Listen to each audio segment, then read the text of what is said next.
Dreamscape presents Buttercream Bump Off by Jenn McKinlay, narrated by Susan Boyce. 1. You need to get to the corner of 5th Avenue and Scottsdale Road, now. Angie? Melanie Cooper barely recognized her business partner's voice through her sleep-induced haze. What's going on? 5th and Scottsdale. Angie DeLaura repeated. The phone went dead. Mel glanced at the cell phone in her hand, then at her alarm clock, which read 6:57. A phone call this early in the morning had better mean Angie's car had been stolen or was on fire. She heaved off her comforter and rolled out of bed. Mel didn't like mornings on the best of days, but in January, even in Scottsdale, Arizona, it surely was a crime to be dragged out of bed before the sun, especially without a cup of coffee to chase away the morning chill. Still, Angie had been her best friend for more than 20 years. She wouldn't have called if it wasn't important. That thought got Mel moving. She grabbed a thick hooded sweatshirt and tugged it on over her flannel pajamas. She could feel the static raise her short blonde hair up, and she imagined she looked like a troll doll on a bad hair day without the cute belly button. She jammed her feet into her slip-on sneakers and grabbed her keys. Mel lived in a snug studio apartment above their cupcake bakery, Fairy Tale Cupcakes, in the heart of Old Town Scottsdale. Angie was her partner, along with their other childhood friend, Tate Harper, who was their main investor. The corner of 5th and Scottsdale was only a block away. She could be there in minutes. She pounded down the back stairs and hurried to her red Mini Cooper, which was parked in an adjacent lot. 2 quick rights later, she slid into a parking spot in front of an art gallery. The commuter traffic was just beginning, and the intersection ahead of her had an impressive line of cars waiting for the light to change. Mel spotted Angie, sitting on a wooden bench just south of the corner. She didn't appear to be sporting burns or lacerations, so a car accident was out of the question. "What's up?" Mel asked as she slid onto the bench beside her. "Wait for it," Angie said, and handed her a large steaming latte in a tall paper cup. Mel's will to live increased tenfold.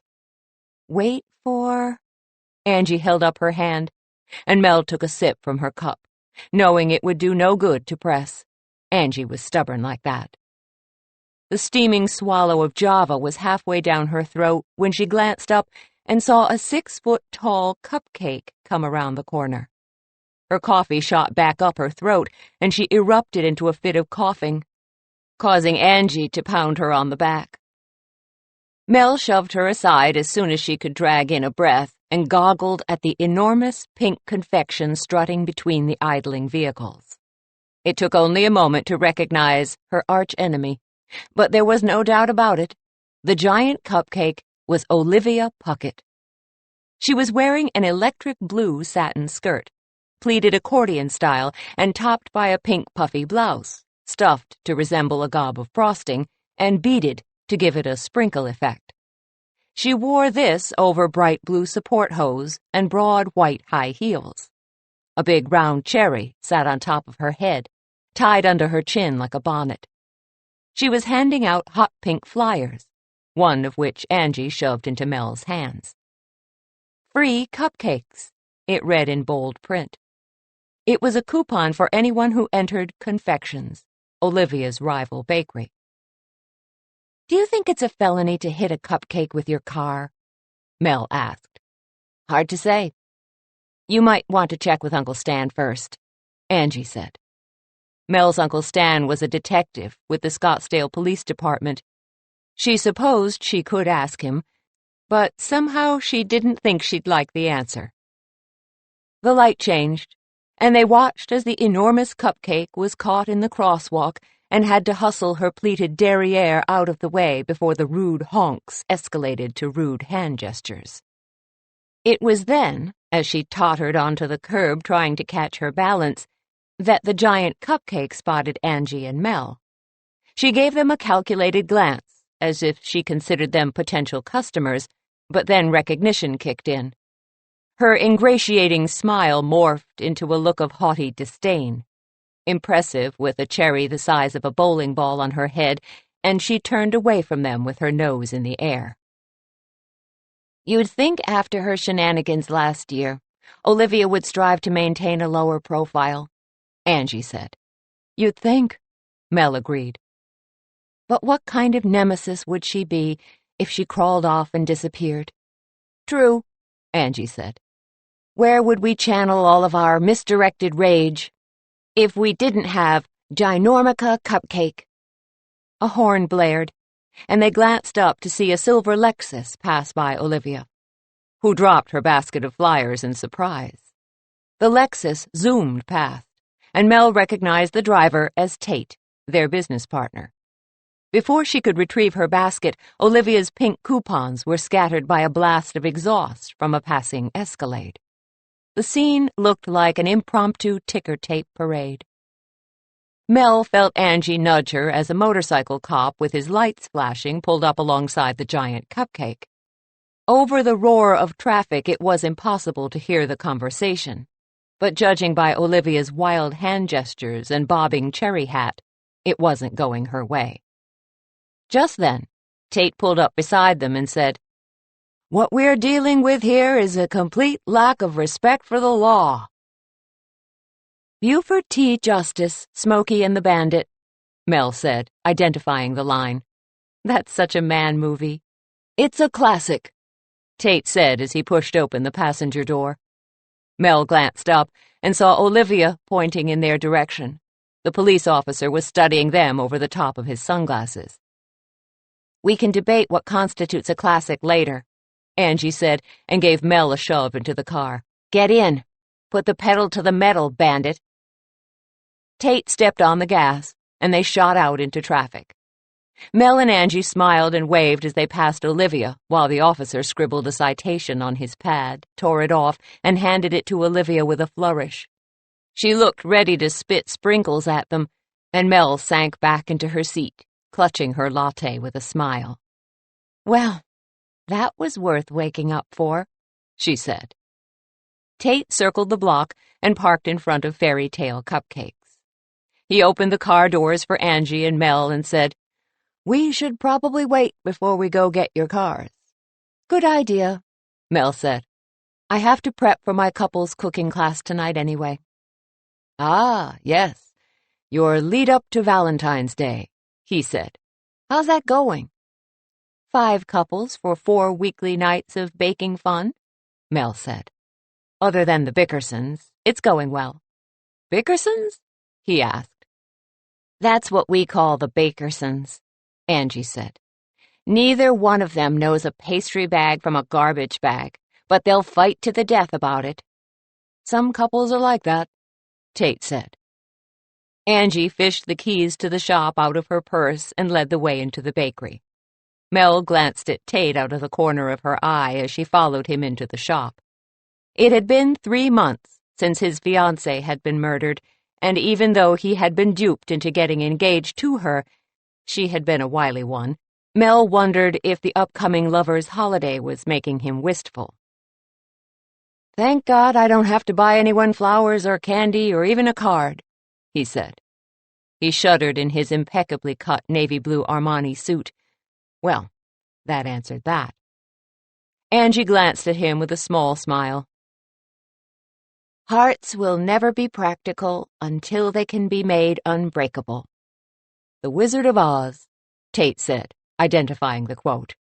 "Nice."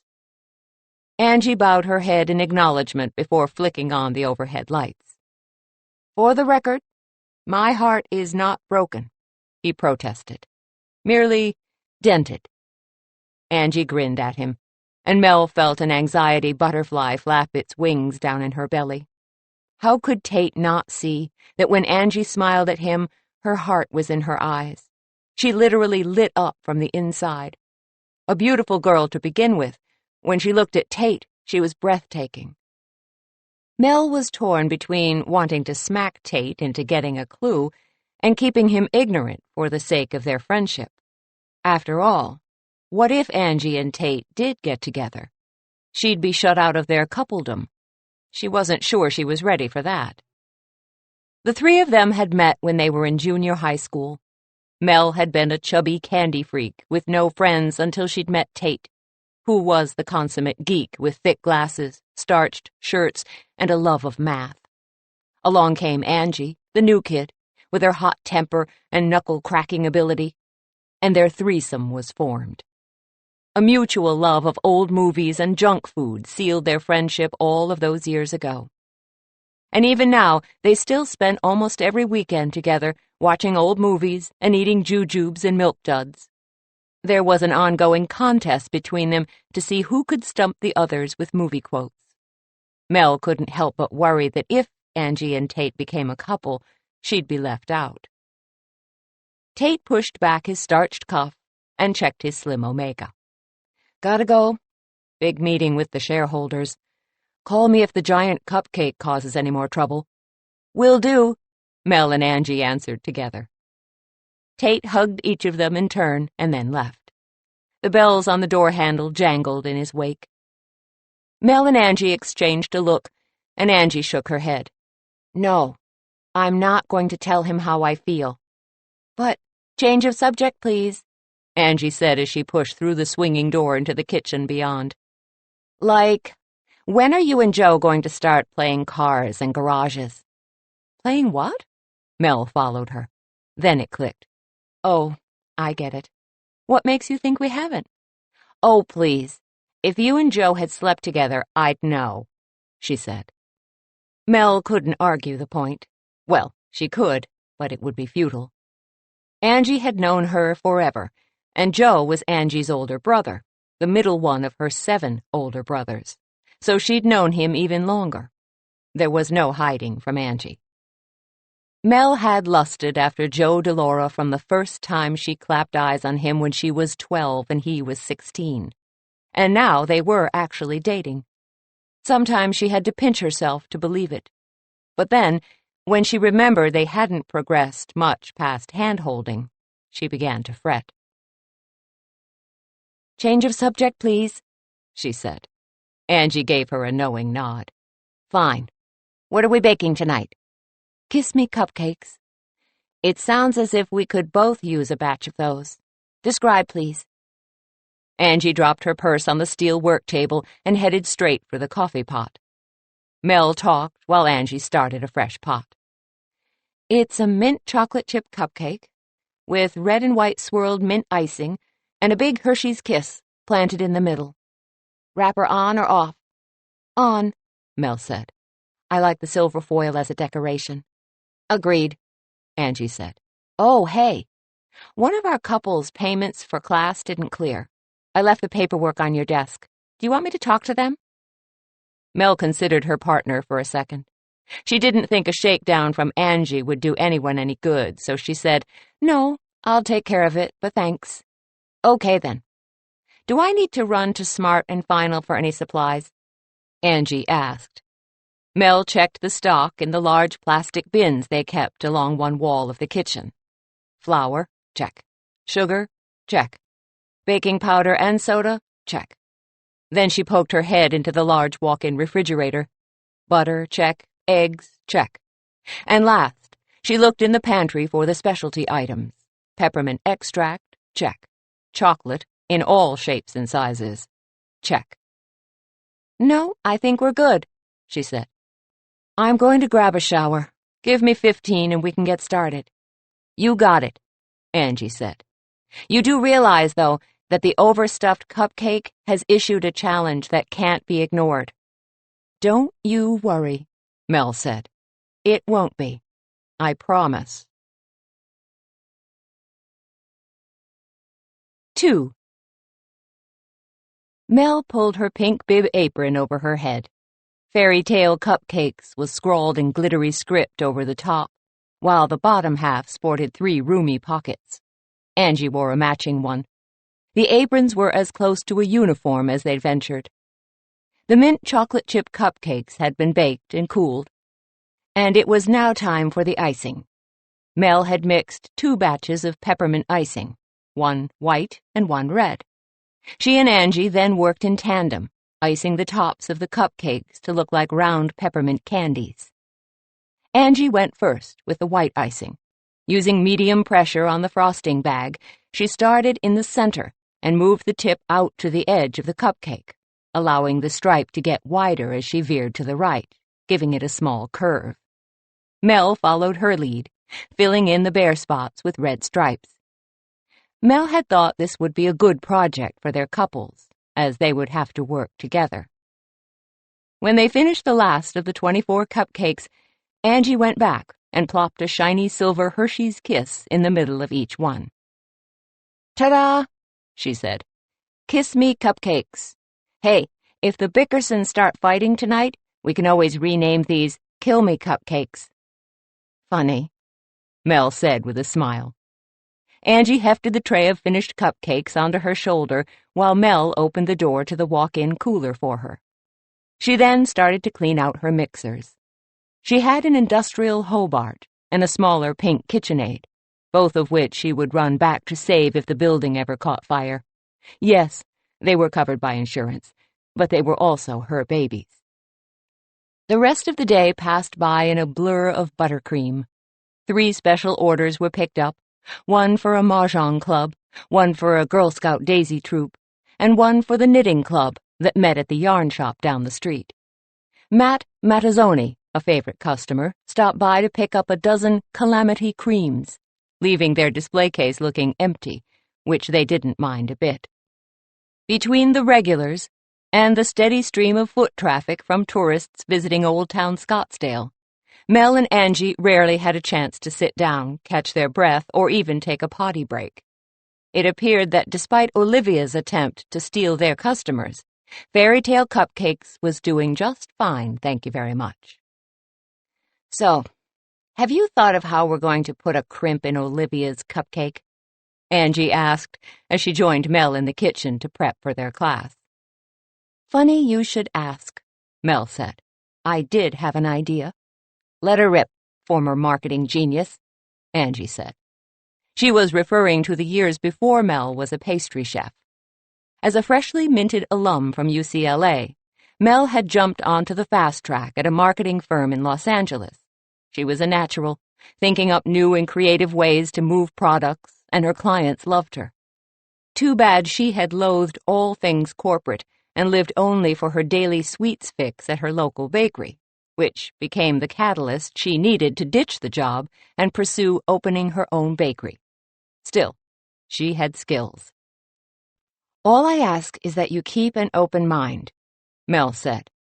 She circled the steel work table, putting out the mixing bowls that their couples would be using. Uh-oh. Angie looked concerned as she placed different-sized cups with the ingredients already measured in them next to the bowls. "What?" "The last time you asked me to have an open mind, you set me up on a blind date with a guy who smelled like onions," Angie said. "Barry is nice," Mel said. "He's our accountant," Angie argued. "He's logic and numbers and ode to stinky."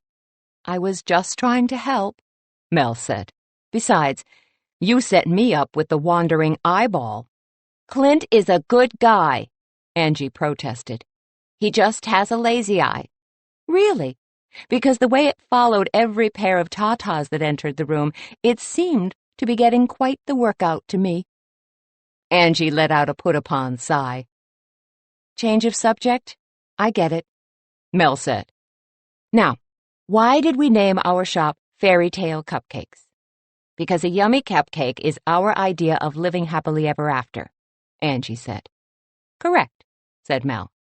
She put a wire whisk and rubber spatula beside each bowl.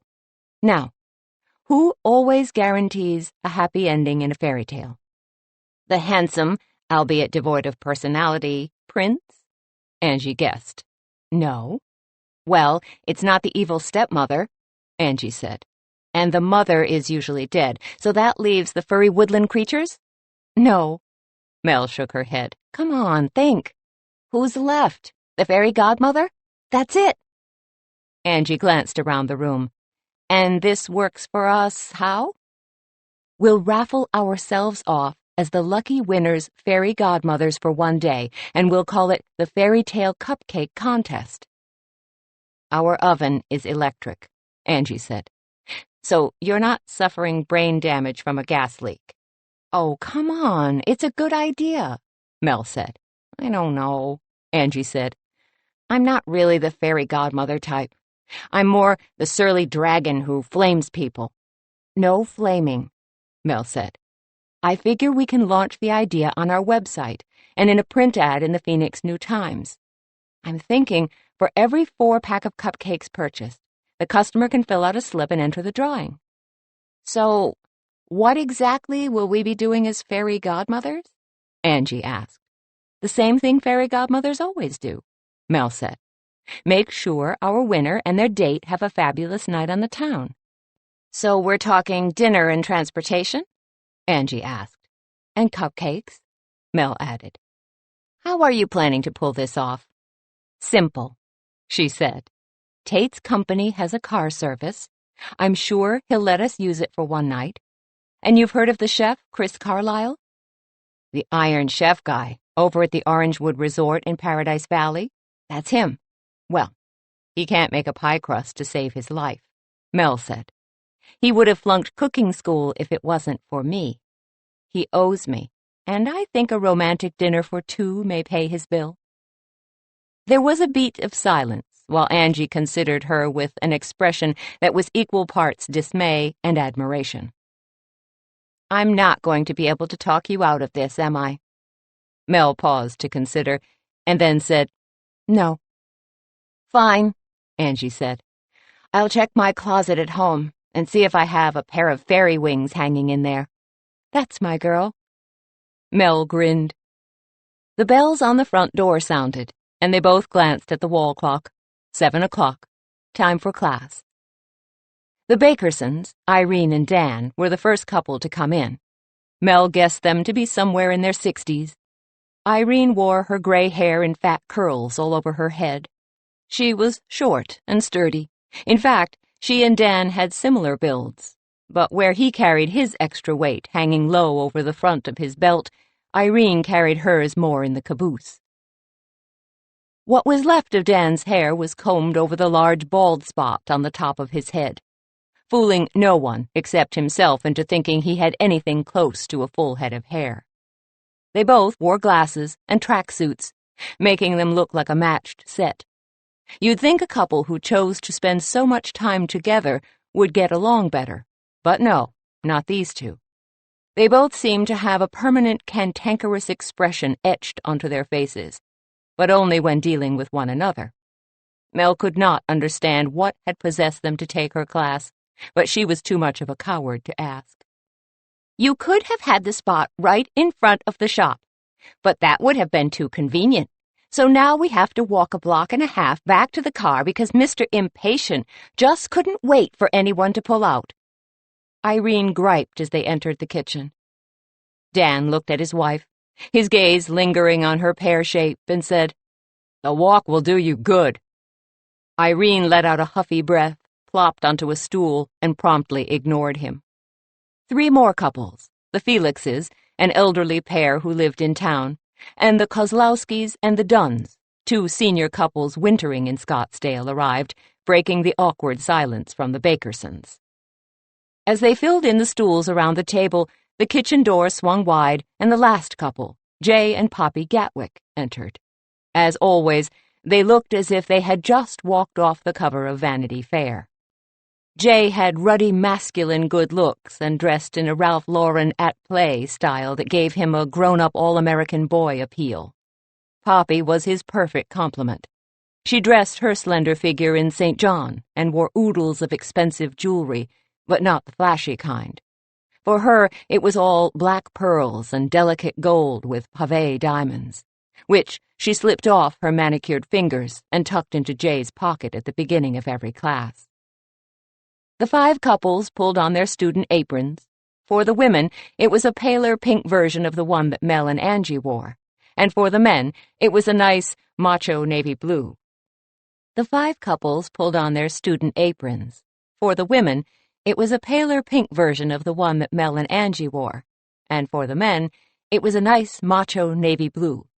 That is, if a bib apron without barbecue tongs attached can be considered macho, Mel thought. Angie disappeared into the walk-in cooler to bring out the tray of cupcakes they'd made earlier. As she set them down in the center of the steel work table, Mel's students leaned in to study them. "These are called Kiss Me Cupcakes," Mel said. "They look yummy," Poppy said. "Don't you think so, Jay?" "They do, but not nearly as yummy as you." He winked at her.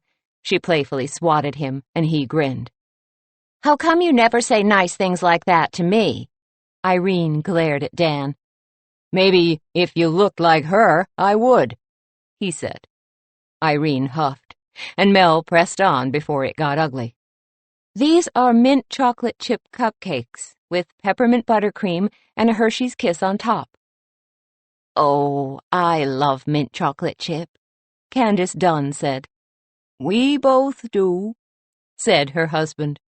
"I bet these don't survive the ride home." They laughed, and the others joined in. Mel was pleased that she'd picked a winner.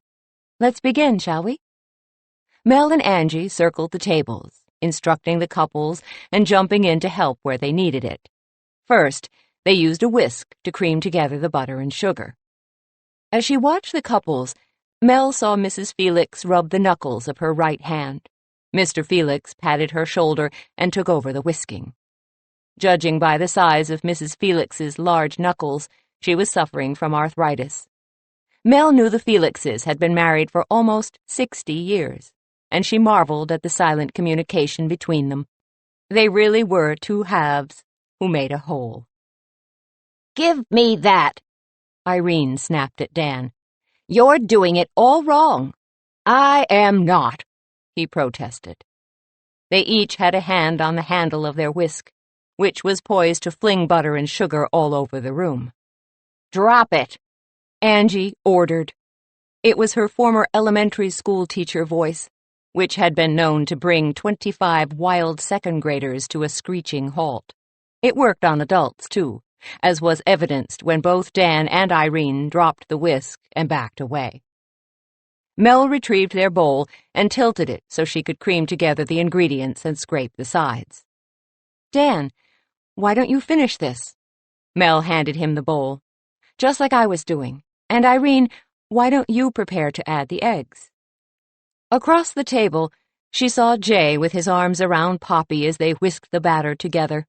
Okay, they were one of those couples who made a person feel queasy with their obvious adoration of one another. But Mel had to admit that mingled in with her gag reflex was a bit of envy.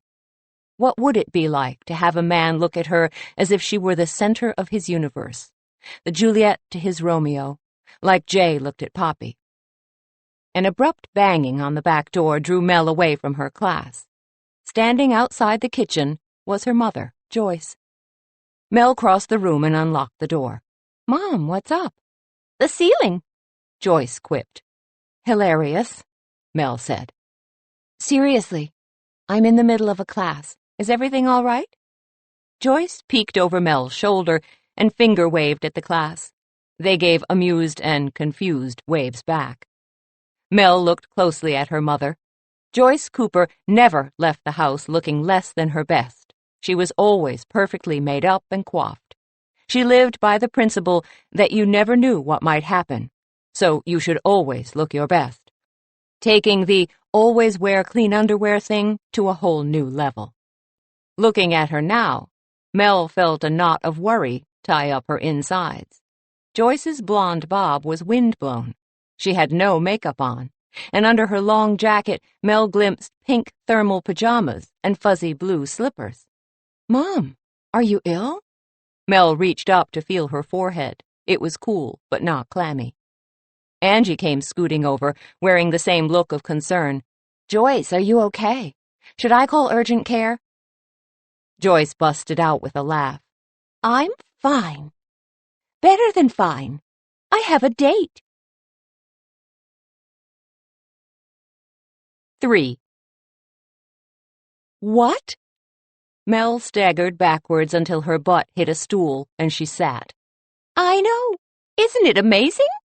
Joyce asked. But you inspired me. Once you started dating Dear Joe, I knew I had to get back out there. Her mother always called Joe Dear Joe, as if that were his full name. Needless to say, she adored him. Mom, this is the first date you've had since... I dated your father 35 years ago. Joyce finished the sentence. It's been 10 years since he passed. I think it's time. And Baxter, his name is Baxter Malloy, is such a charming man. I just couldn't refuse him.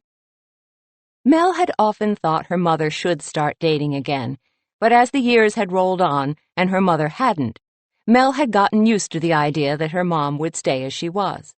There was a certain comfort in knowing that she and her brother Charlie were her mother's main preoccupations. She wasn't sure how she felt about being usurped. Good for you, Joyce, Angie said, and stepped around Mel and her stool to give her a hug. Then she elbowed Mel out of her stupor with a whispered, It's just a date, relax. Angie returned to the students to get them back on task, and Mel shook her head. Angie was right. It was just a date, no biggie. She hopped off her stool and gave her mother a smile and a hug. Yeah, good for you, Mom. Joyce flashed brighter than a motel sign reading vacancy. Oh, dear.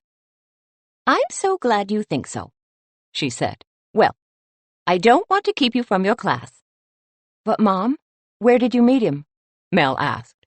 She didn't want to sound suspicious, but a little more information would not have been out of order. It was fate, she said. You know my friend Ginny? The crazy rich one? Mel asked. Yes, and she's not crazy. She's just impetuous, Joyce said. Mom, she thinks she's the secret love child of Marilyn Monroe and Elvis Presley, Mel said. She's crackers, and not too tightly wrapped. Scoff all you want. You never know, she could be, Joyce said. There is a rumor that they had a secret night together in 1956 and Ginny was born in 1957. Moving on, Mel said. She and Joyce had had this debate about Ginny before. Mel liked Ginny, but there was no question she was nuts. Well, Ginny invited me out to the Barrett-Jackson car auction last week because she wanted to surprise her husband, Monty, with a new car for his birthday.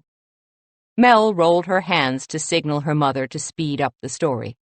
Well, when it came time to bid, Ginny had to go to the bathroom, so she asked me to do it for her. Well, there were several of us bidding, and then the price got so high that everyone except me and a very distinguished-looking gentleman dropped out.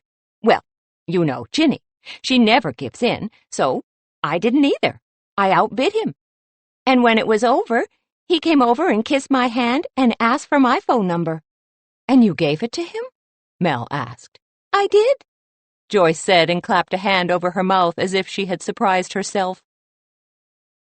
Let go, a shrill voice demanded. Mel glanced over her shoulder. Dan and Irene were arm wrestling over the ice cream scoop they used to fill the cupcake liners with batter. Angie was trying to mediate the situation. The rest of the couples were working together happily. Then her gaze caught Jay Gatwick's. He was frowning at her mother. She supposed Joyce's bedraggled appearance offended his highbrow sensibilities.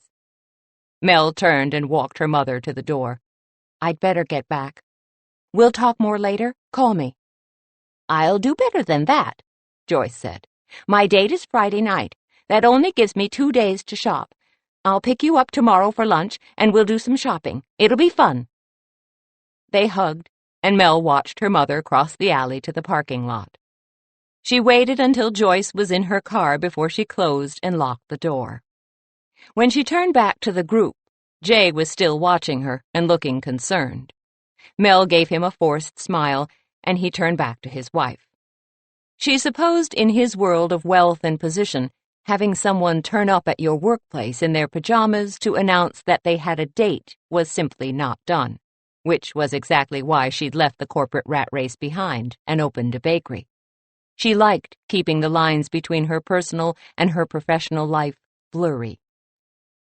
Sorry about that, she said as she approached the group. Mom's a little excited. I think it's sweet, Poppy said. Don't you, darling? She glanced at Jay out of the corner of her eye.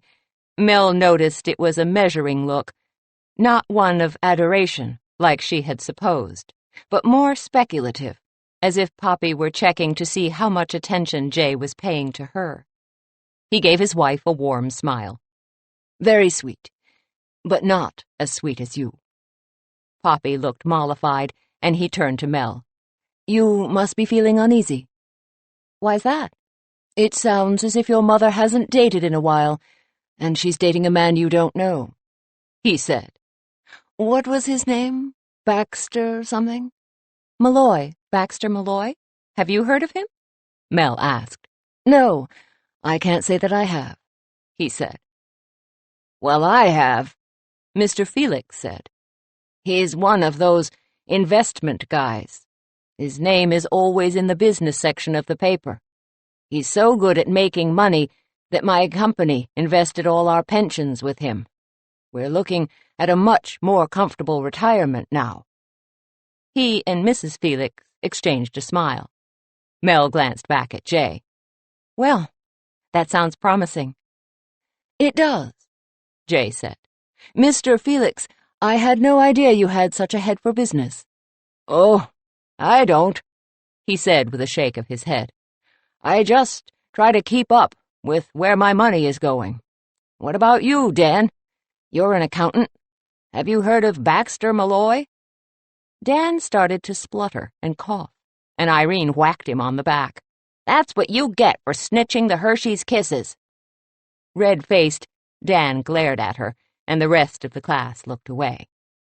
The men started talking finances, but Mel tuned them out to contemplate the bomb her mother had dropped. Joyce had a date with a stranger. It made Mel feel uneasy, and she wondered if she should have Uncle Stan check Malloy out, and how mad her mother would be if she did. Now she knew how the parents of teenage girls felt. Was there a man good enough for her mother? Not hardly. Mel stared at the man sprawled out on her futon. His head was tipped back, and soft snores were being emitted from his mouth. He looked as settled in as if he lived there. Certainly his clothes were as at home as the rest of him. His red power tie was askew beneath his unbuttoned collar. His charcoal gray suit jacket was draped over the arm of the fold-out bed, and his shoes had wandered off to the other side of her white shag area rug, leaving him plenty of room to stretch out his long legs. For one man, he sure took up a lot of space. Mel's studio apartment above the shop was just right for her, but when Joe DeLaura showed up, suddenly it felt pinched, like a pair of pointy-toed high heels that were 2 sizes too small. He had arrived an hour ago, with takeout from Payway, and a lovely bouquet of tulips. They were yellow, with red edges, and were now perched in a clear, square glass vase on the counter of her kitchenette. They were lovely, and they almost made up for the fact that he was dead asleep and snoring. Almost. They had been dating, if you could call it that, for 3 months. Just after they'd gotten together, the biggest case of Joe's career landed on his desk. As an assistant district attorney, he was prosecuting a serial shooter, and the case was a 24/7 non-stop workathon that didn't leave much time for Mel in his life, unless you counted the amount of time he spent sleeping on her futon. If she hadn't been half in love with him since he was 12 years old, and if he weren't so darned handsome, she probably would have kicked him to the curb by now. But she just couldn't turn her back on 22 years of longing. She was determined to wait it out. As was becoming her habit, she prepped for lights out and then rolled him one way and then the other as she made up the bed. The man didn't flutter an eyelid, not even when she took off his tie so he wouldn't strangle himself in his sleep. She snuggled in next to him, and he rolled over and pulled her close. He was solid and warm, and despite the fact that she longed for one or both of them to be naked sometime when they did this, she fell fast asleep.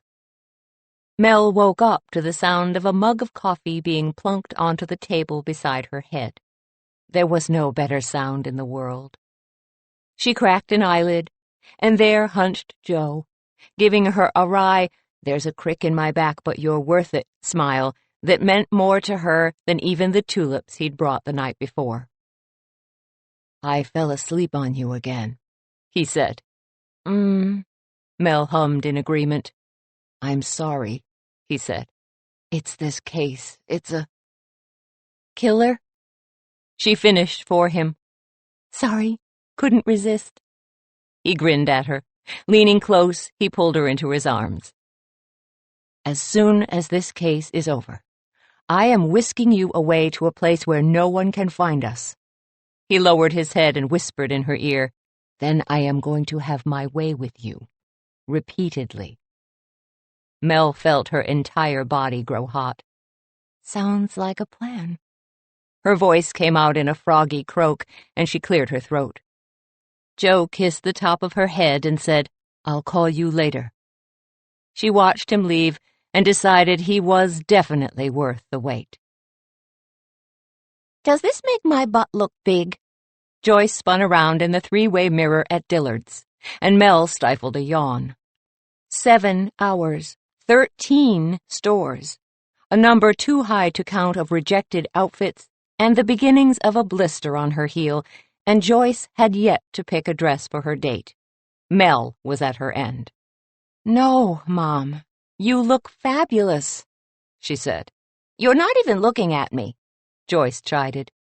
With a miffy humph, she grabbed another selection of outfits, snapped, "Excuse me," at a woman in her way, and stomped back into her dressing cubby. The woman in the way turned and gave Mel an unhappy look. She was standard Scottsdale issue, blonde, buxom, dripping in diamonds, and wearing a body-hugging de Rion animal print top that showed off her girls to perfection. Mel was willing to bet she'd paid more for her boobs than Mel had for her bakery. Then again, Mel had Tate for financial backing. She glanced at the woman's chest. Yeah, she probably had a financial push-up, too. "Rude," the woman huffed, with a hair toss in Joyce's direction. Mel frowned. "Didn't I see you in the changing rooms at Nordstrom?" The woman's eyes widened and then narrowed. "I sincerely doubt it." She scurried into a vacant changing room and slammed the door. Mel sighed. Obviously, she'd been at this too long if she was beginning to think she was seeing the same people at different stores. She took out her cell phone and texted an SOS to her brother Charlie, who lived 3 hours north in Flagstaff. Within 30 seconds, her cell phone chimed its distinctive Gone with the Wind ringtone. "Charlie, rent a plane. Fly your behind down here and save me," she said. "That bad?" "Worse," she said. "You just hate shopping," he said. "Man up." "I have a blister," she whined.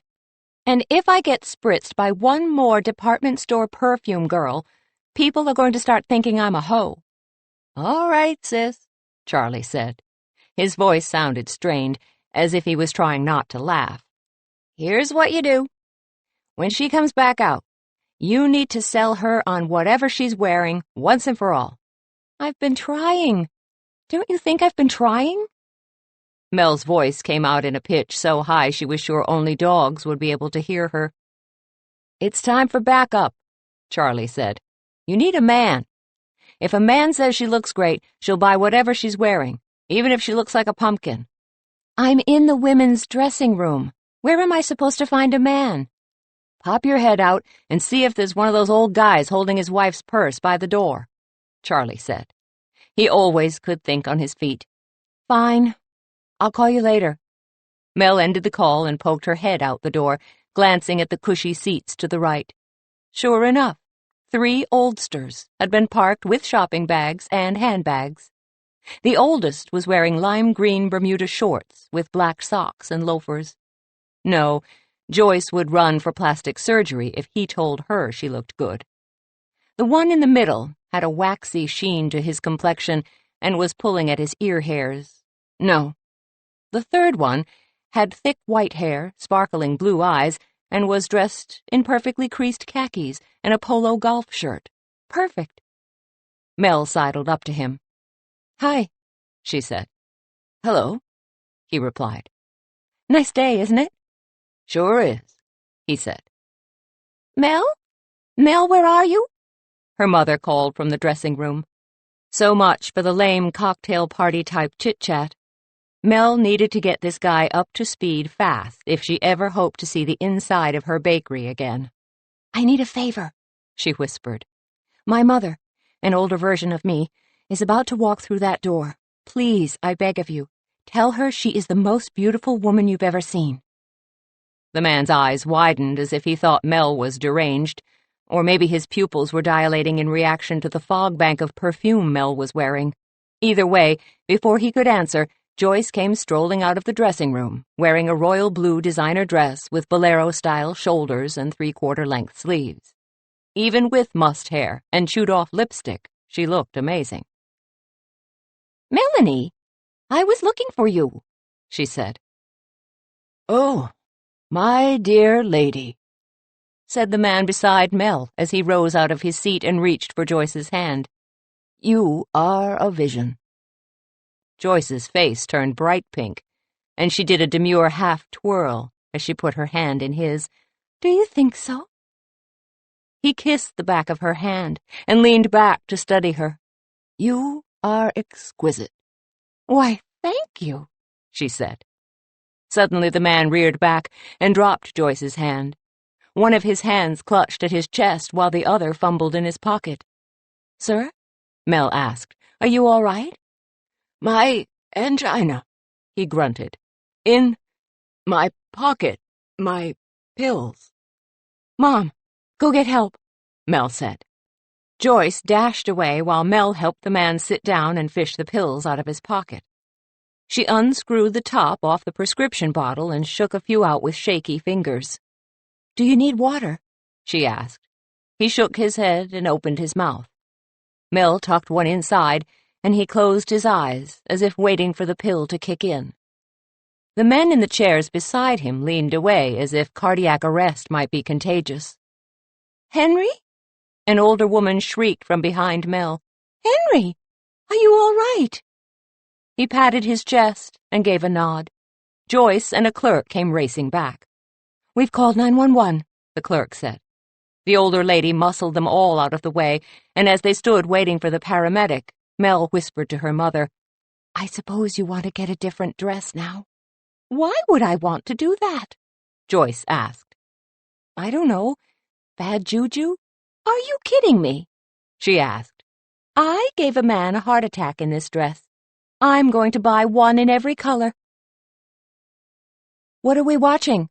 Mel asked as she strode into Tate's penthouse, shed her jacket, and grabbed a bag of popcorn and a frosty milkshake off the counter. She plopped down in her usual seat, a recliner to the left of the gigantic flat-screen television he'd had custom-built into the wall. It was the first piece of furniture he'd installed in his condominium and vital for their weekly showings of classic movies. Tate and Angie sat on opposite ends of the big leather couch in the middle. The movie screen was blue, as if they'd been waiting for her to appear before they started, which they probably had, since she had finally finished prepping Joyce for her date and was running a bit late. "I'll give you a hint," Angie said. "Story of my life. I always get the fuzzy end of the lollipop." "Some like it hot," Mel said. "Excellent. I could use a screwball comedy." "What, no Joe tonight?" Tate asked. "Serial shooter case," Mel said. "I heard the word depositions and bailed. He's on his own." "Too bad," Tate said. "Curtis and Lemon in drag is a beautiful thing." Mel noticed Angie watching Tate watching her. Angie suffered from the misguided belief that Tate had a thing for Mel, and Mel had had no luck convincing her otherwise. Now that she was dating Joe, she thought Angie might let go of that wacky notion. But no, Angie was convinced that Tate was jealous of Mel's relationship with Joe. Mel didn't get that. Tate had sworn off women since his last train wreck of a relationship, and who could blame him? If she'd dated a nut like Christy Stevens, she'd swear off the opposite sex, too. "And rolling," Tate said as he pressed play. Mel had finished off her popcorn and was halfway through her box of Whoppers when her phone chimed. Both Angie and Tate gave her dark looks. "Doesn't Joe know it's movie night?" Angie asked. Mel glanced at her phone. "It's not Joe, it's my mom." "Maybe it's a date report," Tate said as he paused the movie. "That guy better be treating her right or I'll squash him." Mel flipped open her phone. "Hello? Oh, thank God you answered," Joyce said breathlessly. "My dress did it again." "What? What do you mean?" "My dress," Joyce said. "It caused another heart attack, and this time I think I killed him."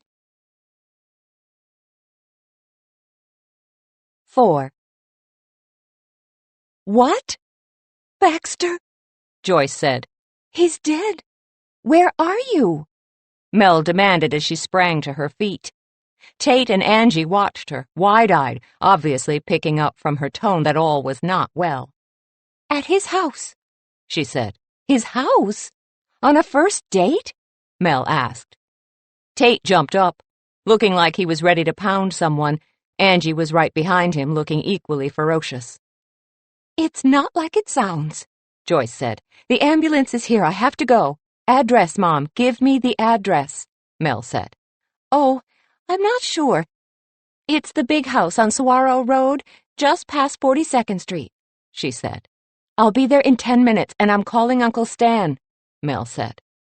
"What's going on?" Angie asked as they followed Mel to the elevator. "Mom's date is dead," she said. "Holy," Tate began. "crap," Angie finished. "My car is faster, I'll drive," Tate said. Mel looked at her hands. They were shaking. "Good idea." Tate jetted his silver Lexus across town. They peeled up a winding hill, rolled through 3 stop signs, and came to a screeching halt in front of a mansion that was nestled on the north side of Camelback Mountain. The estates were many here in Paradise Valley, but it was easy to pick out the one they were looking for, as 3 police cars and an ambulance were parked out front with lights flashing. Not exactly balloons signaling a kid's birthday party, but it would do. Mel shoved open her door and started to run. Several uniformed officers were standing in her way, but she raced around them, frantically searching the sparse crowd for signs of her mother's blonde bob. "Mom!" she called. "Mom!" The large double doors to the glass and stone mansion stood wide open, so Mel charged through the entrance with Tate and Angie on her heels. She ignored the black tile and glass furniture and the precisely lit objet d'art. All she wanted was to find Joyce safe and sound. She noticed that a crowd had gathered on the back patio by the pool. She made a beeline. As soon as she stepped through the glass doors at the back, however, a hand grabbed her elbow and brought her up short. "Authorized personnel only," the officer said. Mel yanked her elbow out of his hand. "I am authorized. I'm with the DA's office. These are my assistants." Okay, technically she was sleeping, literally, with a person in the DA's office, so it wasn't a total lie, or so she told herself. The officer released her elbow and stepped back. Well, hello, it worked. She strode forward, past the outdoor fireplace, the granite cooking area, the barbecue pit, and the built-in lounge. She circled the dark blue tile swimming pool, which, with its interior lighting, cast the area in an eerie blue glow. A short stairway led to a sunken hot tub, and there, in the middle of a knot of uniforms, huddled in a patio chair, sat Joyce. She was bundled in a standard-issue gray police blanket. Her hair looked wet, and her makeup streaked. Even from 20 feet away, Mel could see her shivering. The minute she saw Mel, Joyce rose to her feet, looking ready to sob with relief. Mel folded her mother in her arms and held her tight. "Are you all right?" she asked. "I'm fine," Joyce said, although her teeth were chattering and she felt icy cold to the touch. "Excuse me, ma'am," a man said. "We have some more questions." Mel clamped her mother to her side and spun to face the officer. He was several inches taller than her, wearing khakis and a dress shirt, the uniform of a detective. She could see the badge clipped at his waist and the shoulder holster that housed his gun. His short brown hair was combed back from his face, giving him a stern demeanor. Mel didn't care. My mother is standing here shivering. She is going to warm up and dry off, and then she'll be happy to answer your questions, she said. The detective narrowed his gaze at her. Who the hell are you? Joe DeLaura's girlfriend, she said. And I'm his sister, Angie chimed in. I'm neither, Tate said, but I play a mean game of golf. The detective glowered at them. It was obvious he could not care less who they were dating or were related to or what their golf handicaps were. When it looked as if he was about to open his mouth and yell, he was interrupted by a new arrival. Detective Martinez, Uncle Stan said as he held out his hand. Detective Cooper, Scottsdale PD. A bit out of your jurisdiction, isn't it? Martinez asked, as they shook. Uncle Stan gestured to Mel and Joyce. Family. Martinez gave him a curt nod. Dry her off, but she doesn't leave until I say. Thanks, Uncle Stan said. He put his arm around Joyce and led her back to the outdoor fireplace, which was ablaze. Mel, Angie, and Tate followed. Mel went to pull the sodden blanket off her mother's shoulders, but Joyce only clutched it tighter. Mom, we need to dry you off. You're going to catch pneumonia. I can't take it off, Joyce whispered. Why not? Joyce lowered her head and mumbled. I didn't catch that, Mel said. Joyce sighed. I can't take it off. I'm in my underwear. She flashed Mel a shot of her blue bra strap, and Mel gasped. Mom! What? On a first date? Mel asked. I am shocked. It's not how it looks, Joyce said. We were going to jump in the hot tub. Hot tub? Mel slapped a hand to her forehead. Don't be such a prude, Joyce chided her. I went into the cabana to hang up my dress and borrow a robe, and when I came out, Baxter was floating face down in the pool. Good grief, Tate muttered. Did he fall in and hit his head? No. I think it was the dress, Joyce said in an ominous voice. I think it's cursed. Mom, it's not the dress, Mel said. It's just a freak accident. Joyce, Uncle Stan interrupted. Did you see or hear anyone on the premises? He had his cop face on. His usual affectionate expression was gone, lost behind the hard angles and planes of a face that had spent too much time catching bad people, making bad decisions, and telling bad lies. His worldview was just all around bad. No, there was no one, Joyce said. Her teeth clacked together, and she pulled the blanket tighter. I thought he was swimming at first. Then I thought he was joking. Then I realized he was in trouble, and I jumped in and fished him out. I called 911, and I tried to do CPR, but he was already gone. That's when I called you, Melanie. Mel, go get your mother's clothes, Uncle Stan said. I'm going to talk to Martinez and see how much longer they're going to need you. Joyce reached out and clutched his hand. Thanks, Stan. The hard lines disappeared. Uncle Stan's face was once again filled with gentleness, and he leaned forward and placed a kiss on Joyce's head. It's going to be all right. Mel hurried across the patio towards the cabanas. They were 4 small changing rooms built into the side of the house just beyond the hot tub. A knot of police, including Martinez, a photographer, and a medical examiner, were near that end of the pool. Mel knew they were gathered around Baxter Malloy's body.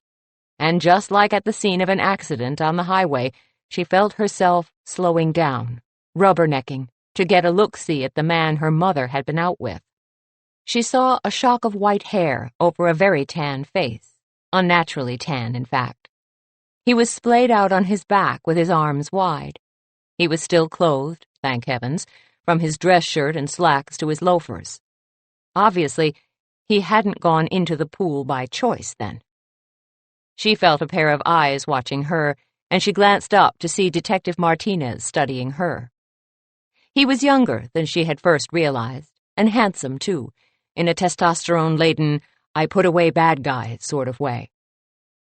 Her toes hit the bottom step of the stairs that led up to the cabanas, and she broke eye contact with the detective in order to stop herself before she tripped.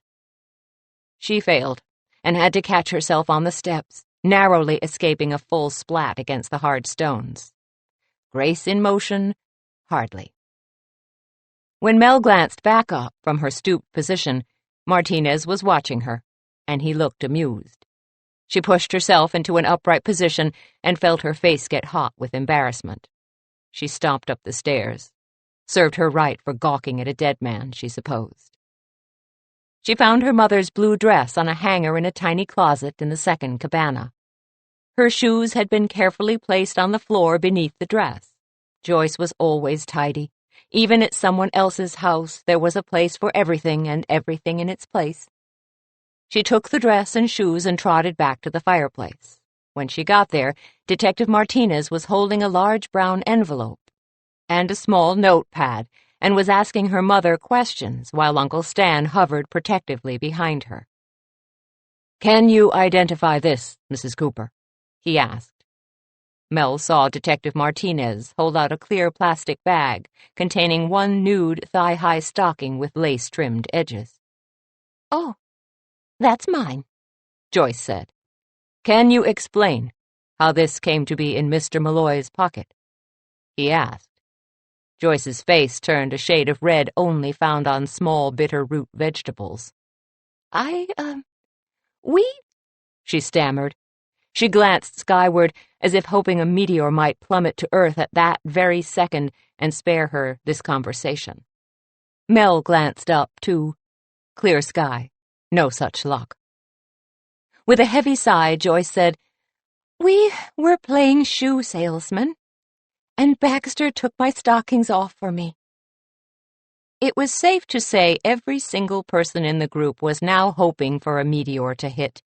Tate cleared his throat. Uncle Stan puffed out his cheeks. Angie and Mel exchanged glances of equal parts wow and ew. The noted exception was Detective Martinez, who looked unfazed, as if he heard worse than this every day. "Can I get dressed now?" Joyce asked. Martinez looked up from the pad on which he was making notes. "Yes." "Thank you," Joyce said. Mel handed her the dress and shoes. "One thing," Martinez said. "Yes?" Joyce asked, looking wary. "We only found one of your stockings on his person," he said. "What happened to the other one?" "I don't know," she answered, looking pained. "He had both of them when I went to change." "Interesting," Martinez said. "How so?" Uncle Stan asked.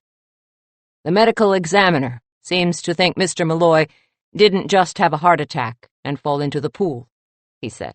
"In fact, it appears he was strangled by this." Martinez produced another baggie with a stocking in it from inside the large brown envelope. This one was wet and left droplets of water in the bag. "We found this one in the pool. His assailant must have dropped it after killing him," Martinez said. Joyce gasped, and then keeled over with a thud. 5. "Shoe salesman, Mom? Really?" Mel asked as she drove her mother home. "It was fun," Joyce sniffed. She held an ice pack that one of the ambulance guys had given her over the knot on her forehead. "You have to remember, I haven't dated in 35 years. How am I supposed to know what to do?" Mel sighed. Obviously, she had let her mother go out woefully unprepared. "Fair enough," she said. "Just promise me that if one of your dates ever pulls out a video camera, you'll run. I don't think I'm up for an X-rated film of my mother being circulated on the internet." Joyce looked at her in horror. That's it. I'm never dating again. Mel thought about talking her out of it, but something stopped her. She had a guilty feeling it was relief. She pulled up in front of the house her mother had lived in for over 30 years. Nestled in the Arcadia neighborhood with a lovely view of Camelback Mountain, it was an old, low-slung ranch that boasted a large yard and several of the original orange trees. Mel walked her mother up the cobbled path to the front door. A sedan pulled into the drive. It was Uncle Stan. Watching him stride up the drive reminded Mel so much of her father that she felt an ache in her chest. Uncle Stan was robust, like his older brother had been, and had the same taking a room by storm sort of walk. The Cooper men were not the type to be ignored. But where Charlie Cooper, Mel's father, had been found frequently chomping the soggy end of a cigar and telling bawdy jokes, Stan popped antacids, grinding them between his molars like sidewalk chalk under a bicycle tire, quietly watching the world at large, suspecting everyone was up to no good. Do you want me to spend the night, Mom? Mel asked. No, I'm fine, dear, Joyce said. You needn't trouble yourself. You have a shop to run. It's no trouble, Mel protested, but Uncle Stan cut in. Don't worry, Mel. I'll stay the night in the guest house. You don't happen to have the fixings for an omelet, do you, Joyce? I do, she said. Mushrooms and cheese? That'd be nice. He smiled at her. A look of understanding passed between them that made Mel feel like a child trying to grasp an adult conversation. She suspected they both knew that Mel's company would not make Joyce feel as safe as Stan's would, but neither of them wanted to offend her by saying as much. I'll just go change into my pajamas and robe and meet you in the kitchen, Joyce said. She kissed Mel's cheek on the way to her room. Thanks for coming to get me. I'll call you tomorrow. Uncle Stan walked Mel out to her car.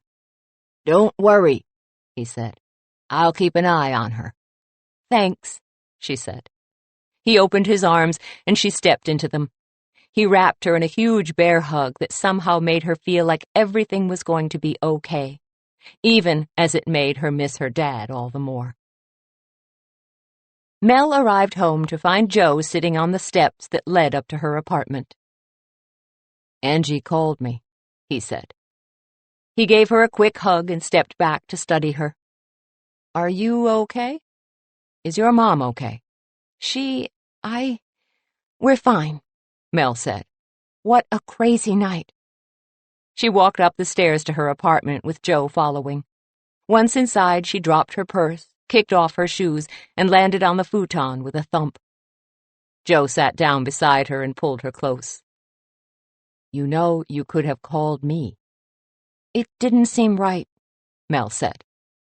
It was all very odd, with Mom being in her underwear, and Uncle Stan was there. I didn't want to bother you. You had no problem saying you were with me to the police, he said. He sounded irritated. We're dating. It's no bother. Mel glanced at him and felt a spurt of annoyance. His short black hair was mussed, his tie was askew, and the cuffs on his dress shirt were rolled back to his elbows. It was closer to Saturday morning than Friday night, and he looked as if he'd just come from the office. In fact, she was sure he had just come from his office. The man was a workaholic, and he wondered why she hesitated to call him.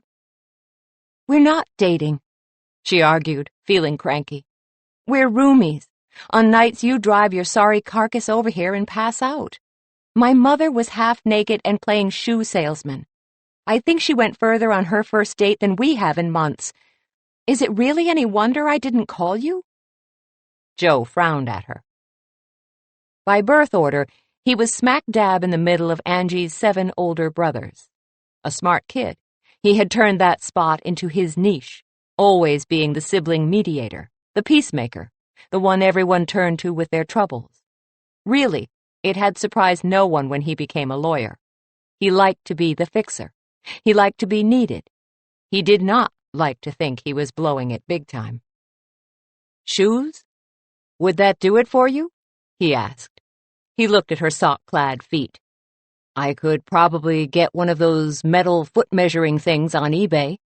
He wiggled his eyebrows, and Mel had to press her lips together to keep from laughing.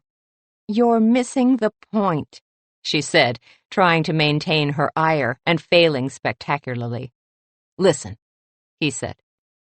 I know the case I've been working on really came at a bad time for us, but it's almost over. Mel looked at him. She'd heard this before. She untangled herself from him and rolled off the couch. She crossed the room to the door. Tell you what, Joe. When your case is over, call me, she said. He stood. Are we breaking up? There isn't anything to break up, Mel said. I think what we've got on our hands is a dead shark. Alvy's singer in Annie Hall, Joe said, identifying the quote. He moved to stand in front of her. Our shark isn't dead. Hell, he hasn't even had a chance to get in the pool. He pulled Mel into his arms and planted a kiss on her that made her knees buckle. How did he do that? I'm not giving up on us, Cupcake, and neither should you. I'll call you tomorrow. Mel closed the door behind him and couldn't figure out if they'd just broken up or not. She suspected not. And suddenly, that was okay. Any man who could nail a line from Annie Hall deserved another chance. Besides, given the evening she'd had, she wasn't sure she was in a proper emotional state to declare the status of any relationship. Tate strolled into Lolo's Chicken and Waffles with the Sunday paper tucked under his arm. Angie and Mel sat at their usual table, waiting for him. Lolo's was a Phoenix landmark known for the best fried chicken and red velvet cake in the state. Mel had been thrilled when they opened up a second restaurant just down the road from the bakery. As usual, the place was mobbed, and Tate had to throw a few elbows to get to his seat. Angie had already ordered him a Lolo's, which consisted of 3 pieces of chicken, Southern style, and 2 waffles. Mel and Angie had lesser versions of the same, as they always saved room for Sanny Sands red velvet cake. They each had a large sweet tea to wash it all down. So, how is Mom doing? Tate asked Mel as he sat down and tucked into his food. Shaky, Mel said. She gave him a pained look. Apparently, Detective Martinez asked my mother if Baxter was into eroto-asphyxiation, and Uncle Stan almost punched him in the face. Both Tate and Angie cringed. Then, of course, Uncle Stan had to explain what that is to Mom, which gave her a fit of hysterics. I'm assuming they've ruled that out, then? Tate asked, wiping his mouth with his napkin before taking up another piece of chicken. Yes.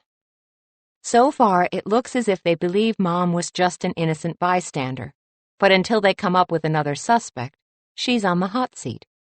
I get the feeling they would really love it if she could just remember seeing someone else there that night. Do they have any other suspects? Angie asked. Uncle Stan said Malloy's son is in town, and that the police are questioning him as well. Was there bad blood between them? Tate asked. I don't know. Mel took a bite of her chicken and almost swooned. It was crispy and crunchy and seasoned to perfection. Well, after you told me what Mr. Felix said about his company investing all of their pensions with Malloy's company, I did some checking in investment circles, Tate said. I knew I had heard the name Baxter Malloy. He used to live on the East Coast and was a big trader.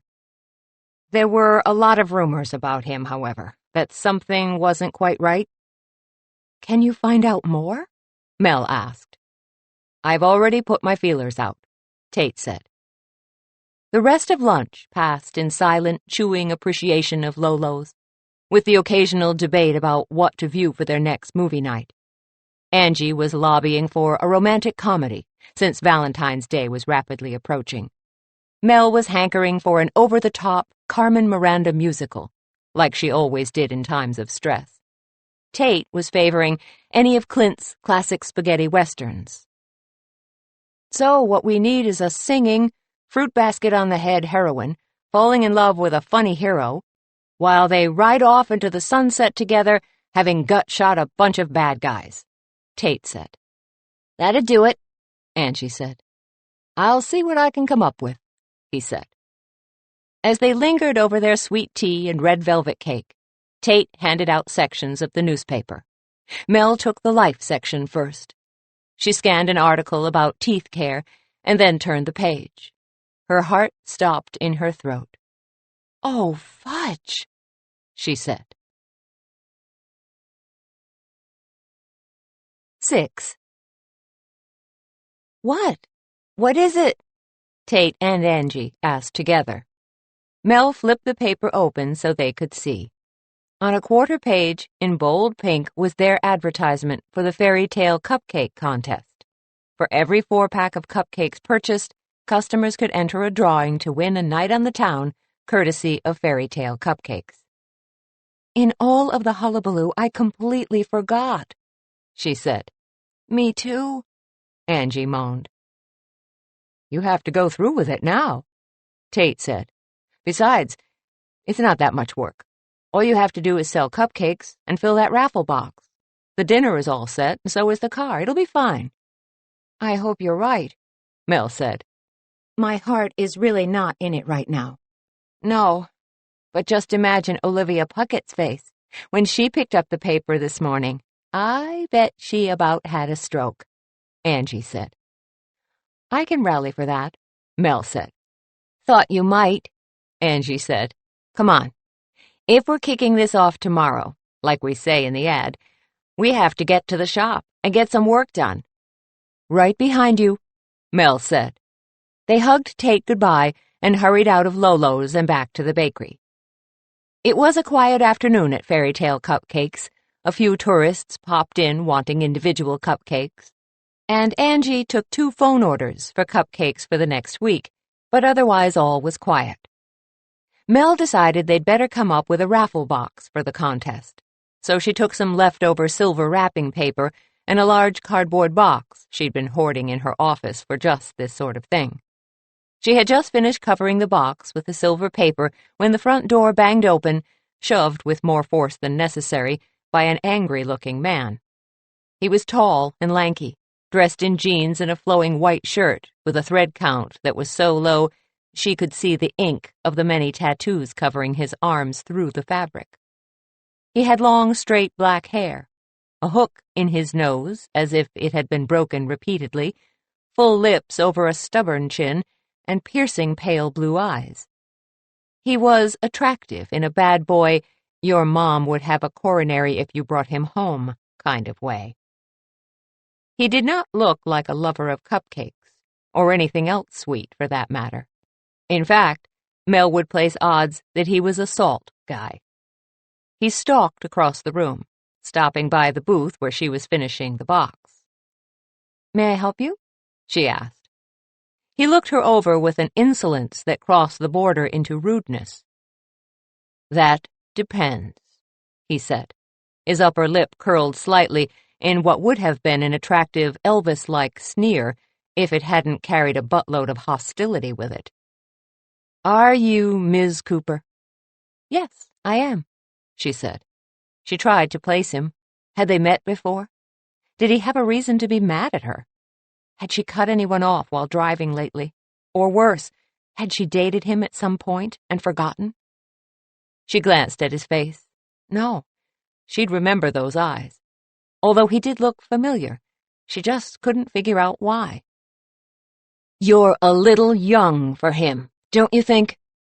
"Excuse me?" she asked. "But then, that makes sense, doesn't it?" he asked.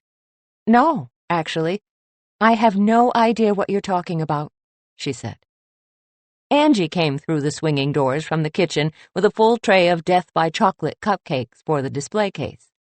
She plopped the tray on the counter and glanced over at Mel and the man with the bad attitude. "Need help?" she asked. The man glowered at her. "Tell your friend her little plan won't work." Angie glanced at Mel. "Your little plan won't work." Then she looked back at the man.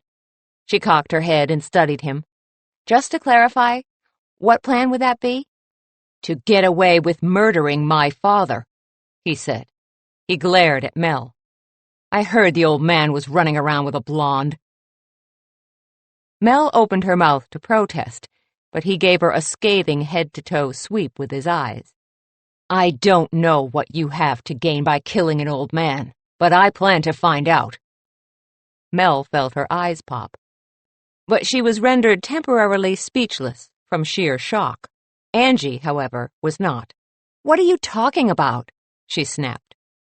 She did not have 7 older brothers for nothing. Virtually no one and nothing ever intimidated her.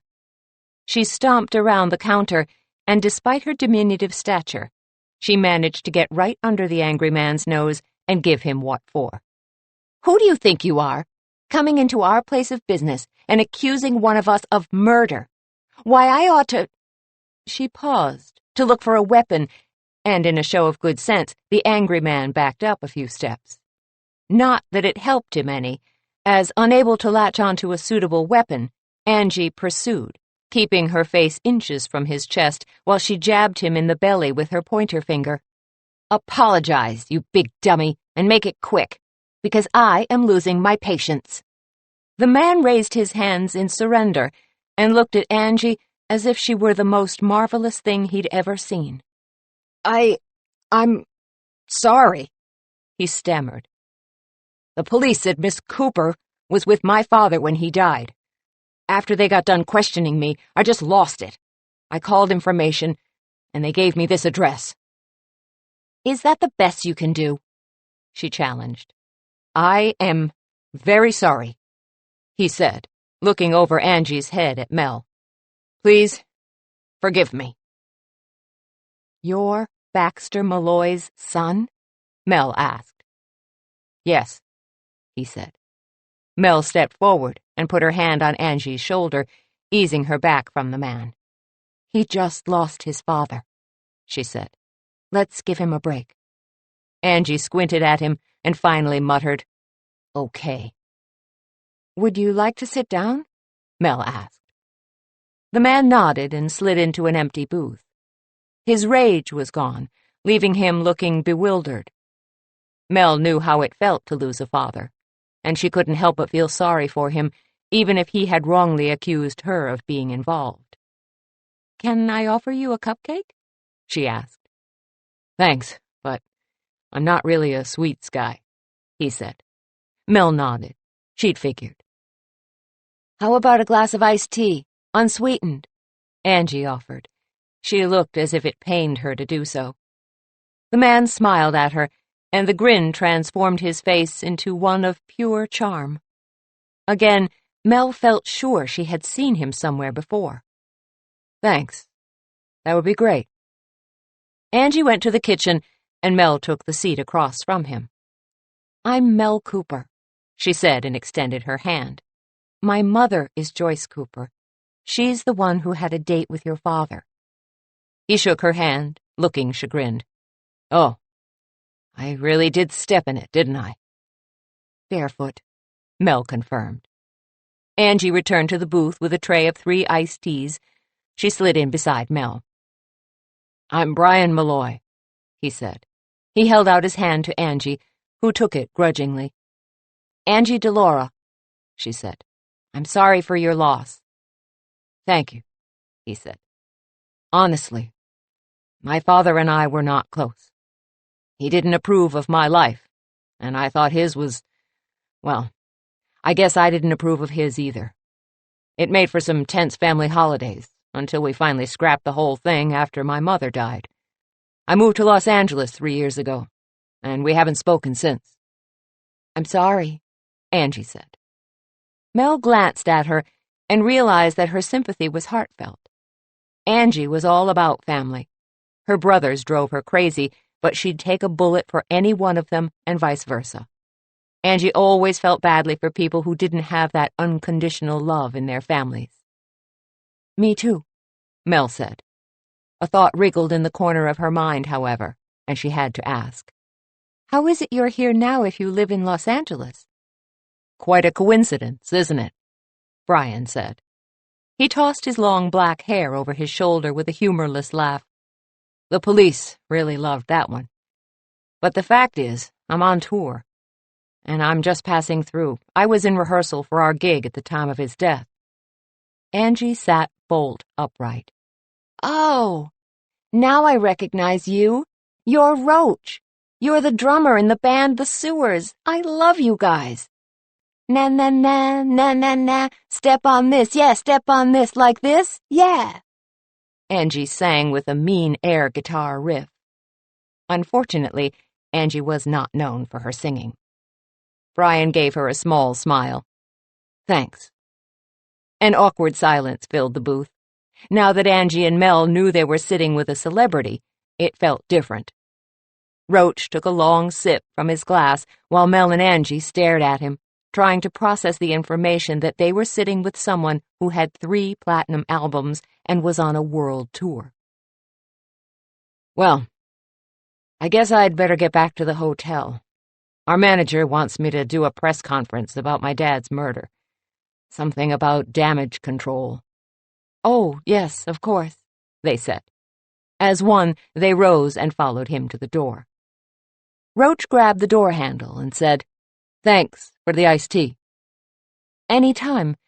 We're open from 10 to 8 every day but Sunday, which is 1 to 5, but you can probably read that on the door.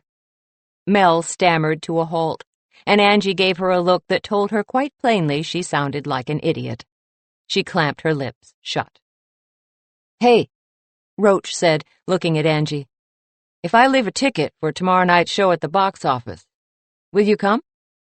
Can I have 3? Angie asked with a grin. Will you have dinner with me after? He asked. She studied him for a second. Yes.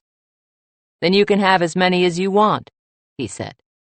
3 will do, she said. See you tomorrow night, he said. The door shut behind him, and Mel goggled at Angie. Did you really just accept a date with a rock star? She asked. Yes, I think I did. What about Tate? Mel asked. Angie walked back to the counter where she'd left her tray of Death by chocolates. She started putting them into the display case. What about him? She asked as Mel followed her and began to help. I thought you were in love with him, she said. I am, but he's not in love with me. And he probably never will be, Angie said. I need to move on. With a guy named Roach? That's his nickname, Angie said. Besides, he's hot. You have to admit, he's hot. So? Don't you find it the least bit odd that he just happens to be on tour in town when his father is murdered? He even admitted that they had a strained relationship. Angie, he could be a murderer, Mel said. You can't date him. I forbid it. 7. Angie's face took on a ferocity that in 20-plus years of friendship, Mel had never had turned upon her. It was wet-your-pants scary, and she wished more than anything that she could bite back the words that had just escaped her lips.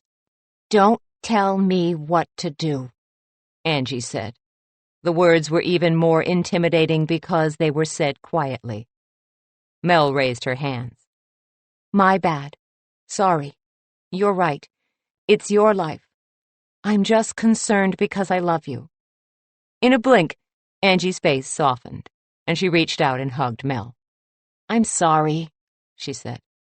You know how crazy I get when someone tries to boss me around. 34 years of living with the brothers will do that to a gal. It's okay, Mel said. I was out of line. You're my best friend, Angie said. You're never out of line. And you don't need to worry. If I get any crazy murderer vibe off of him, I'll dump him flat. Mel stared at her hard. What?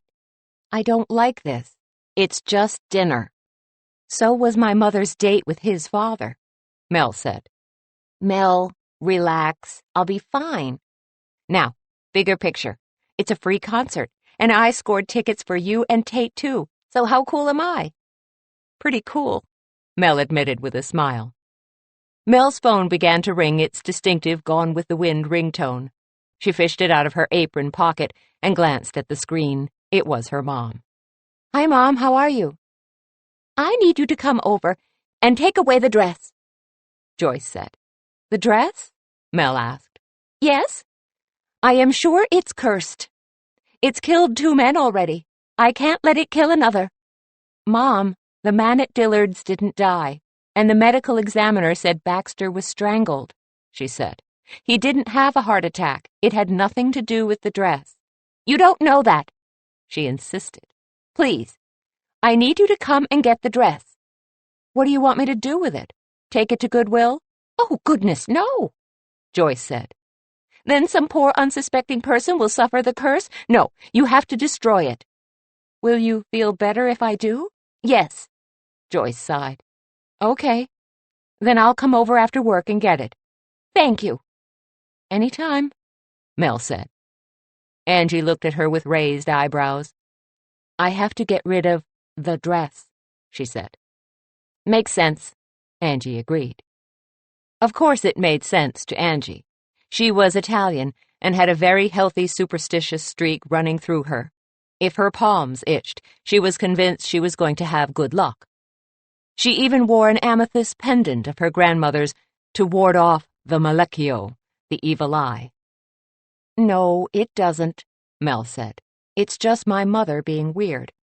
Malloy didn't die because of her dress." "How do you know?" Angie asked. "It could be cursed." Mel rolled her eyes and picked up the finished raffle box and placed it prominently on the front counter. They would run the raffle for 1 week. That should give them plenty of entrance for the drawing. The front door was pushed open, and in shuffled an older gentleman. Mel looked more closely. No, there was nothing merely older about him. This guy was a fossil. She was only surprised he didn't leave a trail of dust behind him when he walked. His back curved like a question mark, leaving him significantly shorter than he'd most likely been a half-century before. He wore dark pants that were hitched a bit too high by a pair of wide red suspenders. His shirt was white, with thin blue stripes, buttoned up to the collar and covered in a thin cardigan sweater in nondescript beige.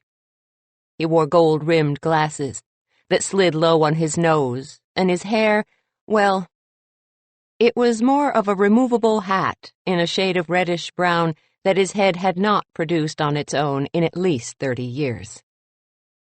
"Good afternoon, sir," Angie greeted him. "May I help you?" The man shuffled forward in his orthopedic shoes and smacked the newspaper down on the counter. "I want to enter the contest." "Well, it doesn't actually start until tomorrow," Angie said. "I might be dead tomorrow," the old man grumped. "He has a point," Mel said. "I think we can let him enter today." "Okay," Angie said. "When you buy a 4-pack of cupcakes, you get an entry form, and you can fill it out and put it right in that box. What 4 cupcakes would you like?" "How should I know?" he snapped. "What do you have?" Angie looked over her shoulder at Mel, who shrugged. It had been long established that Angie was the cranky magnet. It never failed that if a cranky person came in, he went right to Angie. "What's that one?" he asked as he tapped the glass of the display case. "This one?" Angie asked, pointing to a Death by Chocolate. "No, the other one," he said. His tone made it clear that he didn't think she was very bright. "That's our blonde bombshell," she said. "It's an almond cupcake." "Then why is it pink?" "It's not pink," she said. "Then it's not the one I'm asking about," he said. "What's the pink one?" "That's called a Tinkerbell," Angie said. "Stupid name," he grumbled. Angie took a deep breath through her nose and kept going. "It's a lemon cupcake with a raspberry buttercream frosting." "Give me 4, he said. "Okay, then," she said. Angie reached below the counter to get a box, but he stopped her. "I don't need a box," he said. I'm going to eat them here." "All 4?" she asked. "Yep," he said. "And don't forget my entry form." "Certainly," Angie said. "Anything to drink?" "Water," he said. The man filled out the form with a shaky hand while Angie rang up his order. He handed it to Mel and asked, "Can you read it?" The writing resembled spider tracks, but it was still legible. "Yes, Mr. Zelaznik," she said. "I can read it." "Good," he said. "I have a hot mama I've been planning to ask out, and your contest is just the ticket to show her a good time." Angie and Mel exchanged a glance, and then Mel turned back with a smile. "Well, good luck." She tucked his form into the box while Angie took his tray to a nearby booth. Mr. Zelaznik trailed after her, easing into the booth as if he were afraid he might fall and be stuck on his back like a turtle on its shell. 2 hours later, Mr. Zelaznik was still in his booth. The Sunday afternoon tourist crush had come and gone, and still he sat working on his 16th cupcake. "Do you think he might go into sugar shock?" Angie asked. "I love sweets more than anyone, but even I'd throw up if I ate that many cupcakes in one sitting." Mr. Zelaznik looked red-faced and sweaty. His hair hat was askew, and his eyes were becoming glassy. Mel was worried he'd had a 4-pack too many. "Maybe we should call him a cab," she said to Angie. She had locked the front door and flipped the hanging sign on the front window to closed. "Mr. Zelaznik," she said, "it's time to go home." He looked at her, but she could tell he hadn't heard a word she'd said. "Mr. Zelaznik, put down the fork," Angie barked in her schoolteacher voice. He dropped his fork and blinked at them. "You know, you don't have to eat the cupcakes all at once," she said. "You could take some home and share them with a friend." "Nah," he grumped. "I don't want anyone to know what I'm doing. They'll steal my idea." He shuffled out of the booth. Mel was encouraged to see he was moving faster than when he came in, but that could be all the sugar coursing through his bloodstream. "Would you like us to call a ride for you?" she asked. "Nah," he refused. "The trolley will take me right to my house." "If you're sure," she said. Angie dumped her apron and grabbed her purse from the back room. "I'm going to follow him to make sure he gets home okay," she said. "Good idea," Mel said. "See you tomorrow." Mel locked up the bakery, cleaning as she made her way to the back. It was just after 5, and she still needed to get to her mother's to collect the dress. Suddenly she wanted nothing more than to climb up the back stairs to her apartment, put on her jammies, curl up in bed, and watch all the episodes of Inspector Lewis she had saved on her DVR. As she locked up the bakery and walked to her car, she flipped open her phone and sent a text to her brother Charlie. He was coming down this week to be with their mom. She told him to call her when he arrived. It was good to have backup. She drove over to her mother's house. She parked in the wide driveway, and before she was even halfway up the walk, the door opened and her mother came steaming down the cobbled path towards her. In her hand she held a Dillard's bag, which she thrust into Mel's arms. "Take it," Joyce said. She turned her head dramatically to the side, very Betty Davis. "I never want to see it again." Mel flung the bag into the back of her car. "Have you eaten?" Joyce asked, her inner drama queen being squashed by her more common role of ever-vigilant, worried mother. "Depends," Mel said. "What do you have?" "Uncle Stan just left, but I made us sloppy joes and tater tots, and I have plenty of both left." "Tots?" Mel asked. "I'm in." Mel sat at the counter in her mother's kitchen. The high-back stools were the same ones she'd sat on as a kid. She took the one on the right, because she always sat on the right, and noticed that it still wobbled, because one leg was shorter than the other 3. Mel had been a chunky kid, and one of the brackets on the bottom of the stool had broken off when she sat down too heavily one day. She'd cried for an hour, and then eaten an entire bag of Doritos. She remembered doing her homework at this counter with Charlie beside her, the two of them sharing a plate of cookies while Joyce cooked dinner and grilled them about school. Back then, the counter had been white formica with tiny gold flecks.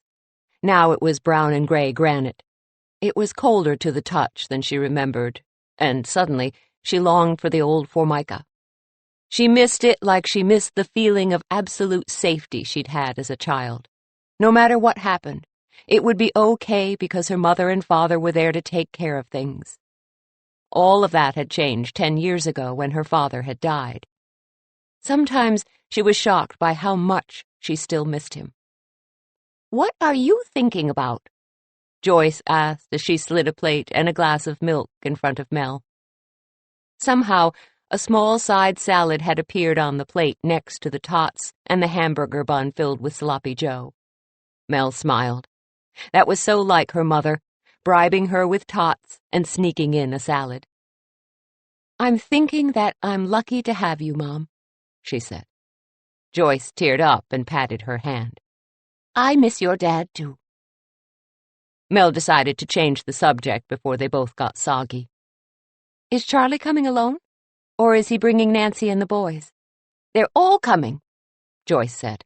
She sounded happy, and Mel was relieved to see the familiar sparkle light her eyes.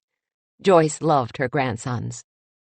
They spent the rest of Mel's mealtime making plans for the boys, and then Mel gave her mom a big squeeze goodbye. "What are you going to do with it?" Joyce asked as they walked out the door. Mel knew she meant the dress. "It's probably better if you don't know," Mel said, which was her way of stalling for an answer because she really had no idea what she was going to do with it. "You're right." Joyce gave her one more solid hug and then stood waving while Mel pulled away. If the dress had to be destroyed, she supposed she could bag it and put it in a dumpster. But then someone might fish it out and resurrect it, and, with her luck, Joyce would run into that person at the library or the post office. South Scottsdale was like that. She debated chopping it up and making a pair of bright blue pillows out of it. Nah, her mom would freak out if she saw them in Mel's apartment. The dress had to die, but how? She spun her Mini Cooper back towards Old Town and zipped along Camelback Road until she was just south of Tate's penthouse apartment. Ding! He had an outdoor gas grill. That would work. Tate owned one of 4 corner penthouses in a luxury building that sat on the north side of the canal. She parked in the garage below his building and called him to make sure he was home.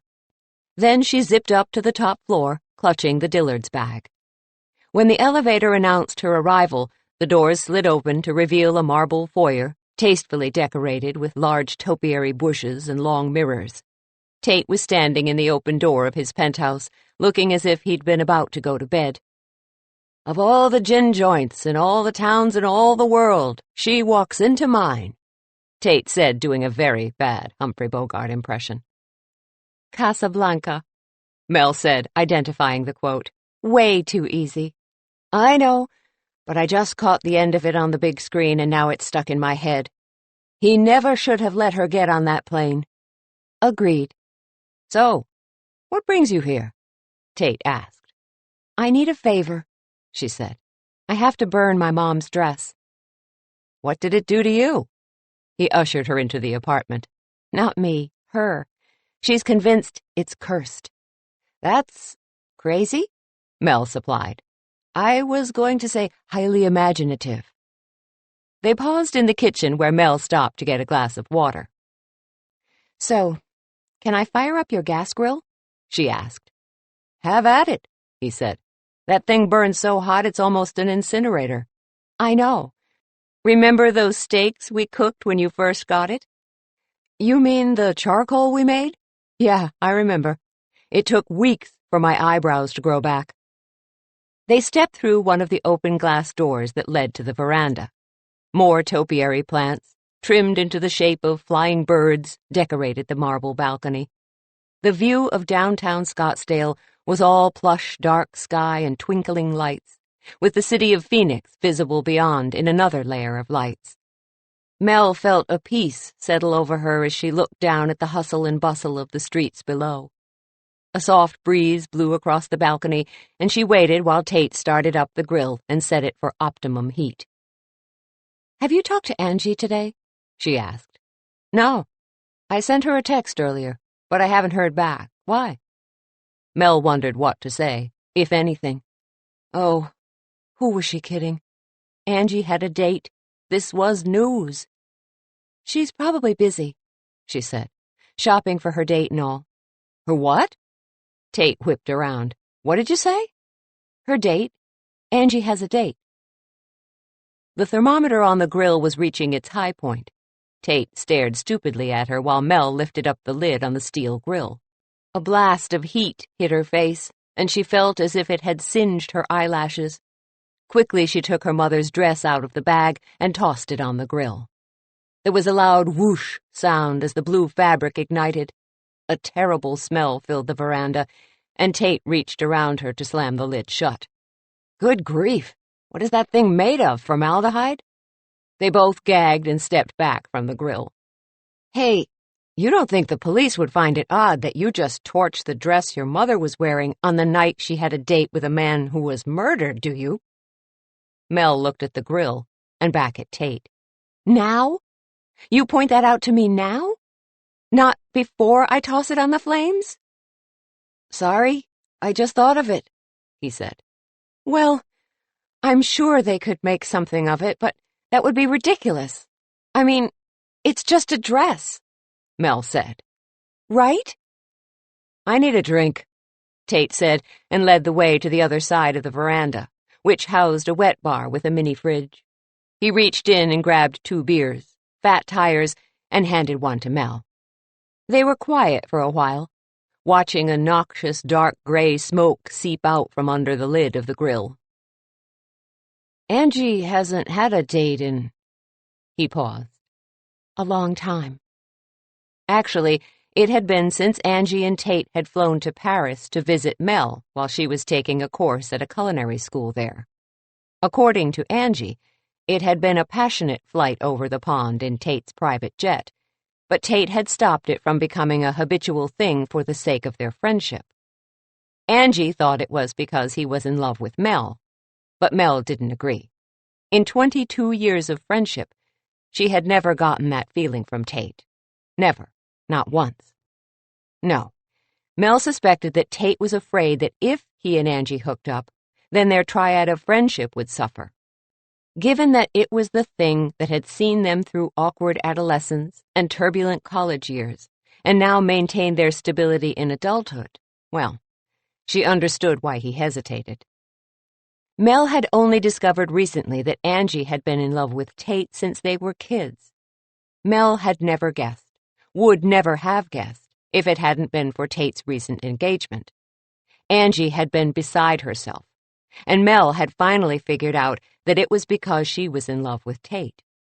But if Mel hadn't figured it out, then she couldn't be terribly surprised that Tate hadn't either. Angie was very good at hiding her feelings. She watched Tate closely. How did he feel about Angie having a date? He looked pensive, but that could mean anything. "Who's the guy?" he asked, taking a long sip from his beer. "No one you know," Mel said. "He came into the shop today." "A total stranger?" he asked. Pensive switched to alarmed. "She's going out with a stranger? Do the brothers know about this?" Mel laughed. "I don't think she's going to tell them." "What about Joe?" Tate asked. "Are you going to tell him?" "I hadn't planned to," Mel said. "Since we're going on the date, I'm not that worried." "We're going?" "Yes. Angie scored us tickets to his show," Mel said. "Show?" Tate raised an eyebrow. "Are you ready for this?" Mel asked, and Tate nodded. "Angie has a date with Roach from the sewers." Tate's jaw slid open. "You're kidding. I love those guys. Na na na na na na, step on this, yeah, step on this, like this, yeah. He sang the lyrics just as badly as Angie, and Mel was suddenly grateful that Roach was not here to hear it. "So Roach came into the shop? That is so cool." "Sort of," Mel said. "Do you know his real name?" "It's not Roach? Really? He lifted the bottle to his lips. No, it's Brian Malloy. Tate lowered his beer. No way. Way. Mel took a long sip of her beer. And now he's got the hots for Ange, and we're all going to his show tomorrow night. Tate looked confounded, but before Mel could say anything else, her phone chimed. She knew it had to be her mother looking for a status report. She flipped open her phone. Relax, Mom. I took care of it. The dress has been destroyed. Interesting, a man's voice said. And why exactly did you feel the need to destroy a piece of evidence? Mel felt all of the blood drain from her face. She knew that voice. It was deep and growly and sounded like it was in a perpetual state of annoyance. It was Detective Martinez from the Paradise Valley Police Department, and he did not sound happy. 8. On a scale from 1 to 10, how mad are you? Silence was Joe's only response. Because it's really hard for me to tell with your jaw clamped shut like that. It was late, and they were driving from Joyce's house to Mel's apartment. Detective Martinez had questioned Mel and her mother for 2 hours upon learning that Mel had burned her mother's dress. For some reason, he didn't believe her mother thought the dress was cursed, but instead thought they were trying to destroy evidence. He'd even sent a forensic unit over to Tate's to take samples from the grill. The interrogation only ended because Uncle Stan and Joe arrived and went nose to nose with Detective Martinez. When the detective accused Joe of covering up for his girlfriend, Mel was sure Joe was going to slug him. The detective even grinned at him, as if hoping Joe would lose his cool. Instead, Joe had turned to Mel and said, "Get your things, this interview is over." Uncle Stan had muscled Detective Martinez out the door on their heels and slammed it in his face. While Joe helped Mel into the car, she heard the detective call, "This isn't over, DeLaura." "Oh, yes, it is," Joe muttered under his breath before he roared out of her mother's driveway. "What were you thinking?" Joe finally spoke. "Do you have any idea how this looks?" Bad? Mel guessed. "Detective Martinez is now suspicious that your mother had something to do with Malloy's murder," he said. "They were looking at Malloy's son, but now—" Funny you should mention him. Brian, right? "Yeah, well, Angie's got a date with him," Mel said. Joe whipped his head in her direction with an incredulous expression. She wasn't proud of herself, but Mel knew that one way to stop Joe from being mad at her was to throw Angie under the wheels of the overprotective Big Brother bus. She felt a little bad about it, but she promised herself she'd make it up to Angie one day. They turned into the parking lot behind the bakery, and Joe stomped on the brakes of his black Prius, making them screech. "Explain," he demanded. He hit the button to lock the doors of the car, keeping Mel right where she was. Roach, a.k.a. Brian Malloy, came into the shop today because he thought I was the woman dating his father, and he thought I killed him for some nefarious reason of my own," she said. "Angie set him straight, and I think he was quite taken with her, because he asked her out, and she said yes." "But he's—" "A drummer in a rock band, who goes by the name Roach," Mel said. "I was thinking he's a murder suspect, but the rock band thing isn't winning me over either," he said. "Quite a pickle, isn't it?" She reached over Joe and pushed the button to unlock the doors. "I'm guessing you want to go talk to her, so I won't keep you. Call me." She shoved open her door and was halfway out when a strong hand grabbed the tail of her shirt and hauled her back into the car. She landed back in her seat with a thud. "Why do I get the feeling that dating you is career suicide?" he asked. He didn't wait for an answer, but kissed her, with an incendiary heat that made Tate's grill seem like a Bunsen burner. "Go," he said, releasing her with a rueful smile. "Flip the light on twice so I know you're safe." Mel scraped her limp body off the expensive leather seat and hurried up the staircase to her apartment above. She unlocked the door, peered inside the studio apartment, and flipped the light switch off and on so that Joe knew she was safe. She watched as he drove away and then collapsed onto her futon with an exhaustion she hadn't known was possible. The first person in the door when the bakery opened the next morning was Mr. Zelaznik. He shuffled in and demanded a 4-pack of cupcakes and a glass of water. "Breakfast of champions," Angie said as she went to fill his order. Mel had been watching Angie all morning. She hadn't said anything about Tate or Joe, so Mel was left to wonder if either of them had said anything to Angie about her date. Just when she thought she couldn't take it any more, Tate strolled in. He looked pensive again. "How did it go last night with the detectives?" he asked, taking a seat at the counter. "It could have gone better," Mel said. She opened the back of the display case and began shifting cupcakes to make room for a fresh batch of orange dreamsicle cupcakes. It was one of her favorites, an orange cupcake topped with vanilla buttercream and garnished with a candied orange peel. "What detectives?" Angie asked as she came back from delivering Mr. Zelaznik's water. Mel hadn't told Angie about the night before, because she didn't want to have to admit that she'd babbled about Angie's date to save herself. "It was no big deal," she said. "They just had some more questions." "No big deal?" Tate gaped. "They impounded my grill." "Come again?" Angie looked between the two of them as if they'd suddenly started speaking Swahili. The bells on the door jangled, and in strode Roach, looking every inch the rock star that he was. Angie broke into a smile at the sight of him, and he grinned at her in return. Hopping up and leaning over the counter, he planted a kiss on her that did not give Mel the impression that this was new territory for him. "I missed you," he said, tossing his long black hair over his shoulder. "I have a few hours before rehearsal. Come away with me." Angie glanced at Tate and Mel. We ran into each other at Ra, the sushi restaurant, and..." Her voice trailed off and her cheeks flushed bright pink.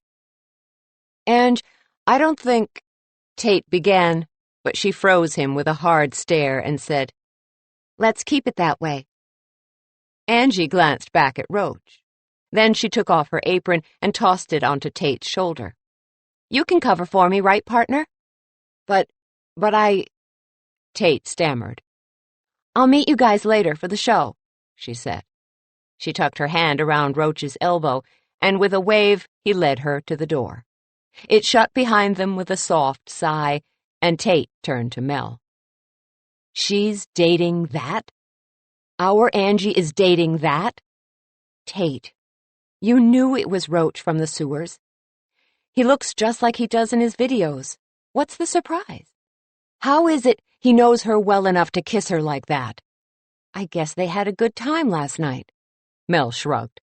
"Last night?" Tate huffed. "Before I had a chance to check him out? He could be a murderer. Has she thought of that, huh?" "Oh, I wouldn't go there if I were you," Mel said. She still had scorch marks from Angie's temper yesterday when she'd forbidden her to date a possible murderer. "Did you see those tattoos?" Tate continued. "They look like jailhouse tattoos to me." "I thought he looked cool," Mr. Zelaznik said around a mouthful of cupcake. "I bet I could get any babe I wanted if I looked like him." "Well, who asked you?" Tate snapped. Mel tied the apron on Tate, ignoring his hysterics. "Why don't you go get another batch of cupcakes from the cooler?" she suggested. "I think you need some time to chill." Tate grunted, and, still muttering, banged through the door to the kitchen. Mel shook her head. It appeared Angie had finally gotten Tate's notice. But judging by how happy she looked with Roach, maybe it was too late. Tate helped Mel load the cupcake display case. From his silence, she could tell he was still fuming about Angie and her date. She put him to work wiping down the tables before the post-lunch rush while she boxed up several special orders in back and put them in the cooler to await pickup. Tate was just putting away his cleaning supplies in the closet when his phone rang, its distinctive James Bond theme. He yanked it out of his pocket and checked it. Yes, I've been waiting for this, he said to Mel. Do you mind if I take it in your office? Not at all, she said. She glanced at Mr. Zelaznik, who had looked up from his cupcakes and crossword, and they both shrugged. While it was quiet, Mel decided to fold up some 4-pack boxes. In addition to Mr. Zelaznik's 3 entries today, there had been 5 more entries in the fairy tale cupcake contest this morning alone. Most surprising was the fact that they were men. Mel had a feeling that with Valentine's Day rapidly approaching, guys were looking for something special for their significant others, and wasn't a night on the town topped with cupcakes just perfect? Maybe there would even be a run on 4-packs of cupcakes. She was crouched down behind the counter to pull out a stack of flat boxes to be folded into 4-pack carriers when she heard the door chime. I'll be right with you, she called. Where's Angie? Is she in back? We need to talk to her. Pronto. Uh-oh. Mel stayed hunkered down behind the counter. The DeLaura brothers were here. It sounded like all 7 of them. No, Joe would have called her if he was coming over. That meant the rest of them were here, and they were not going to be happy when they found out Angie wasn't. Mel wondered if she could crawl out the kitchen door before they noticed her. Tony, the tallest, leaned over the counter and spotted her. Hi, Mel. She sighed and slowly rose to her feet. 6 of the 7 DeLaura brothers stood before her. Dom, Ray, Sal, Tony, Paulie, and Al. Angie's brothers. It was a bit overwhelming to be confronting 6 good-looking variations of her boyfriend, Joe. She couldn't help but notice that the level of testosterone in the bakery had risen to a level she'd never before experienced. Hi, boys. What brings you in today? I do, Tate said from behind her. He was standing in the doorway, and even in his pink fairy tale cupcakes apron, he looked resolute. Gentlemen, if you'll follow me. What are you? Mob-owned? Mr. Zelaznik called to Mel from his table. Is this just a cover operation for a house of ill repute? No, she snapped. It most certainly is not. Darn, Mr. Zelaznik said as he stuffed in another bite of cupcake. Mel pushed through the swinging doors after the last of the DeLaura brothers and stared at Tate as if he'd lost his mind. He met her stare, refusing to back down. She grabbed him by the elbow and hauled him into the corner and hissed, Did you call them all here? Does the term dead man walking mean anything to you? what? Tate asked. Angie could be out there with a murderer right now. We need to strategize. Tate, she is going to murder you for dragging the brothers into this, Mel warned. If it means keeping her safe, I'll risk it, he said. Melanie just shook her head. I noticed Joe isn't here. Yeah, he seemed to think you and Angie would not be on board with this plan. You think? Hey, Mel, how about a round of cupcakes? Paulie asked. My treat, Tate said, and Mel turned to glower at him. You got that right, she said. She pushed through the swinging doors and loaded up a tray with a half-dozen cupcakes and glasses of milk, except for 1 glass of iced tea for Sal, because he was lactose intolerant. When she re-entered the kitchen, Tate was pacing in front of the brothers, who were all seated on stools around the steel work table, watching him with varying levels of concern. This Roach character, Dom said. How long has she known him? And what kind of name is that anyway? It's his stage name, and they met yesterday, right, Mel? Tate asked. Oh, no. I am not a party to this, Mel said. But he could be a murderer, Tate said. And she's your best friend. How can you be so unconcerned? I'm concerned, but I also trust Angie's judgment, Mel said. Besides, he has no reason to harm her. I saw the way he looked at her this morning. I think he really likes her. Ray asked. He dropped his fork and cracked his knuckles. Like he wanted to see her naked. Tate said. Several hands slammed down on the steel work table, and the brothers growled. It sounded as if Mel had a bear trapped in her kitchen. She raised her hands in frustration. "Stop it," she ordered. "Just stop it. Do any of you know why Angie has been single for the better part of the past 15 years? "No one's good enough for our Ange," Sal said. "It would take a very special guy to deserve someone like her, and she hasn't found him yet." "Yeah," Al agreed. He was the only DeLaura who still lived at home, and Mel had a soft spot for him because he was the one who most resembled Joe. "No, it's because you thugs chase away every single man she's interested in," Mel said. "And if you do it again, I'm afraid you're going to lose her."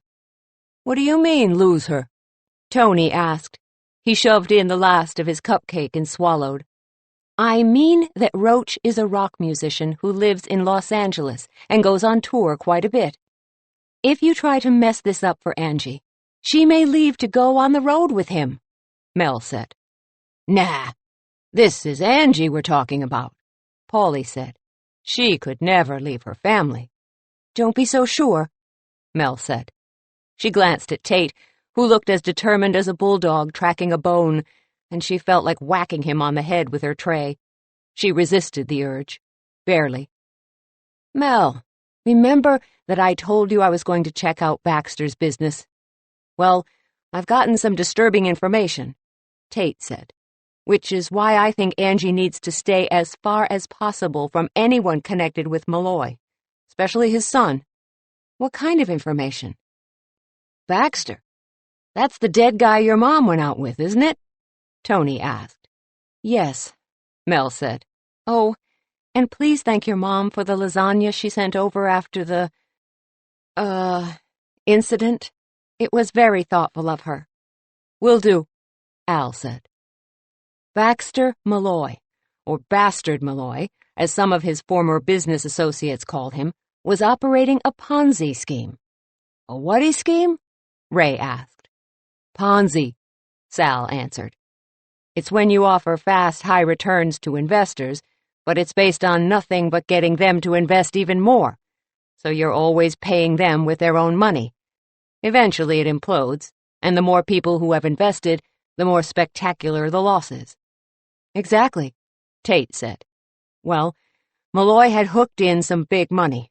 In fact, my people at Harper Investments tell me he bilked billions out of unsuspecting investors." "I don't see what this has to do with his son," Mel said. "Roach told us he hasn't spoken to his father in 3 years. "Really?" Tate asked. "Because according to the partial list of investors I managed to obtain, Roach invested millions with his father, and by all accounts has lost it all. I ran a credit check on him. He's broke." "Well, that would give a guy a heck of a motive to off his own father," Dom said. "Especially if they weren't close to begin with." "My thoughts exactly," Tate said. "Now Mel and I will be on Angie's date with her tonight, but we'll need you all to make sure she's not alone with him after that." "Not a problem," Ray said. "We can take turns running interference." The brothers spent the next half hour working out the shifts they planned to take to keep an eye on their sister. Mel tried to argue on Angie's behalf, but her effort was half-hearted. Honestly, now that Roach looked like such a promising suspect, she didn't like the idea of Angie dating him at all. Finally, the DeLaura brothers trooped out.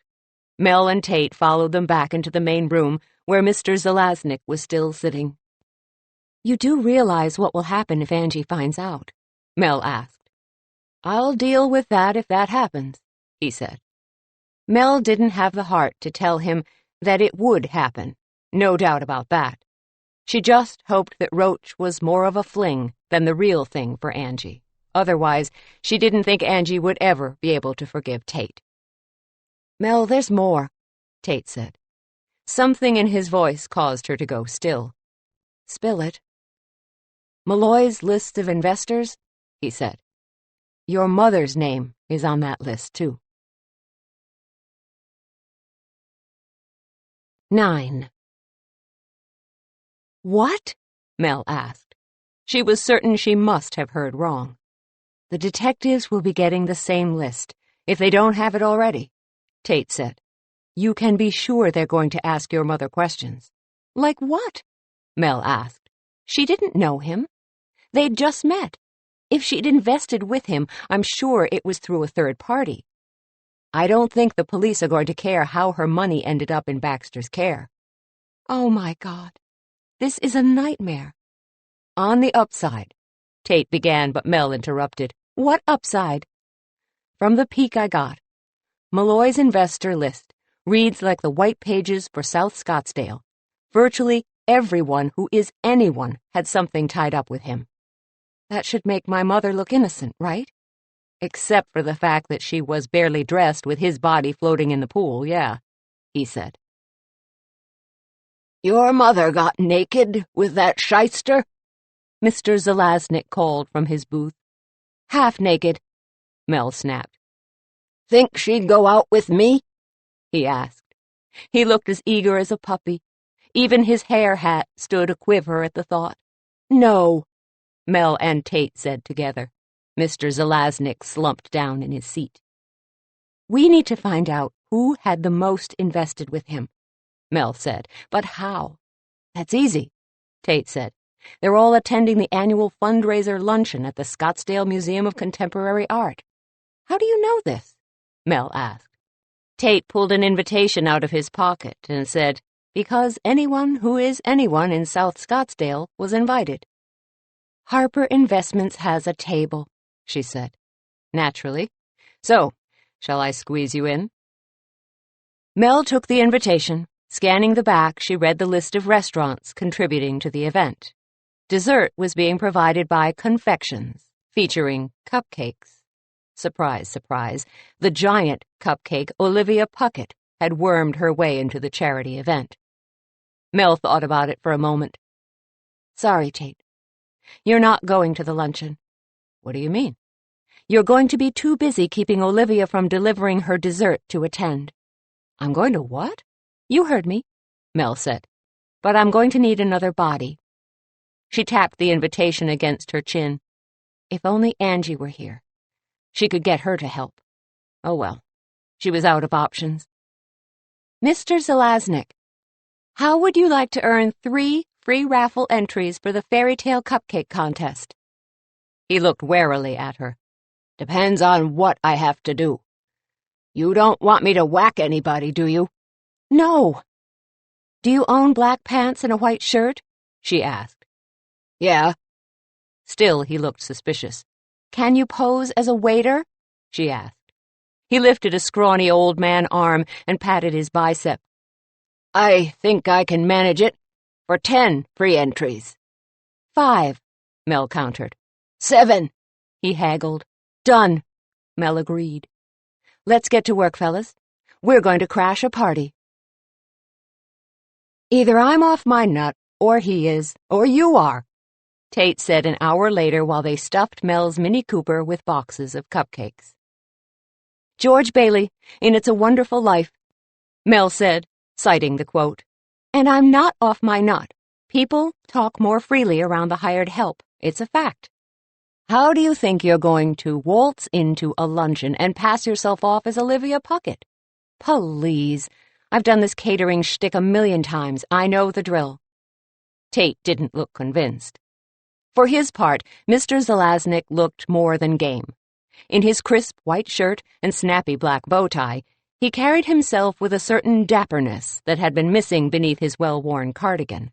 Mel debated making him lose the hair hat, but it was sort of growing on her.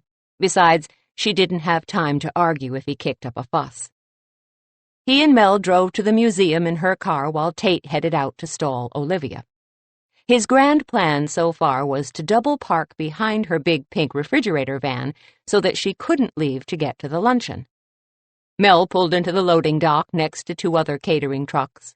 Waitstaff, dressed in the standard white shirts and black pants, were buzzing from the vans to the back door as they unloaded the day's luncheon.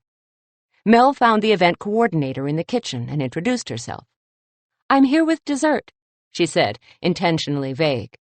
The woman, whose name tag read Bonnie, checked her clipboard. I don't see... Oh, wait, Cupcakes. Yes, here you are. You're early. Dessert won't be served for another hour. No problem, Mel said. We'll just store our cupcakes in the cooler and pitch in until it's time. Fine. If you need anything, let me know, Bonnie said. Her hair was up in a French twist, and her chic purple wraparound dress hugged a nice set of curves that made her look feminine without appearing too easy access. She and Mr. Zelaznik made quick work of unloading the cupcakes into the walk-in refrigerator in the kitchen. The executive chef and Bonnie seemed to be having a disagreement about the temperature of the cold soups, and Mel was more than happy to leave the kitchen before it turned ugly. Okay, Mr. Zelaznik, she began, but he interrupted. Call me Marty, since I'm staff now and all. Mel smiled. All right, Marty. I want you to work the room. Blend in as much as you can and keep your ears open for any talk about Baxter Malloy. Will do, he agreed.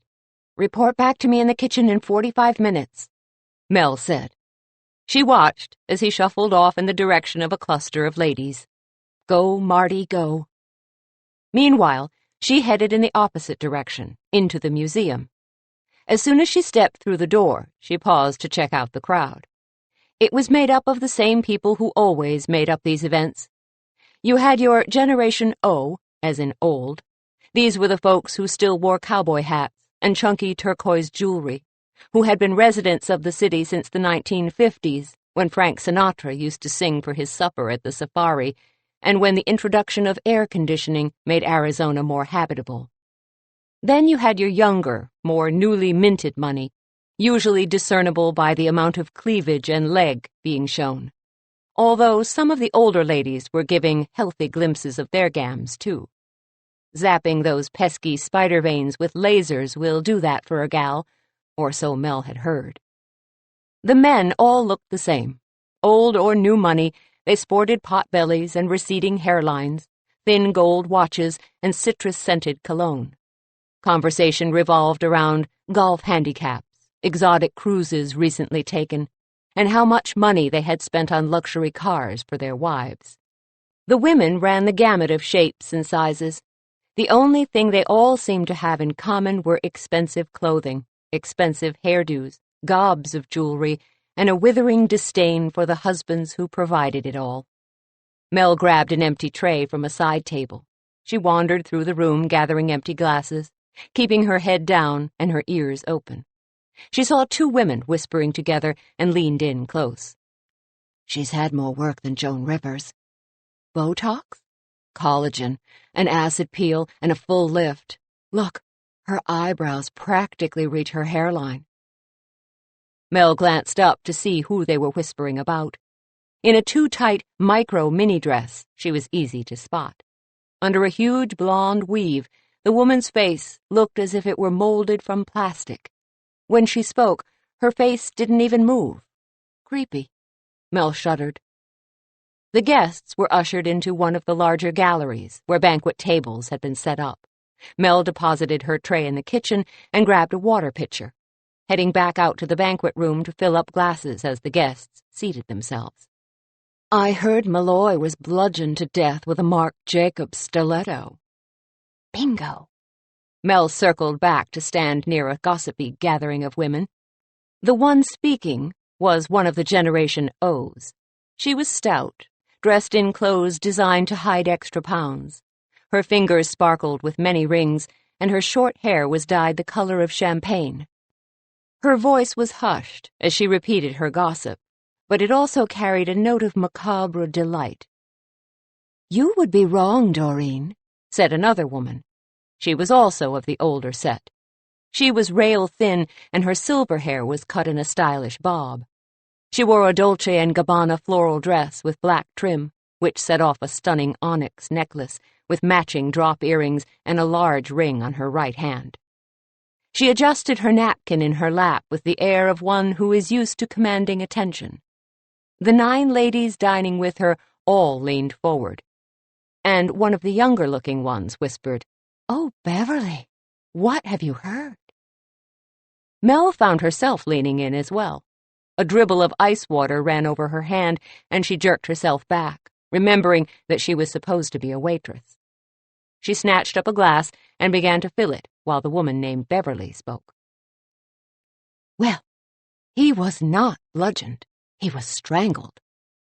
I bet it was that slut he was on a date with, one of the women said. Mel bristled on her mother's behalf and turned to glare at the woman. She was a buxom blonde, pushing 50, but trying to hold on to 35 with a clenched fist. Mel's eyes narrowed. She knew this woman. She was the one Joyce had snapped at in the dressing room at Dillard's.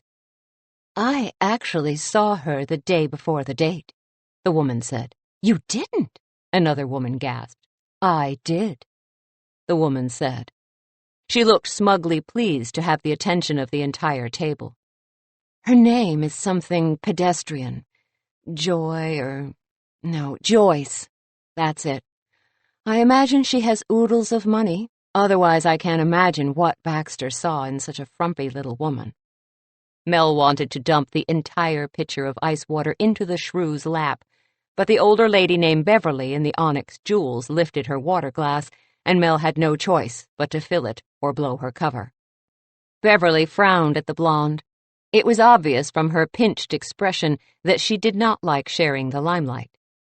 She turned her head towards the blonde, raised a slim, penciled-on eyebrow, and asked, Correct me if I'm wrong, but weren't you dating Baxter, Elle? Mel glanced back at Elle, the blonde, who pouted and said, A few times. Hardly worth mentioning. Really? Didn't he buy you that lovely pink solitaire? Beverly asked. Elle lowered her right hand under the table, but not before Mel caught a flash of pink. Beverly looked like a shark that smelled blood in the water and was circling back for the killing strike. In fact, didn't Baxter pay for your townhouse and your Cadillac? One wonders, how are you going to maintain them now? The blonde flushed a sickly shade of red, and Mel knew it was no coincidence that she had been in the dressing room that day. She must have been following them in order to check Joyce out. No doubt to see who her competition was. Seems to me the police should be asking you some questions about Baxter's death, especially if he was, how shall I put it? Moving on? Trading up, said another, and they all cackled. Elle rose to her feet and tossed her napkin onto the table. Enjoy yourself now, Beverly. Your days of being among the elite are numbered. Oh, am I to be replaced by you? Beverly asked. Her eyes flashed angrily, and Mel got the distinct impression that there was a history between these two women, and that this was more than just a power play among women. You've already had one heart attack. I don't suppose you'll survive another. More butter? Elle picked up a small crock of butter and smacked it down on the table in front of Beverly. Eat up.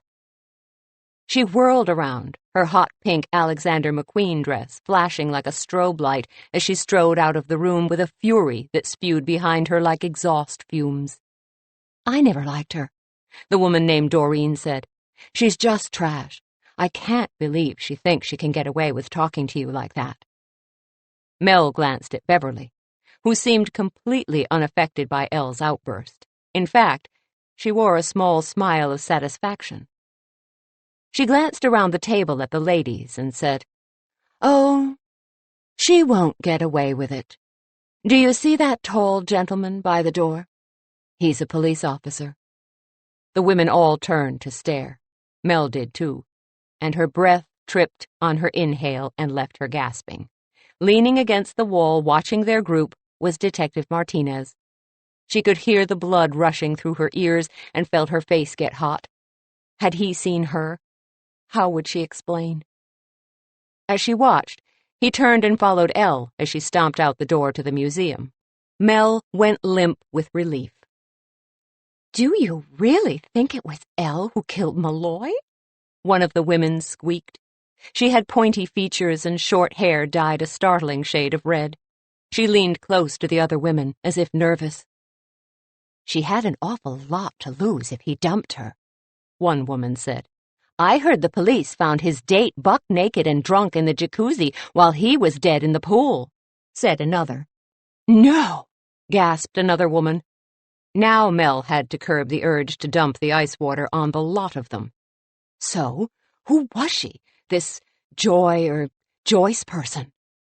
A gold digger, no doubt, Beverly said. You know the type, all blonde and tan and surgically enhanced. Probably just a younger version of Elle. Mel glanced around the table. 6 of the 9 remaining ladies definitely fit that description, and yet they nodded in accord with Beverly. Mel had to wonder, when a person became a stereotype, did they really not know it? What will happen to Malloy's company? One of the blondes asked. Will it go to his son? Another asked. Oh, I should hope not, Beverly said. He's a disgrace.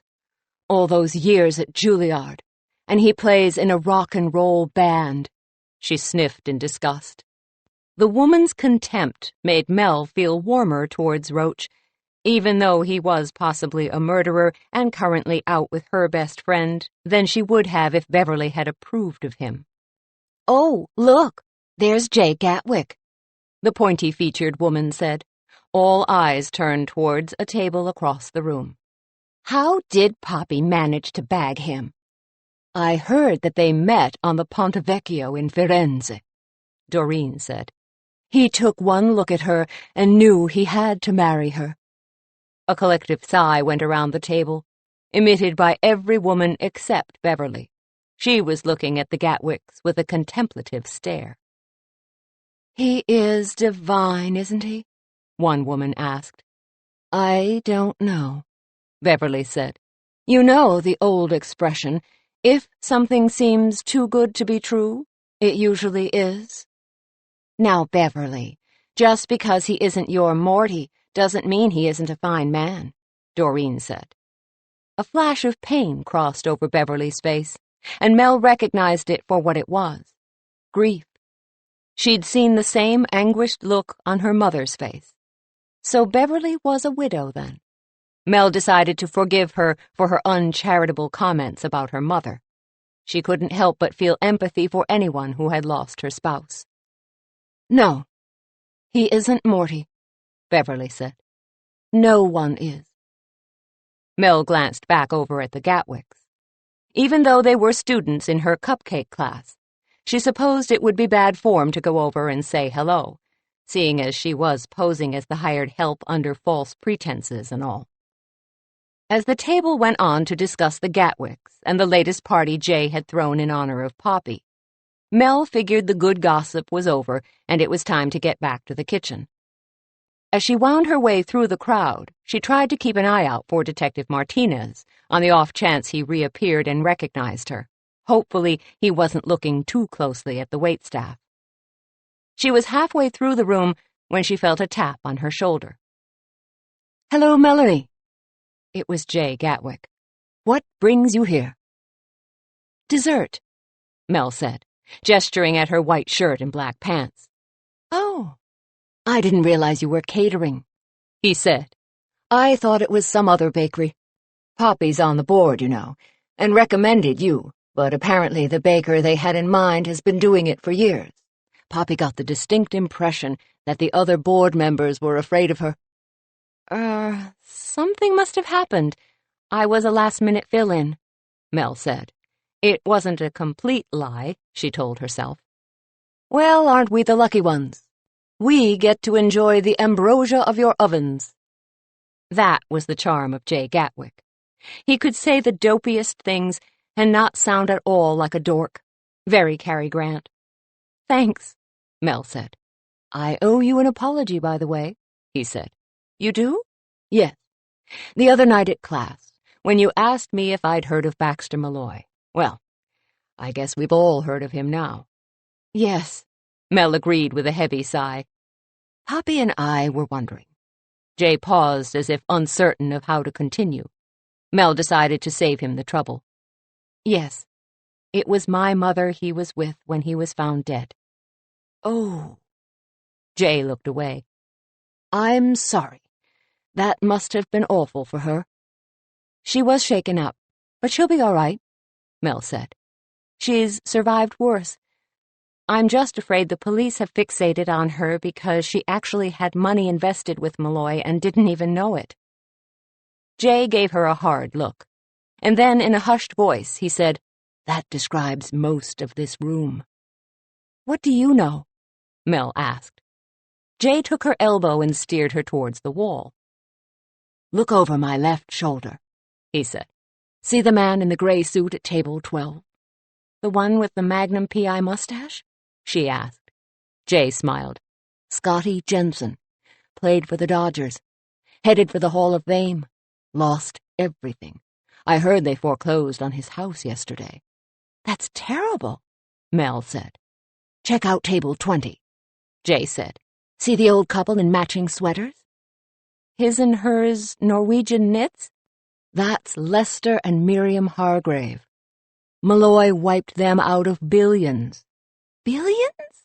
Mel squeaked. "Probably. All they can afford are the sweaters," Jay said with a shake of his head. "What about that blonde who just stormed from the room?" Mel asked. "I heard she was dating Malloy." "Elle Simpson," Jay said. "She's got a string of sugar daddies behind her, of which Malloy was the latest. Frankly, I'm surprised she hasn't been strangled by one of the women here." Mel raised her eyebrows. "Do tell."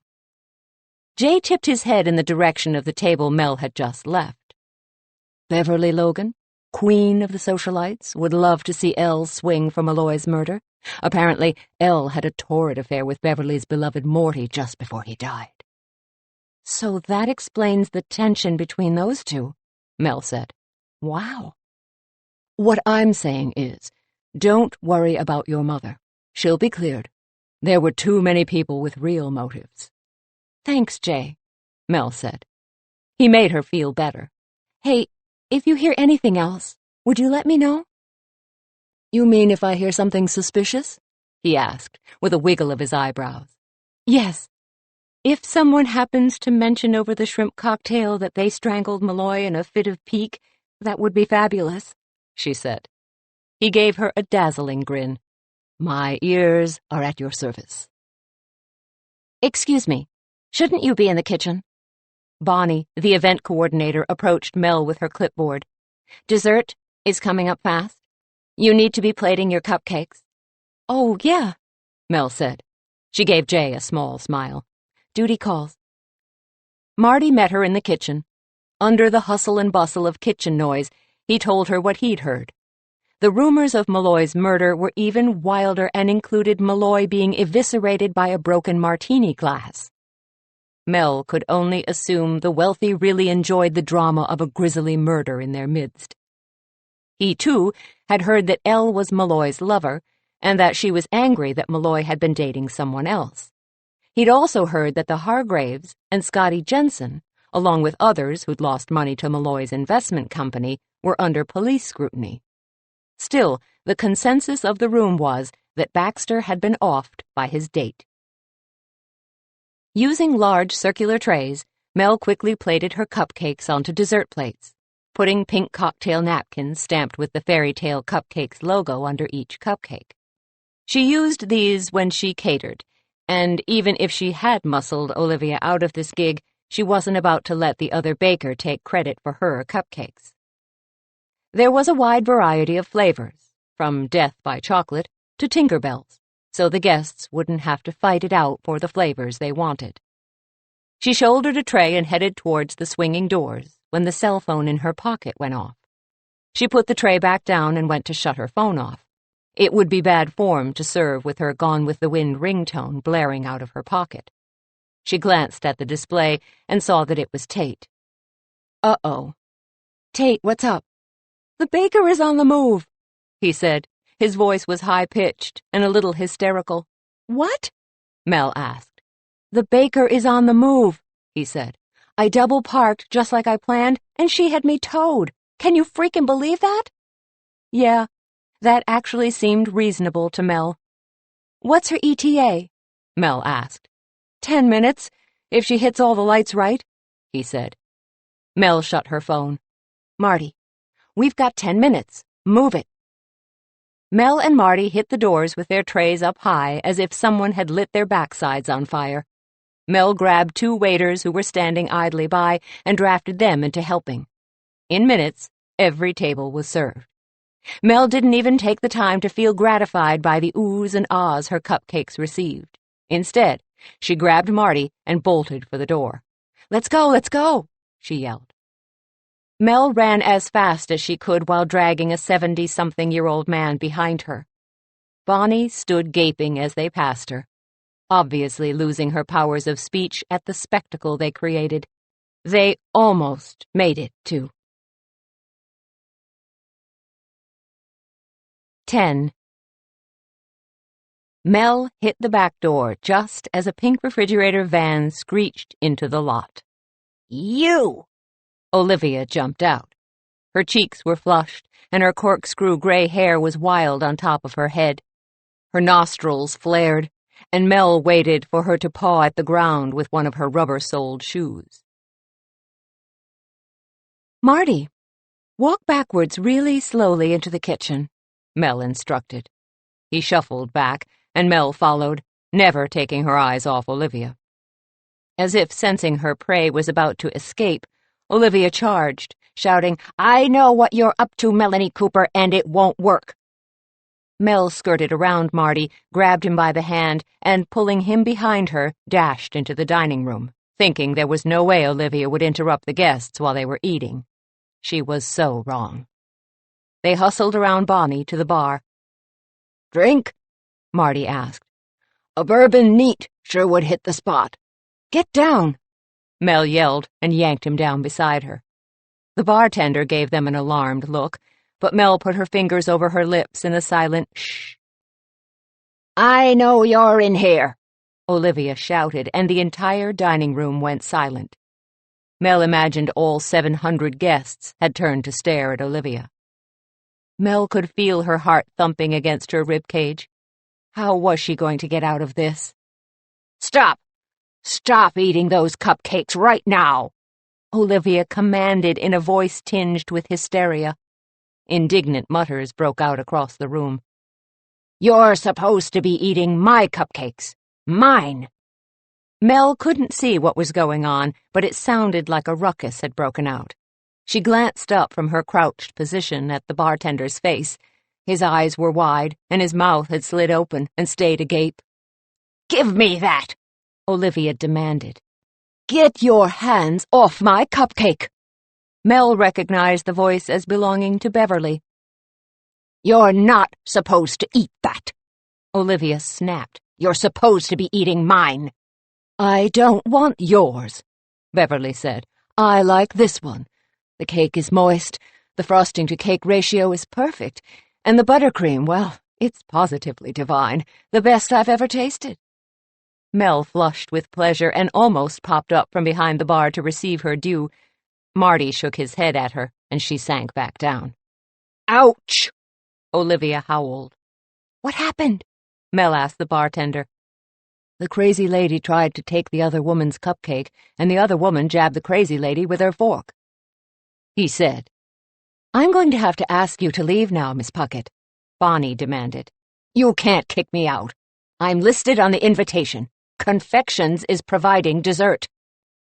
Olivia protested. "As you can see, dessert has already been taken care of," Bonnie said. "And a good thing, too, since you were late." "It wasn't my fault," Olivia protested. "Someone was double-parked." "Wait a minute." Mel could almost hear the thoughts click into place in Olivia's brain. "Miss Puckett, if you don't leave at once, I'm going to call security," Bonnie said. "This is not the time or place for this discussion." Mel glanced up and saw the bartender looking scared. That could only mean one thing. Olivia was coming. "Excuse me." He stepped over Mel and Marty and ducked out from behind the bar. Mel glanced all around her to see if there was a weapon of any kind, because she fully expected Olivia to tear her limb from limb for this. A bucket of pop on ice was the only thing available, so she grabbed a can and shook it as hard as she could. "Aha!" When Olivia's big head appeared over the bar, Mel popped the top and let the contents fly. Olivia sputtered and staggered back. Mel dropped the can, yanked Marty to his feet, and dashed for the kitchen. The door was clear. They were going to make it, but Mel was moving too fast, and she didn't see it. One tiny little pat of butter. She stepped on it, and her shoe went out from under her. To his credit, Marty tried to catch her, but he had to sidestep Olivia, who was hot on their heels. Mel landed on the hard floor with a smack, and Olivia tripped over her and went careening into a collection of pots and pans that echoed with a horrific crash. Mel scrambled to her knees and scooted for the back door, which Marty was very gallantly holding open. A pair of sturdy black pumps blocked her exit. She slowly glanced up to find herself nose to knee with Bonnie. Her blonde twist had become unraveled, and her face was mottled in shades of red, which clashed with her purple dress. "Get out," she snapped. "On my way," Mel said, and she continued scooting towards the door. Behind her, she heard Olivia moan, and over that she heard Bonnie tell Olivia that she was never, not under any circumstances, ever to volunteer her services for the annual arts drive again. Once outside, Mel found that, in an ironic twist of karmic payback, Olivia's pink van was blocking her Mini Cooper. She heard Olivia shout her name, and she and Marty exchanged wide-eyed glances. Mel spotted a dumpster in the corner. Marty was too old to outrun Olivia. They were going to have to hide. She grabbed him by the elbow again and shoved him up against the side of the dumpster. Hey, he protested. I'm not going in there. "It's either that or Olivia catches you," Mel said. Marty scooted up the side with renewed vigor, and Mel jumped in after him. Her left hand landed in slimy raw eggs, and her right foot connected with a hollow melon rind. It was like playing Twister in hell. She could hear Marty gagging from the stench, and she could feel her own breakfast surge up her esophagus, but she forced it back down as she heard the back door to the kitchen slam open. "Mouth breathe," Mel instructed. "She's looking for us."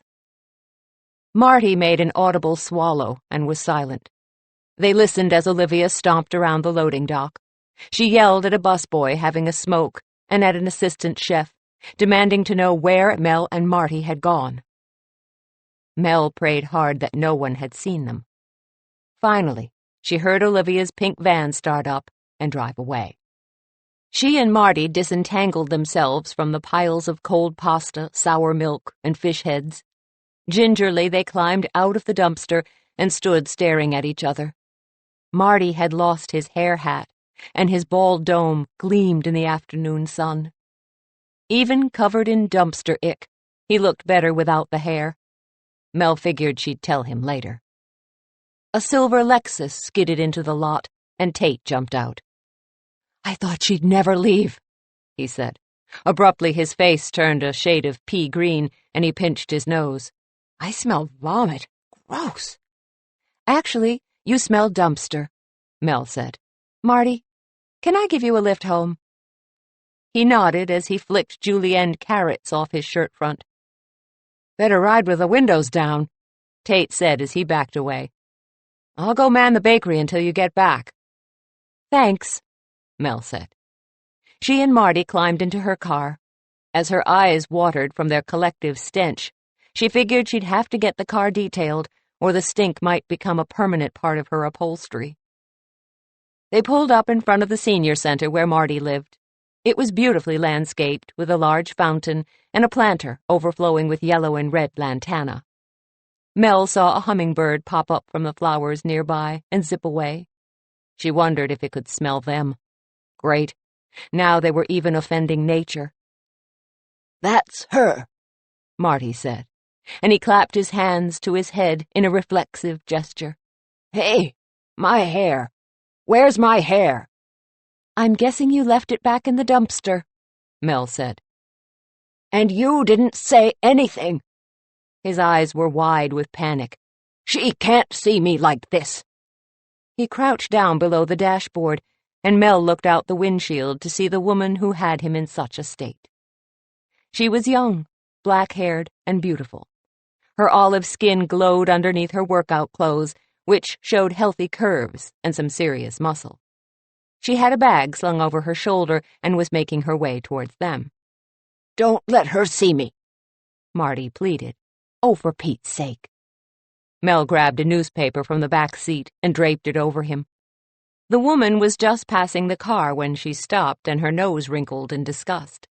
She looked around her as if trying to find the origin of the odor. She even checked the bottoms of her shoes. She was older than she had first appeared. Mel would have placed her in her late 40s, so not a spring chicken, unless you were the dirty old man hunched next to her. The woman moved on quickly without ever spotting Mel in the car, as if trying to outrun the smell. Once she had left in her own sedan, Marty popped up. "You could tell a fella when he loses his hair, you know," he complained. "You look better without it," Mel said. "Honestly, the hair wasn't doing a thing for you." He didn't look like he believed her. "I'm never going to get Beatrice to date me now." "How do you know her?" Mel asked. "She's too young to live here." "She's my yoga instructor," he said. "You take yoga?" "What? A man can't take yoga?" "No, it's not that," Mel said. "It's just, don't you think she's a bit young for you?" Marty opened the door and swung his feet out. He looked back over his shoulder at Mel. "All my life, I was a good and dutiful husband and father.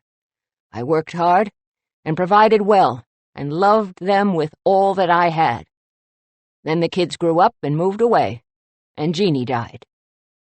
His words slowed, and he said, "There didn't seem to be much reason to get up anymore. And then I saw her.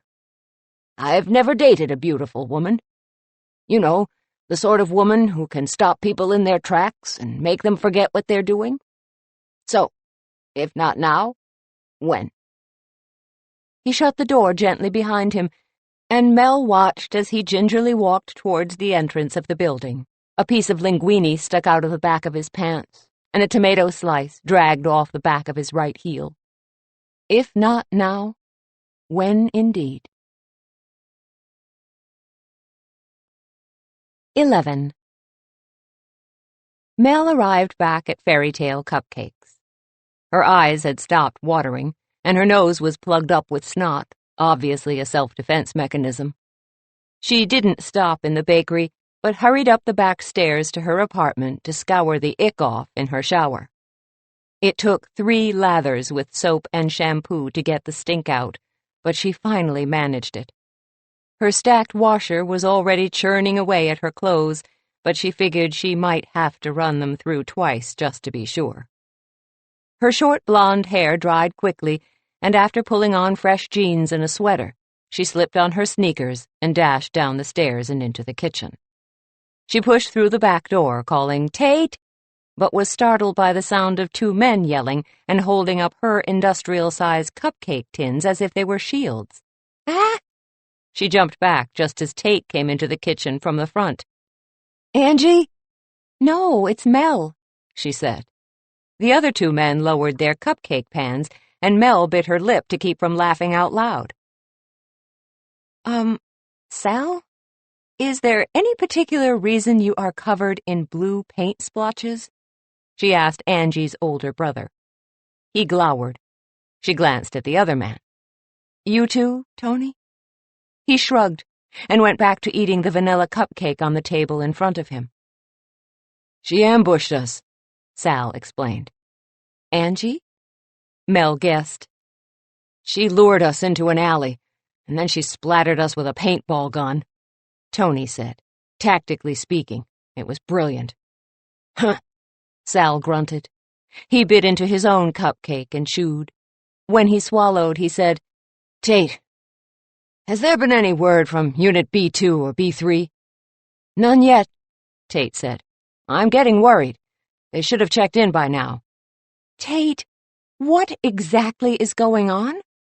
Mel asked. "Who are B2 and B3? "Nothing's going on," he said, but his voice went up a notch, and she knew he was lying. We're just doing a little Angie recon.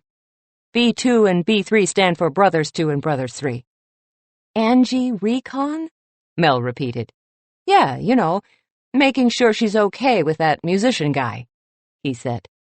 She is going to Whatever Mel was about to say was cut off as the back door swung open and in walked Paulie and Al.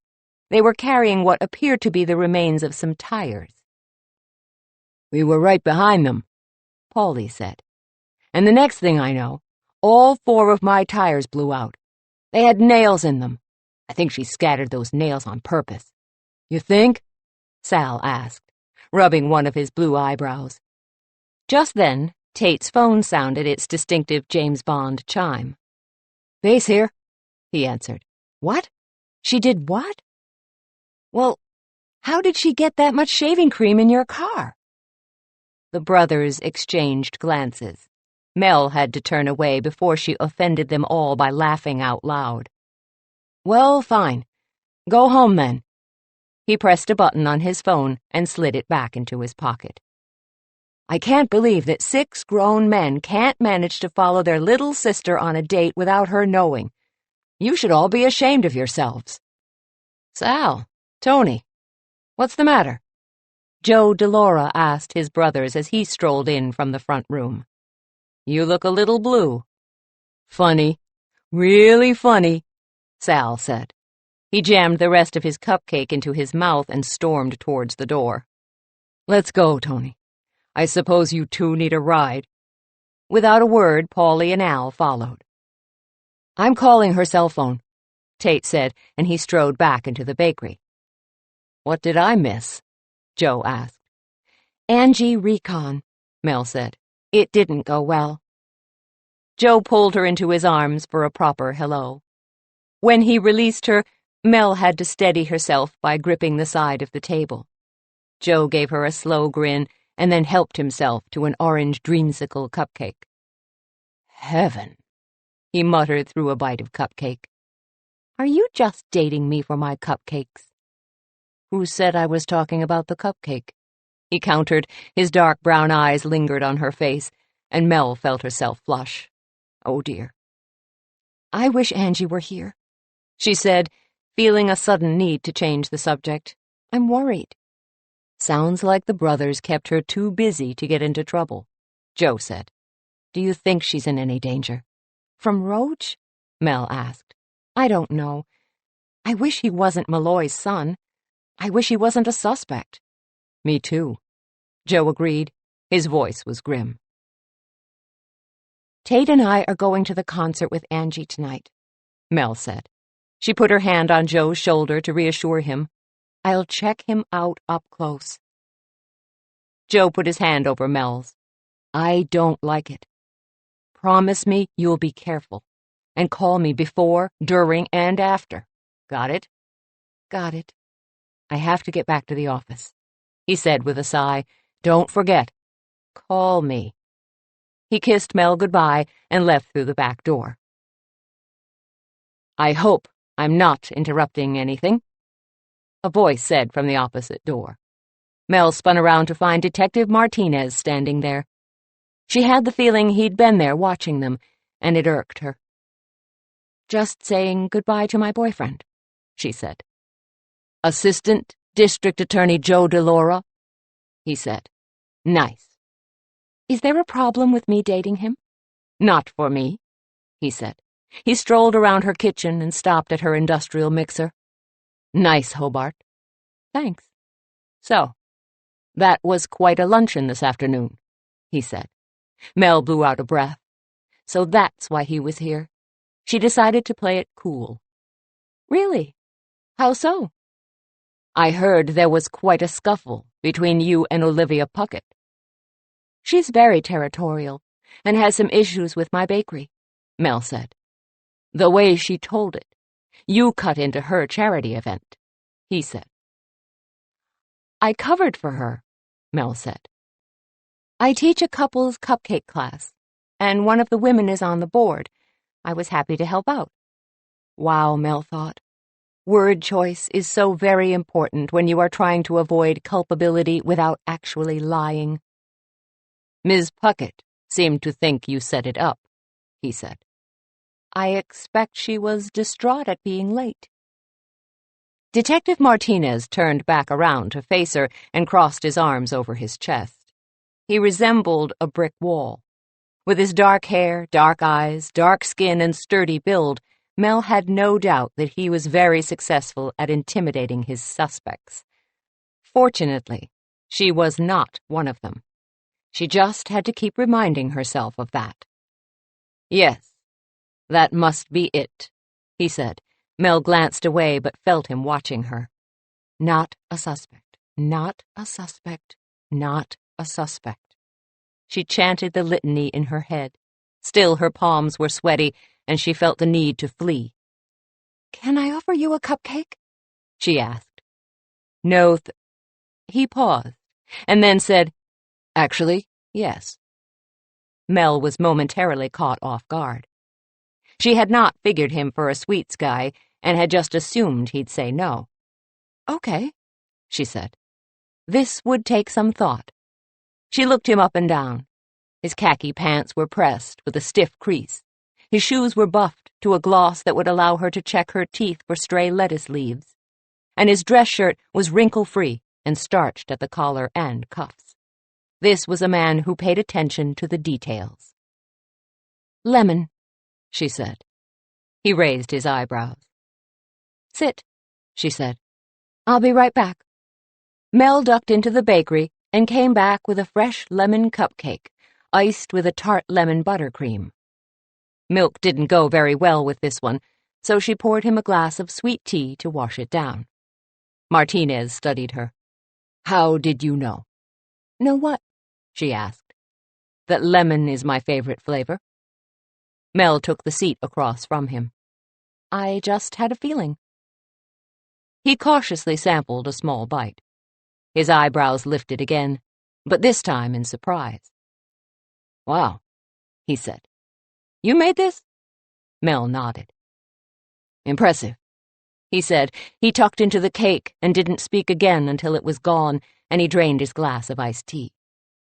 Thank you. You're welcome, she said. He picked up his plate and stood to take it to the sink.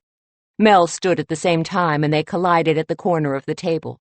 Martinez was reaching out to grab her elbow to steady her when the kitchen door swung open.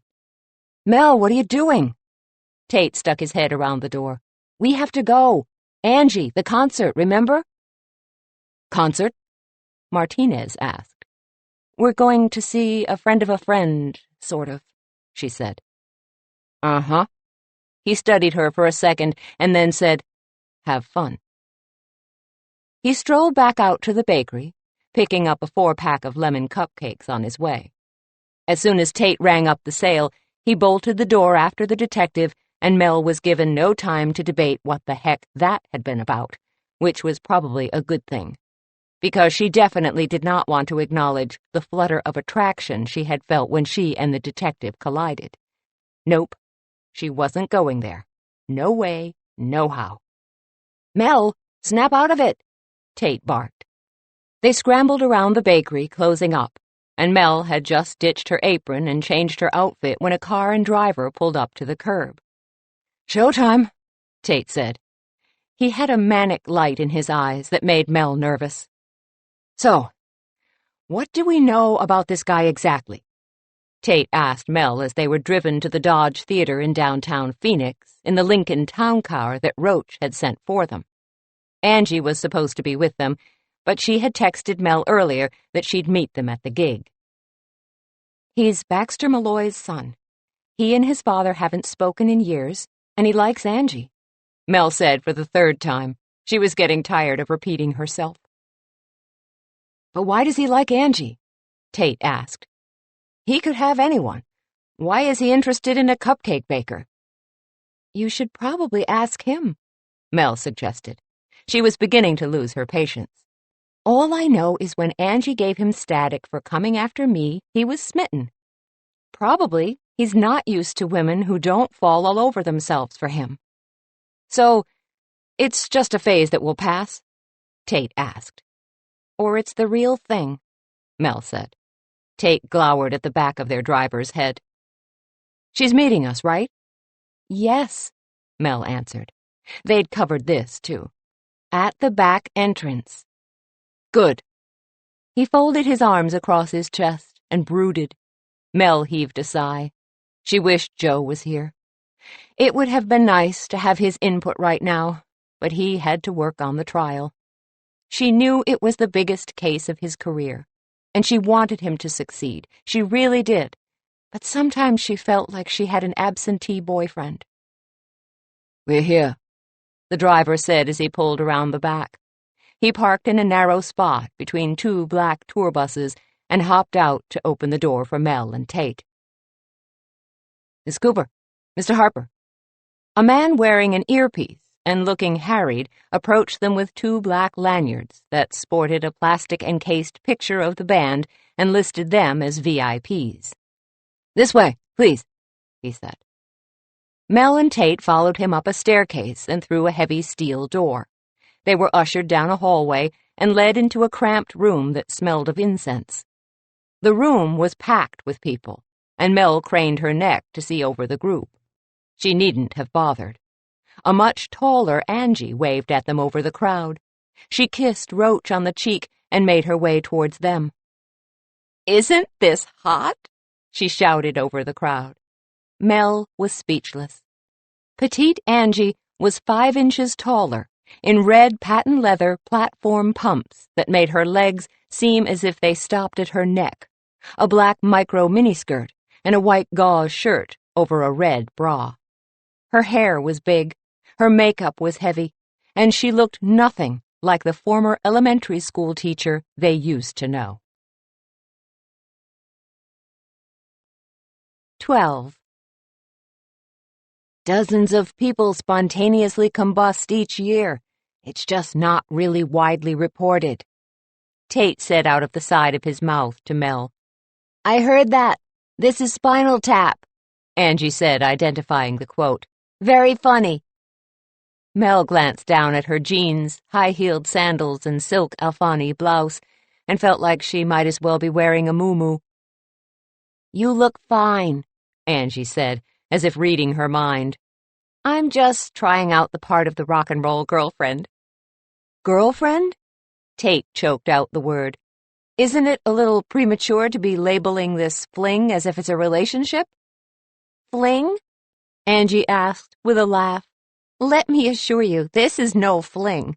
Come and meet Roach.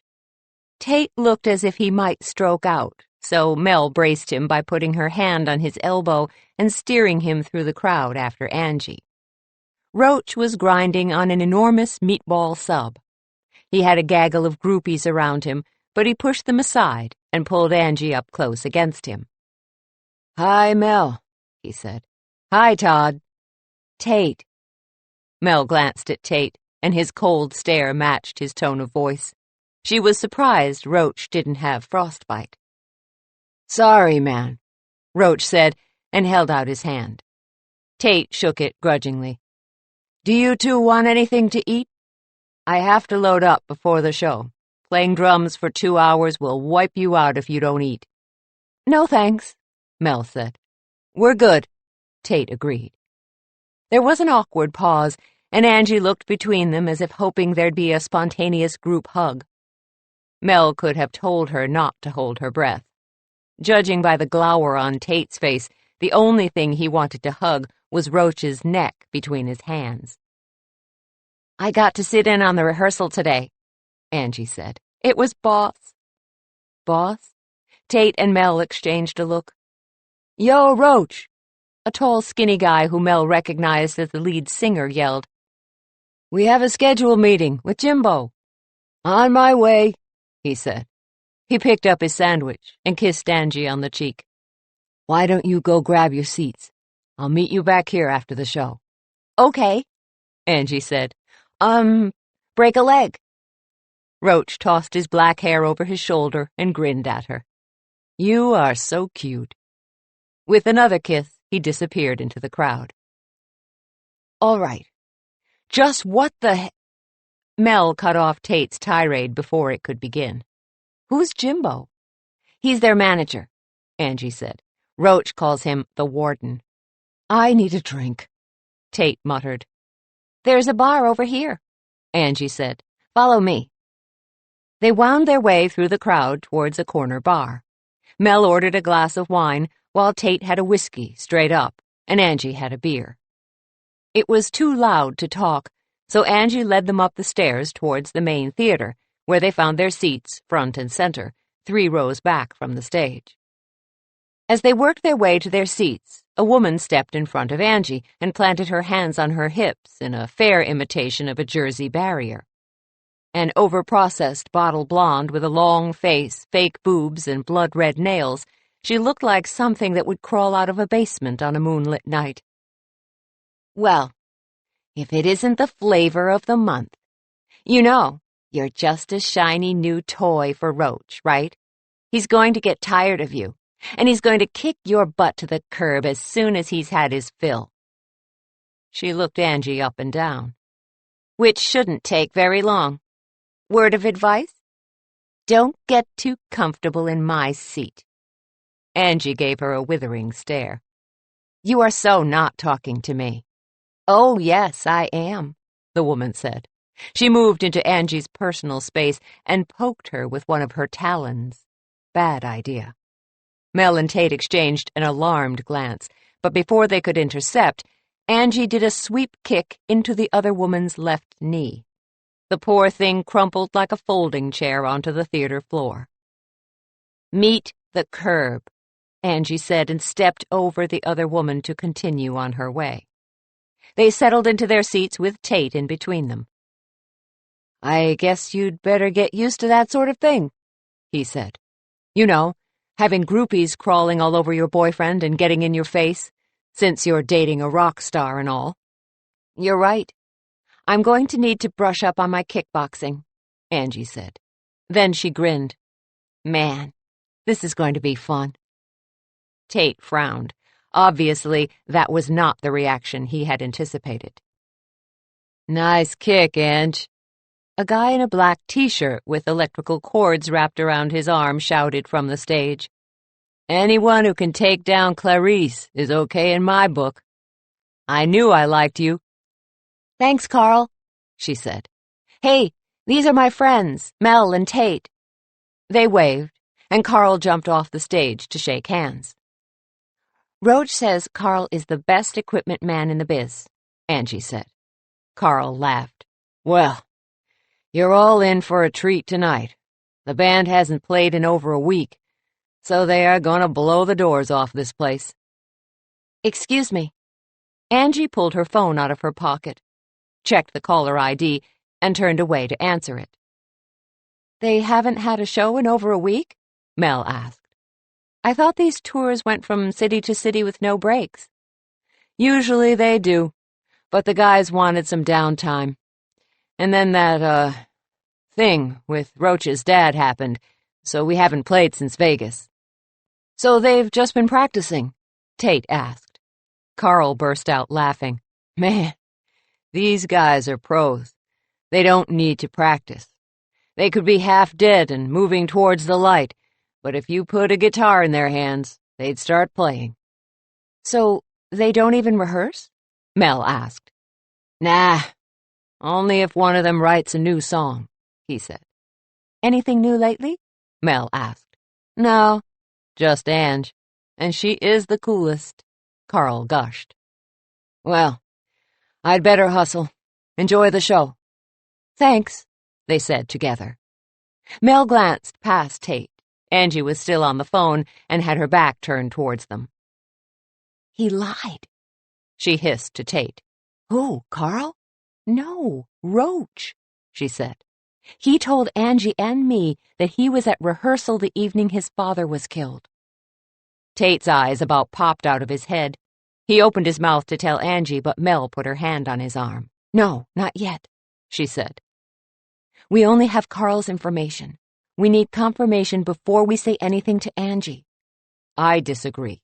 We have to tell her now, he said. Tell me what? Tate and Mel turned to see Angie looking at them. When we go to Morocco, I think we should have completely different names and be completely different people, Mel said. Almost famous, Angie said, identifying the quote with a grin. Wow. You two are really banging out the rock and roll movie quotes. Hey, does that make me Penny Lane? No, Tate said, frowning. Absolutely not. Angie gave him a one-armed hug. Relax. I'm just joshing. His frown deepened. Mel glanced at her watch. The concert was going to start in 20 minutes. If she was going to find out if Roach had lied, she had to do it now. She drained her plastic wine glass and rose from her seat. I'm going to get another, she said. Anyone need one? Okay, be right back. She realized that she hadn't given them time to answer, but that was for the best, given that she wasn't going to the bar anyway. She flashed her badge at a security guard and hurried down the stairs back to the green room where the band congregated. A few of the roadies were eating, but no one took notice of her as she wandered through the room. Now that she was here, she wasn't really sure who she could ask questions. Would anyone talk to her? And even if they did, how would she know if they were telling the truth? She needed access to their schedule. If only there was a master calendar posted to the wall or something she could check to find out where Roach was on the night his father had been killed. What are you doing down here? Clarice, the blonde Angie had deposited on the ground, was hobbling across the room, holding an ice pack to her backside. Looking for Jimbo, Mel said. Roach sent me. Now, where had that lie come from? She had to admit it was a good one. If anyone knew Roach's whereabouts, it would be his manager, right? Clarice glared at her as she filled a plate from the buffet. Well, duh. He's obviously up in the sound booth where he always sits. Oh, yeah, Mel said. She hurried to the door. She only had 10 minutes until showtime. Excuse me, ma'am. Do you belong here? A very large security guard stopped her by putting out his arm. Yep, Mel said and flashed her badge. You may want to get rid of that blonde over there, though. She's eating all the food and she's not with the band. She heard a yelp behind her but didn't turn around to see what had happened to the obnoxious Clarice. She raced back out to the theater. The sound booth was at the back of the lower-level seating. Mel hurried over to it and glanced at the 3 men standing at the controls. One was short, round, and balding. She was betting he was Jimbo. She waved at him, and he looked behind him to see if she was signaling someone else. She gestured for him to come talk to her, and saw him say something to the other men before he joined her. You really need to get to your seat, miss. The show is about to start, he said. I know, Mel said. But I need to ask you something. You're Jimbo, right? Yeah, he said. Why? I'm trying to find out what the band's favorite flavor of cupcakes are. I work with Roach's new friend Angie, and we want to bake a big batch for all of you. Well, now that's nice of you, he said. Could we do it after the show, though, when we've got more time? Oh, well, we heard you all practice every day, and we wanted to get baking tonight, so you'll have them for your practice tomorrow, Mel said. Practice? He laughed. Honey, the only practice these boys do is floating on their backsides in the pool at the hotel. These guys are pros. They don't practice. Not ever? Mel asked, feeling her chest squeeze tight. Never, he confirmed. The lights in the theater dimmed. Tell you what, make a variety of flavors, and we'll all be happy. Okay, Mel said. She forced the corners of her lips to curve up and turned to hurry back to her seat. This confirmed it. Roach had lied. Mel felt queasy, thinking of Angie dating a killer. A low buzz of excitement began to hum throughout the theater. The lights went out. The last of the incoming audience scrambled to their seats. Mel realized the last time she'd been to the Dodge was to see Blondie. She wondered if the sewers would command the stage as well. She needn't have worried. A lone light from above the stage lit an enormous drum set, and there was Roach, shirtless and tapping his snare in a steady cadence. The crowd sat mesmerized, waiting for what would come next. Mel was riveted by the powerful ripple of the muscles in his arms. It would have been so easy for him to strangle his father with such upper body strength. Roach tossed his head, and his long black hair flowed down behind his back. His tattoos came to life with every flex of his muscles, causing a collective sigh to be emitted by the female members of the crowd. Roach looked up. His light blue eyes scanned the crowd until they found Angie. He gave her a wicked grin and then winked at her. Angie beamed back at him, and, as if it was a secret signal between the two of them, Roach exploded into a blur of motion, and his drums burst into a thunderous beat that called the rest of the band out onto the stage. They played for 2 hours of non-stop, pulse-pounding rock and roll. By the time they left the stage after their third encore, Mel was relieved to see them go. Her legs hurt, her back hurt, and she was pretty sure she'd lost her voice. They waited for the crowd to disperse and then trailed back down the stairs. They flashed their VIP badges at the posted security guards and joined the band in the green room. As soon as Angie stepped into the room, Roach snatched her up and hugged her close. He planted a kiss on her and then stepped back to study her face. "What did you think?" I loved it, Angie gushed. "You're a god." He laughed and pulled her close again. Tucking her against his side, he noticed Mel and Tate. "Hi, Mel." "Hey there, Tim." Tate. "We're all going out for a bite," Roach said. "Do you want to join us?" No, Tate said. He took Angie's elbow and gently tried to pry her out of Roach's arms.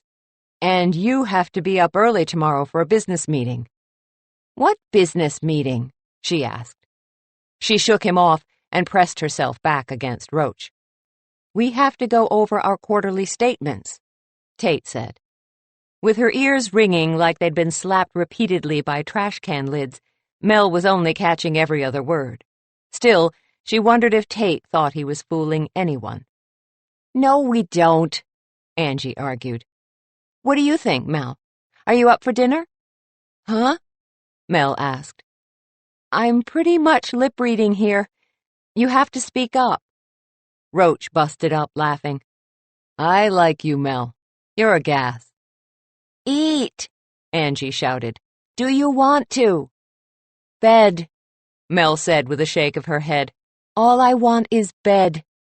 Okay, I'll see you two tomorrow then, Angie said. The car will take you home, Roach said. Thanks for coming to the show. He swung Angie into the crowd, and the two of them were swallowed up in a sea of high fives and backslaps. You couldn't back me up there? Tate chided Mel as they trudged out the back door. Did you really think she was going to leave her new boyfriend to go to bed early because you want to go over the quarterlies tomorrow? Mel asked. Boyfriend? Tate's voice rose an octave. I don't see him as her boyfriend. Mel gave him a hard stare. The driver was waiting at the edge of the lot with the back passenger door open. Come on, she said. We need to talk. In the blessed silence of the back seat, Mel studied Tate as the driver weaved his way through the city streets back to South Scottsdale. By unspoken mutual agreement, neither of them spoke until the driver let them out at the bakery. Angie is out with a man who could very well have murdered his own father, Tate said. I am fully aware of the situation, Mel said. She walked down the narrow alley and unlocked the back door to the bakery kitchen. Tate followed. But seriously? A business meeting was the best thing you could come up with? What? It was perfectly reasonable, he said. Mel slammed her purse down on the table and turned to face Tate. It was lame.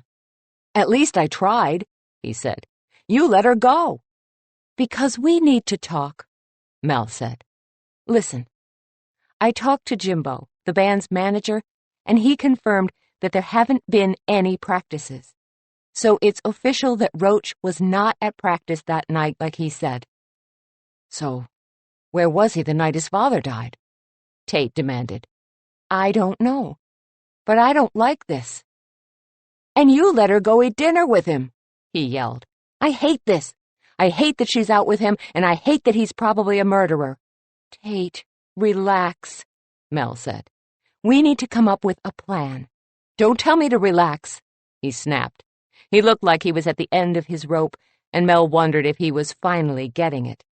Tate, why do you suppose it bothers you so much that Angie is dating him?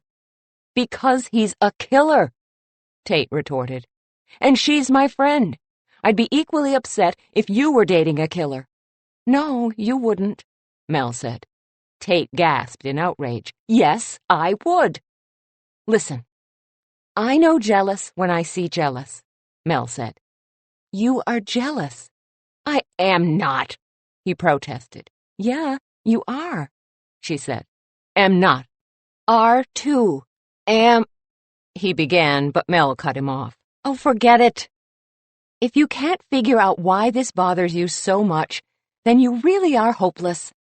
He began, but Mel held up her hand and ordered, Don't say it. So, what are we going to do? He asked. She's out there, with a probable murderer. Mel lifted her car keys off of the hook on the wall. Come on, we're going on a stakeout. Seriously? Do you have a better idea? Short of backing over him with my car? No. Then let's go. Ma'am, what is the approximate dry weight of the average Madagascan fruit tree bat? Tate asked in his best Joe Friday voice. Dragnet? Really? Mel asked. She rolled her eyes and led the way out the door. 13. Stakeouts are not as exciting as they sound, Tate said. What do you know? Mel asked. You've been asleep for the past half hour. I was just resting my eyes, he said. Do you always drool when you're just resting your eyes? It's a salivary condition. Uh-huh. Tate stretched and yawned. He was 6 feet tall and pushing 200 pounds. Mel felt herself lean over to give him more room. Why was it all of the men in her life seemed to take up too much space?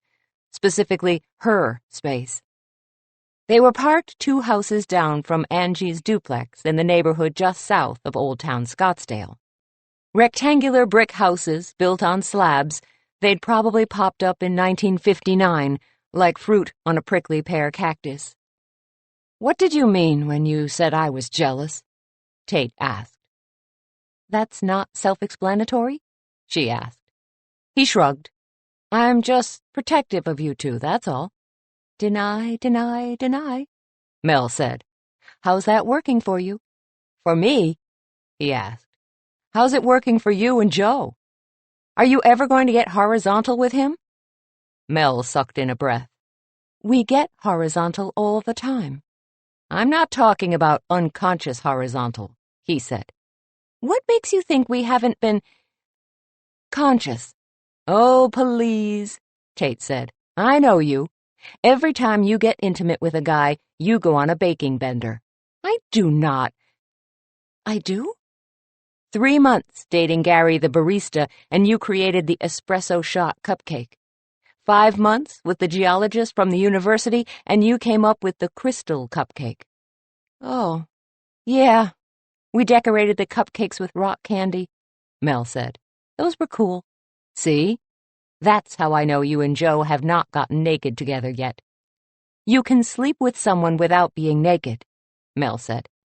Yeah, if you're talking asleep sleeping with someone, he said. He leaned back against the passenger door and studied her. What's the holdup, anyway? You've been in love with him since we were kids. You knew? He just looked at her, and Mel let out a pent-up sigh.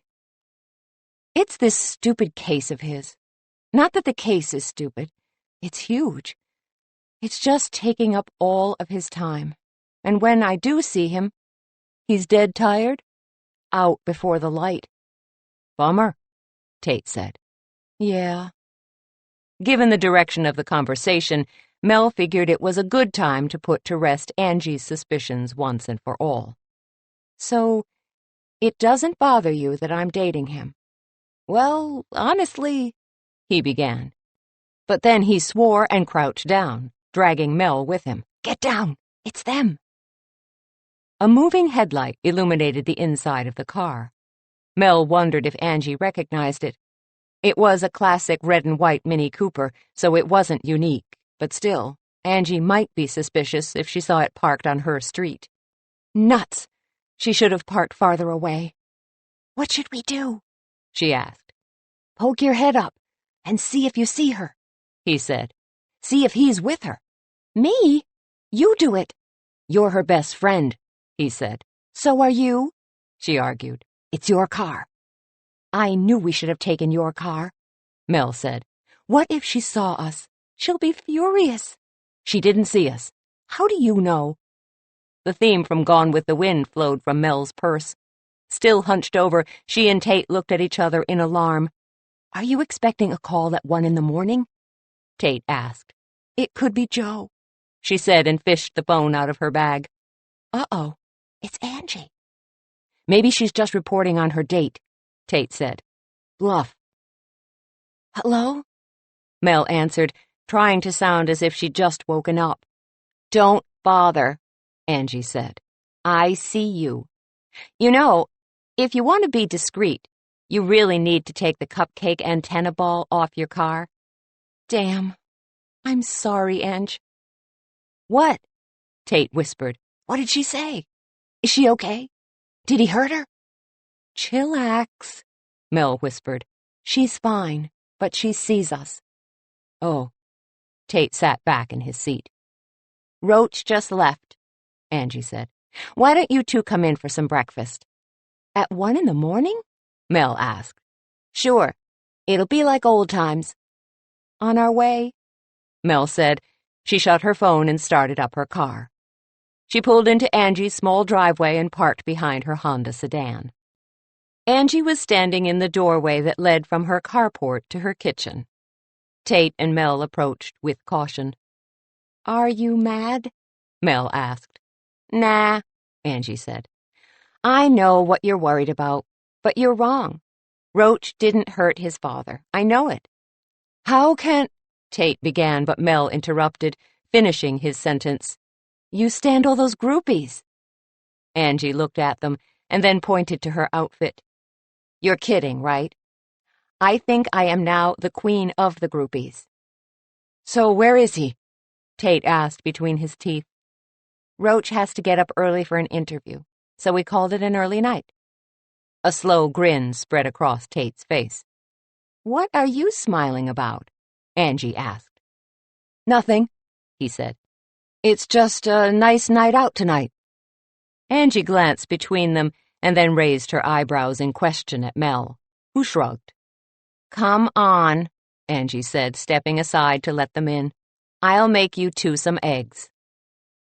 Angie flipped on the radio, and they grooved to a jazz station while they made toast, scrambled eggs, and ham.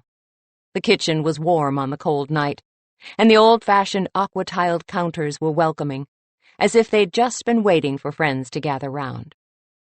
Mel watched as Tate teased Angie about her big hair. Angie laughed with him, but something had changed. Angie wasn't looking at Tate like she used to, with her heart in her eyes.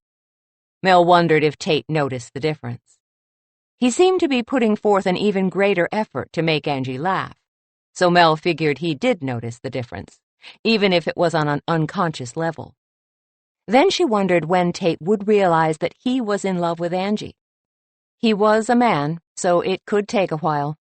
She hoped, for his sake, that when he finally did figure it out, it wasn't too late. Aunt Mel, look at me! A hip-high Darth Vader shouted as he waved a lightsaber at an equally short Luke Skywalker who was racing away across Joyce's backyard. I'm looking, Mel yelled back and grinned. Her nephews had been battling each other all evening. She had even spent half an hour tied to an orange tree, pretending to be Princess Leia, until Joe showed up and, in his best Han Solo impersonation, saved her. at which point he kissed her, making both boys gag and retch. "I wish I had their energy," Joe said as the boys raced by again, making all sorts of loud lightsaber noises. "No kidding," Mel said. They were sitting at her mother's patio table, having just finished dinner. "It's all I can do to keep up with them," Charlie said from the hammock nearby. "Ditto," said his wife Nancy, who was sharing the hammock with him. "Boys, cookies," Joyce called from the doorway. Darth and Luke turned on a dime and sped for the house. "Wash your hands," Nancy called after them. "Aw, Mom, I just licked them clean," Darth Vader complained. "See?" He dropped his lightsaber and held up 2 sticky hands for inspection. Nancy and Joyce exchanged a look that was equal parts maternal amusement and gross-out. "Soap, water, march," Joyce said. "Ah, crud," Darth and Luke grumbled as the door shut behind them. "Thanks for coming down with the boys," Mel said to Charlie and Nancy. "They've cheered Mom up tremendously." "Exhausted her is more like it," Charlie said. "But we're happy to be here. So, do the police have any suspects?" "You mean aside from Mom?" Mel asked. "And my sister's new boyfriend?" Joe asked. Mel and Joe linked hands. Neither one of them was happy about the Angie Roach situation. "They don't really suspect Mom, do they?" Nancy asked. "I don't think so. But Detective Martinez stopped by the bakery yesterday, and I don't think it was to buy cupcakes, although he did," Mel said. Joe sat up straighter. "You didn't tell me about that." "I didn't?" Mel asked. "Well, after last night's concert and staying up so late with Tate and Angie, my brain is a little fuzzy." "I don't like this," Joe said. "I don't like Martinez sniffing around the shop." "Well, it's not like he thinks Mel is a suspect," Charlie said. "I mean, you weren't even there, right?" "There is the dress debacle," Mel said. "But no, I don't think he thinks I'm a suspect." "Maybe he wants to date you," Nancy said and wiggled her eyebrows. Mel glanced quickly at Joe, who glowered, and said, "Sorry, you're off the market." She grinned at him. Not that she had been worried or anything, but it was good to know that Joe was still in. Maybe tonight would be the night. She felt herself break into a sweat, and it wasn't from nerves. An old-fashioned telephone ring sounded, and Joe fished his phone out of his pocket. He glanced at the screen. "Sorry, it's the office," he said. He squeezed Mel's hand before letting go, and then strolled over to the edge of the yard to stand between her mother's orange trees. "I'm going to go see if Mom needs help," Nancy said. "Our 2 Jedi Knights will be covered in milk and cookies, and they're definitely going to need baths." She untangled herself from Charlie's arms and shook her long, dark hair free. She kissed his head as she climbed out of the hammock. Charlie watched her go, and Mel could tell from the soft look in his eyes that he was as much in love with her today as he had been when he first fell for her in college, maybe even more so. "Mel, I want to talk to you about Mom." Charlie sat up a little straighter. "What's up?" "I want her to come back to Flagstaff with us," he said. "That's a great idea," Mel said. "It would do her some good. I found her pacing around the house last night at 2 a.m. She was checking all of the doors and windows with a fire poker in one hand and a flashlight in the other," Charlie said. "I think she's afraid that the murderer is going to come after her." "Have you seen anything that makes you think that?" Mel asked. "No. Nothing out of the ordinary has happened, but that doesn't mean she isn't right," Charlie said. "I mean, she was there when Malloy was strangled. The murderer has to be a little concerned that she might have seen something." Mel fretted her lower lip between her teeth. "We should call Uncle Stan." "I talked to him this morning," Charlie said. "If Mom refuses to come to Flagstaff with us, he's going to stay in the guest house." "You know she's going to refuse," Mel said. "Yep. I know she thinks it will look bad, plus she'd be terrified that the boys would be put in danger." Mel reached across the space between them and squeezed her brother's arm. "I promise I'll take good care of her." "I know." They were silent for a moment, sharing their worry for their mom. Then Charlie patted her hand, and Mel released him and leaned back in her chair. "So how's Joe?" Charlie asked. "Treating you right?" "Of course," Mel said. "You know Joe. He's a perfect gentleman." "A little too perfect?" Mel frowned at her brother as he toed the ground with the front of his black Converse high tops, keeping the hammock swaying. "What's that supposed to mean?" she asked. "Well, word on the street is that you two haven't had a chance to bump uglies yet," he said. "Bump uglies? You did not just say that." Yeah, I did." "How is this any of your business?" "Oh, don't get all wiggy," Charlie said. "I'm your brother. You can talk to me." "There is nothing to talk about," Mel said. "The man has the biggest case of his career on the line, and he's working 24/7. Bumpin' uglies can wait." "I don't think that sets a very good precedent for the long term," Charlie said. Mel clapped her hands over her ears. "La la la la. I'm so not having this conversation. La la la la la." Mercifully, Darth Vader, who now resembled a boy, chose that moment to hurry out the back door for goodnight hugs. Mel kissed his damp head and was pleased to see him scamper across the lawn to give Joe a goodnight high five. Joe winked at her, and she felt her heart lift. So what if everyone in the Valley of the Sun knew that they hadn't gotten horizontal yet? Heck, maybe she'd wait until she married him. Married him? Did she really just think that? Uh-oh. She glanced up and found Joe watching her. She hurriedly looked away. It would not do for him to sense her thoughts had strayed anywhere near the M word. She knew men who would flee to Mexico without a passport if they thought the girl they were dating even entertained the idea of a white gown and a limo ride. Mel didn't know if Joe was one of those men, and until she knew, it would behoove her to play it cool. Act casual. Luke Skywalker appeared before her, and Mel kissed his head too. It wasn't enough, however, and he wriggled into her lap and demanded a story.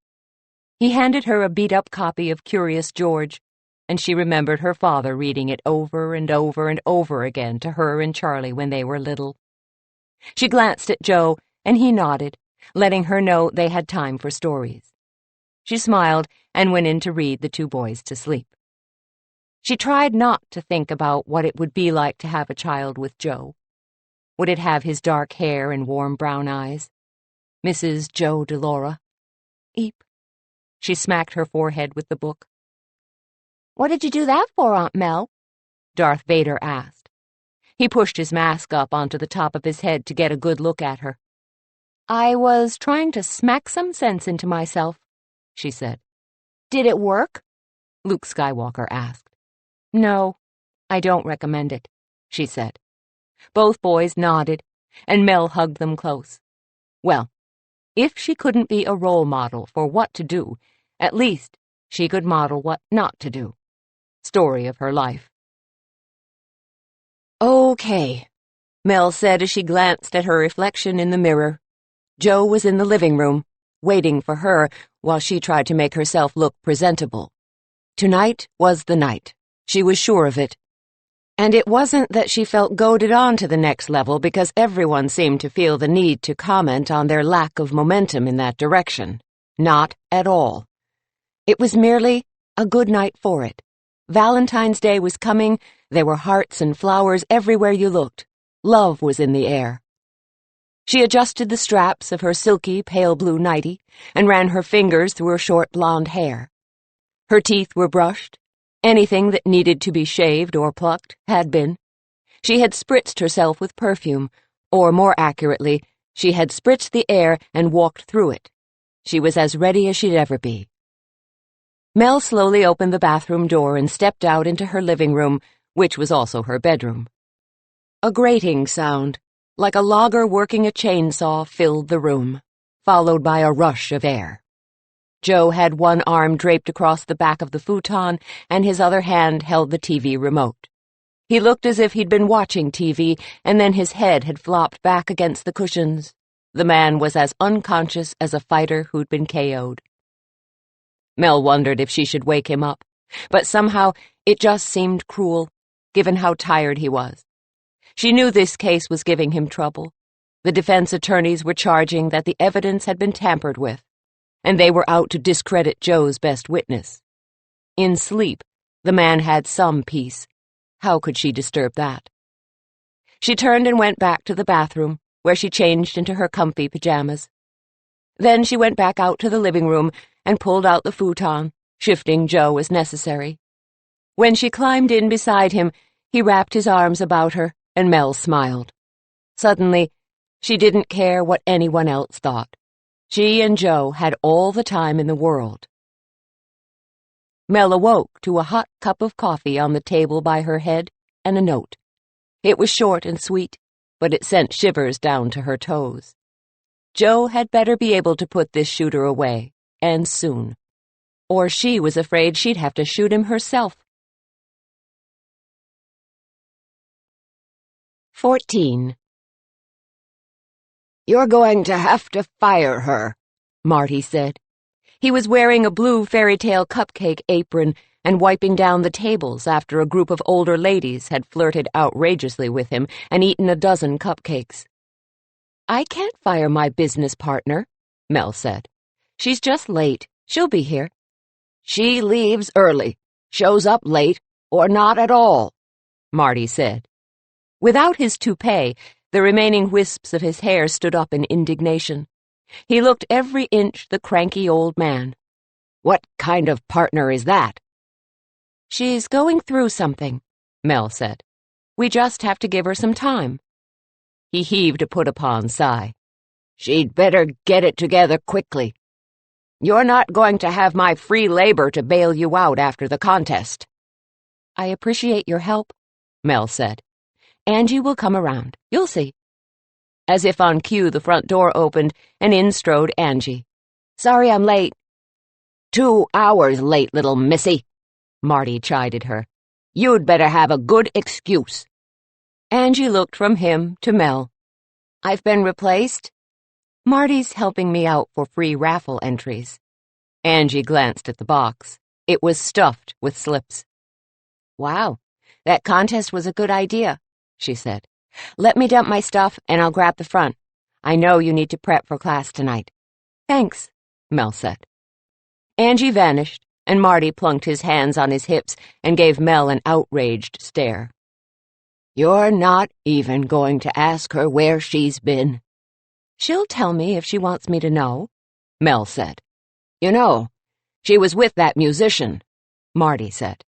"Maybe," Mel said. Marty lifted off his apron and tossed it down on the counter. "I'm late for yoga." "So, you're just going to make like a Virksasana and leave?" she asked. "Ha! Yoga tree pose. Leave. Very funny," Marty said. "How long have you been waiting to use that?" "A while." Marty ran a hand over his shiny dome. Mel guessed this was the first time he'd been to yoga without his rug. She suspected he was nervous. "You look fine," she said. He scowled at her. "I know that. Don't you think I know that?" He shuffled to the door. "See you tomorrow," Mel called. He gave her a curt wave and let the door bang shut behind him. "Real ray of sunshine, isn't he?" Angie asked as she re-entered the kitchen. "He's growing on me," Mel said. "Like fungus?" Angie said. Mel hummed. So what?" Angie asked. She stepped next to Mel and began offloading cupcakes from a tray onto the display case. "Why were you late?" "I slept late," Angie said.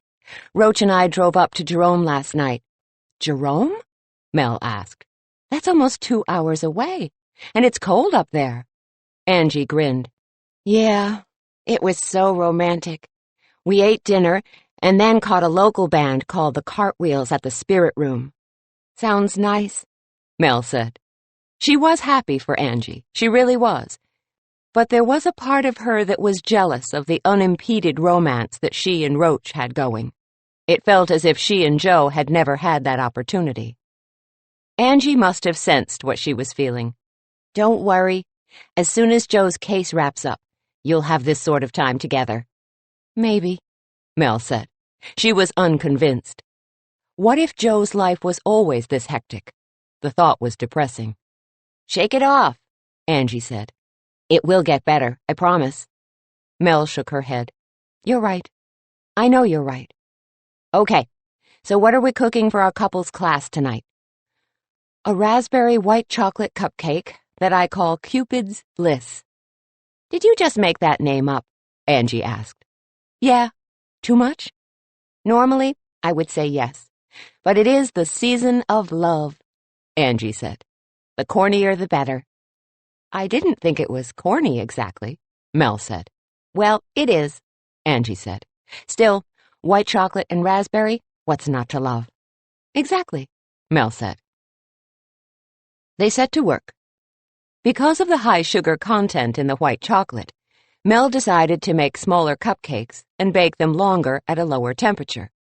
20 minutes at 325 degrees kept them from over-browning, and the tops came out flatter, which worked out fine.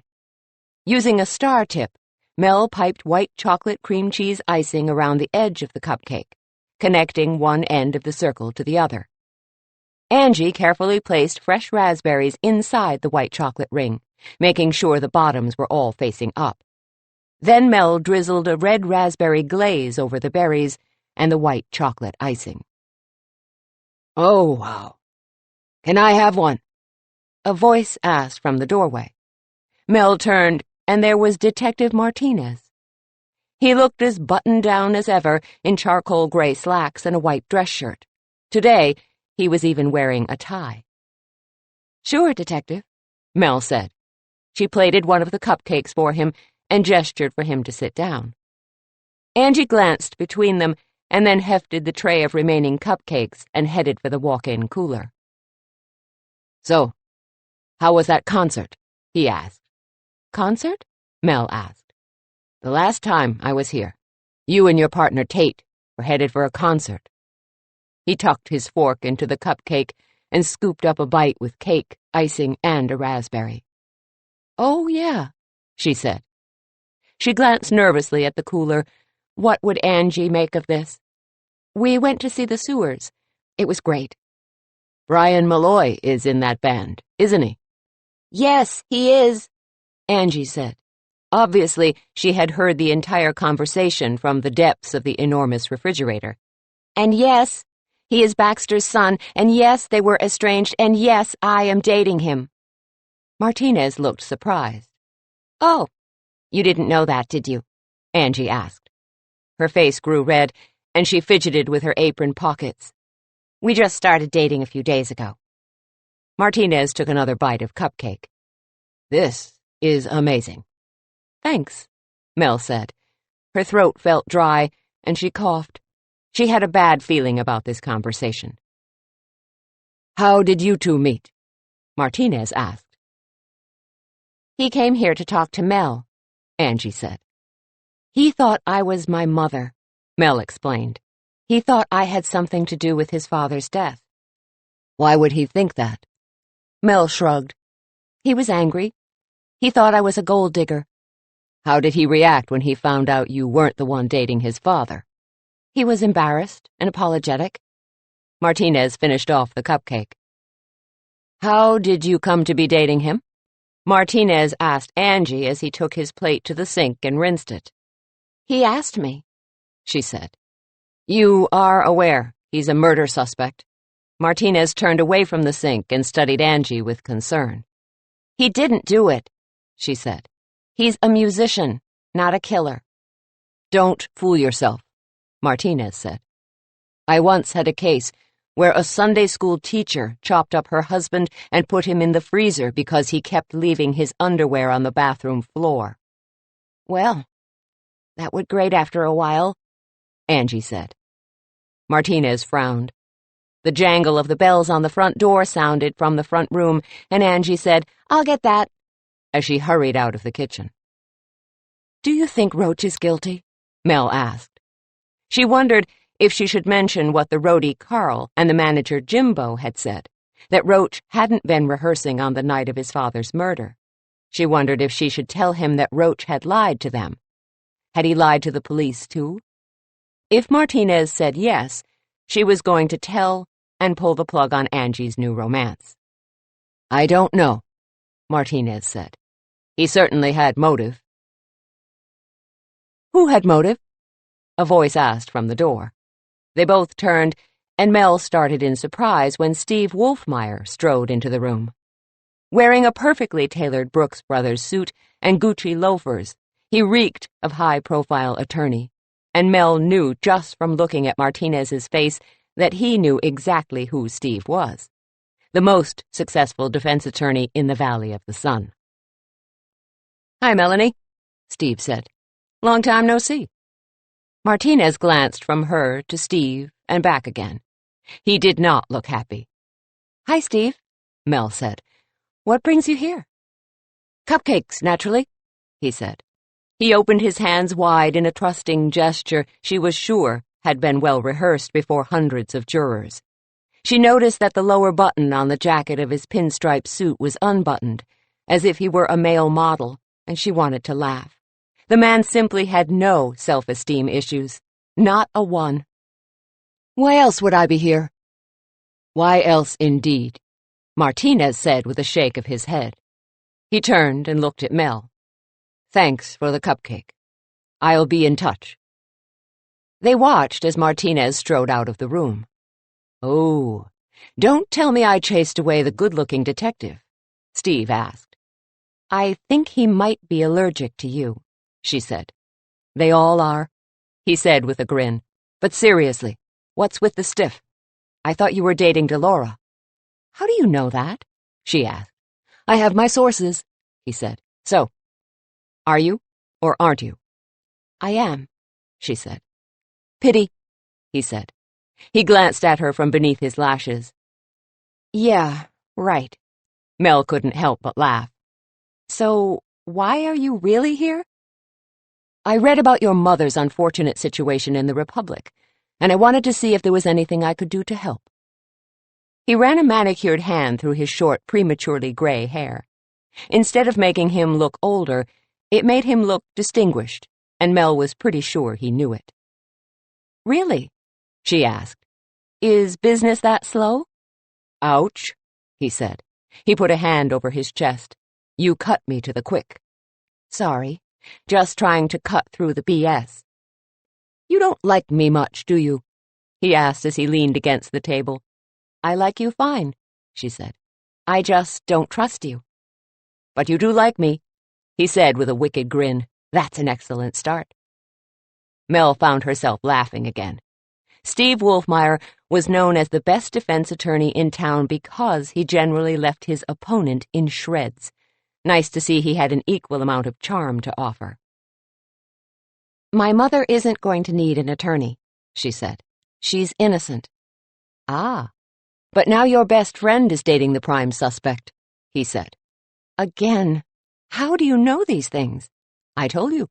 I have my sources," he said. "And I was eavesdropping."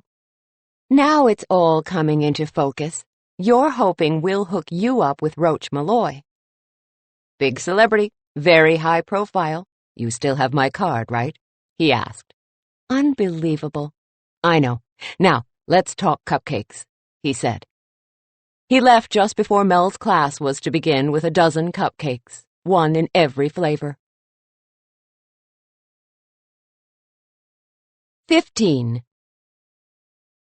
Per usual, the Bickersons arrived first. Irene huffed into the kitchen, obviously put out with Dan, again. "A gentleman would open a door for a lady," she berated him, "not let it slam in her face." "It slipped," Dan said. "Well, it wouldn't have if you'd let me go first, like a person with manners and not some barnyard animal." "If the sow fits," he returned. Irene puffed out her cheeks. Her chubby face was becoming an alarming shade of red, and Mel and Angie glanced at each other, wondering how to head off the impending ruckus when the kitchen door swung open and in walked the rest of the class. The Felixes, the Dunns, and the Kozlowskis arrived, followed by Jay and Poppy Gatwick. As they greeted one another, the atmosphere in the room began to mellow, and the red receded from Irene's cheeks. Angie worked one side of the table while Mel worked the other. The white chocolate batter was scooped into the industrial-size cupcake tins and placed in the oven. The class took a short break while the cupcakes baked. Most of the couples went out the front door to stretch their legs and window shop in Old Town. Poppy ducked into the shop's small restroom while Jay waited. Angie's cell phone rang with a song from the sewers, and, with a big grin, she slipped out the back to take the call, which was undoubtedly Roach. Mel wondered what level their relationship had gotten to, since Angie had changed her ringtone for him. That seemed awfully serious, and she couldn't help but acknowledge she had never done that for Joe. Mel took the free time to clean up the dirty bowls, cooking implements, and batter splatters before they started on the icing for the second half of the class. "How's your mother, Melanie?" Jay asked as he helped put the bowls in the sink. "She's all right," Mel said.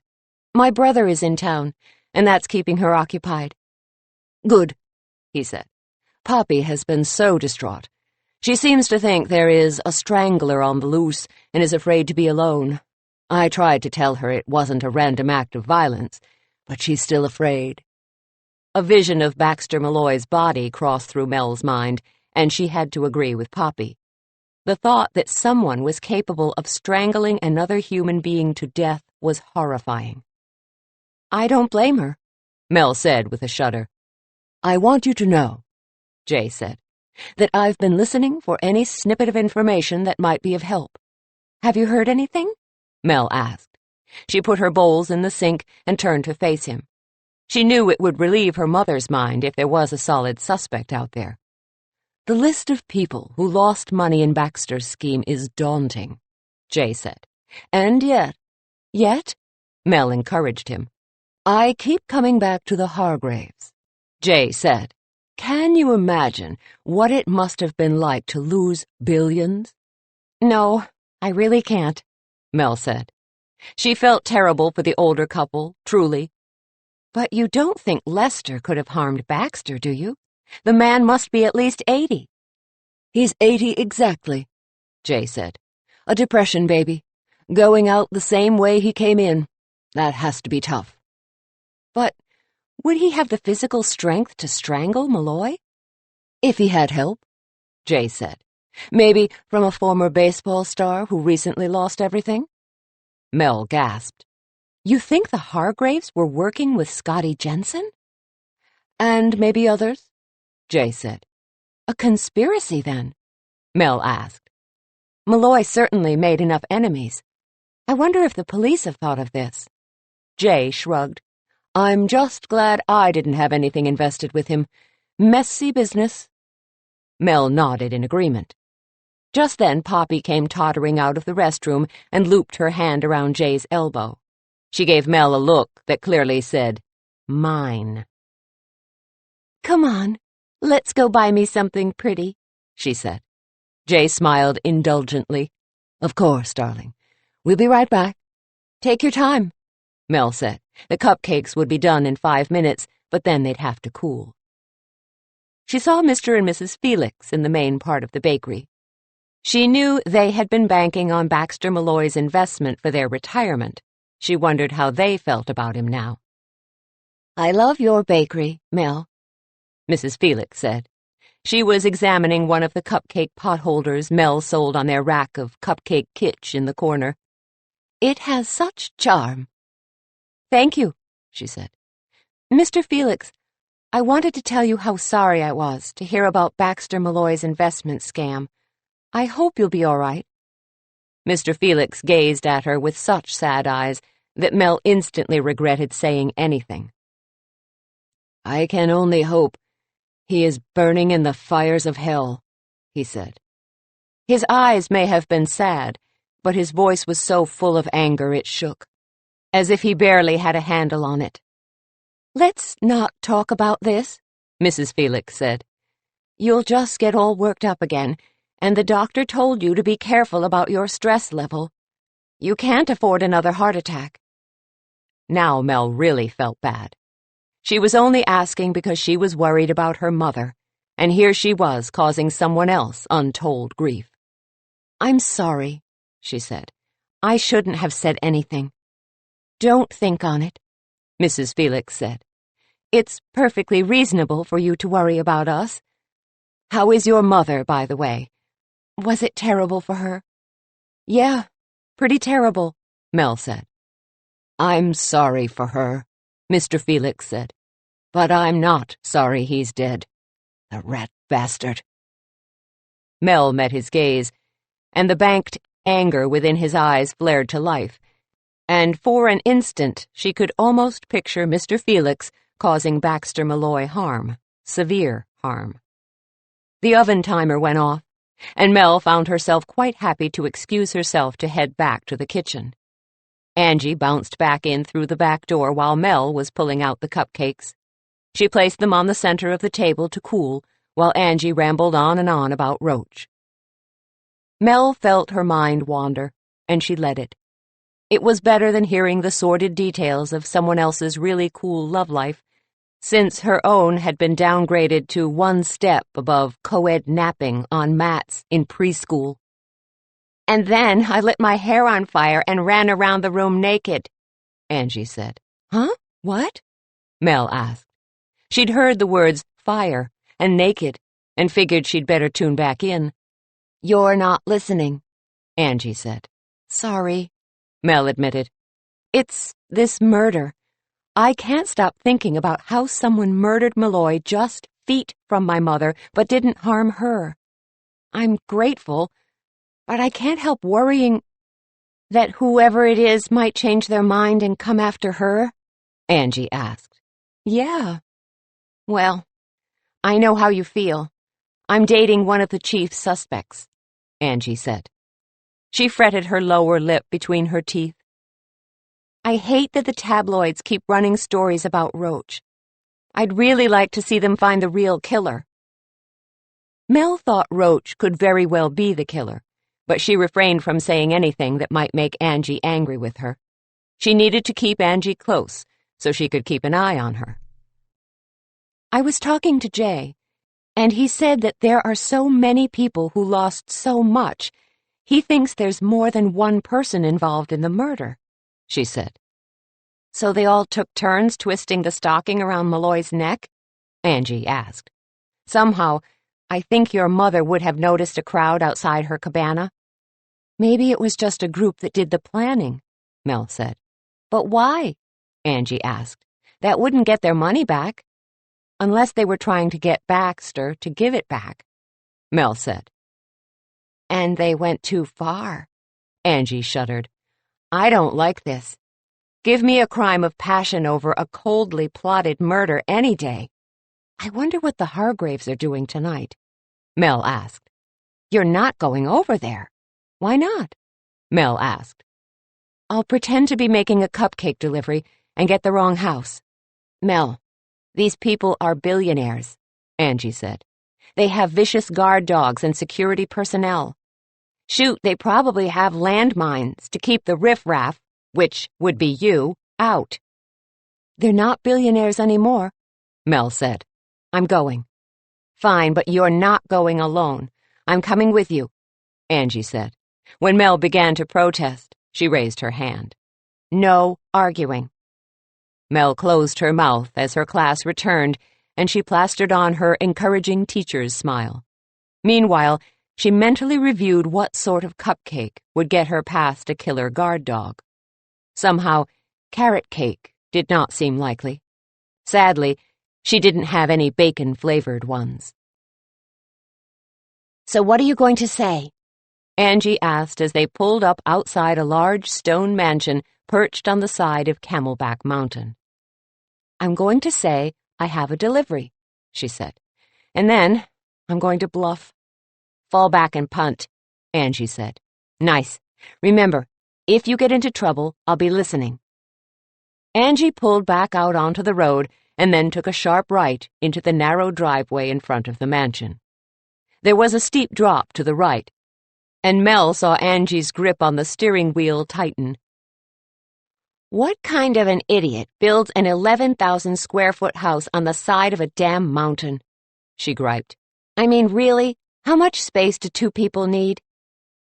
She parked in front of a 5-car garage.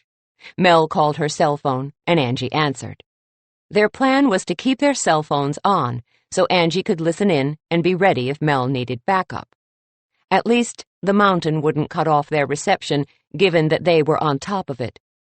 Mel took a box of cupcakes out of the back seat and strode towards the 3-story glass and concrete fortress. For the first time, she questioned the wisdom of her plan. Mercifully, there were no guard dogs in sight. In fact, there was no one in sight. The house seemed awfully dark, and she wondered if the Hargraves were out. Nuts. She should have called first. She climbed 3 wide steps onto a large terrace.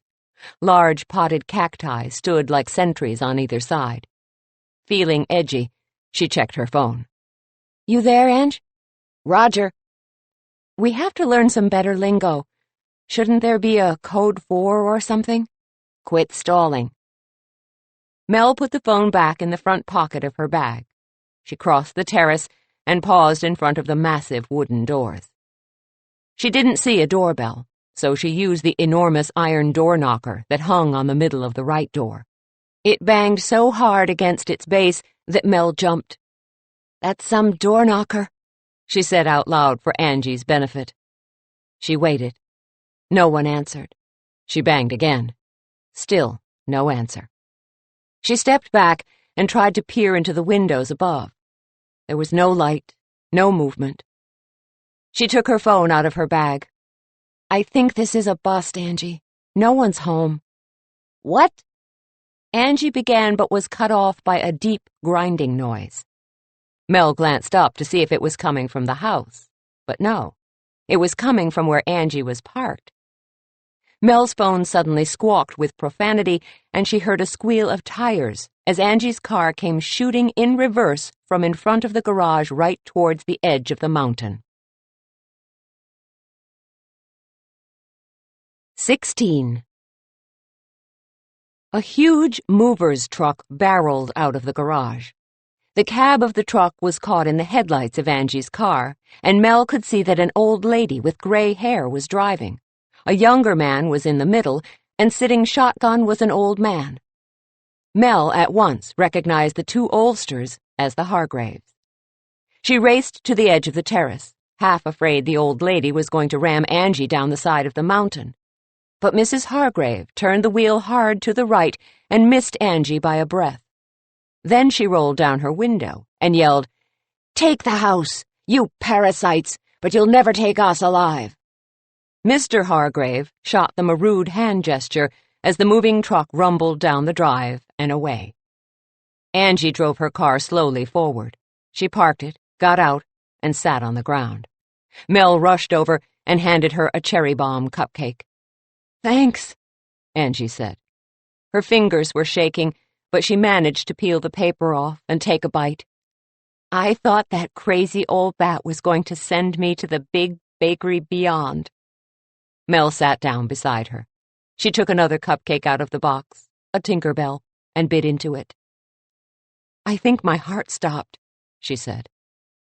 "If I could mainline this frosting, I think I would." "Uh-huh," Angie said. She reached into the box for another. She downed an espresso shot cupcake, and then took a deep breath.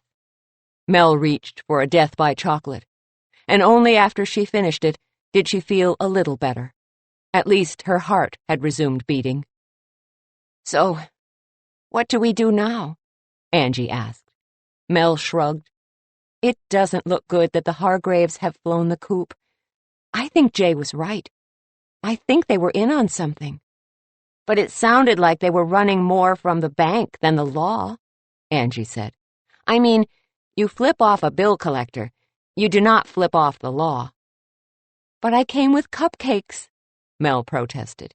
"Even if I was a bill collector, that was unduly harsh, not to mention almost running you down." "True," Angie said. "I repeat, what do we do now?" We need to find out where they are going, and who the man in the truck with them was, Mel said.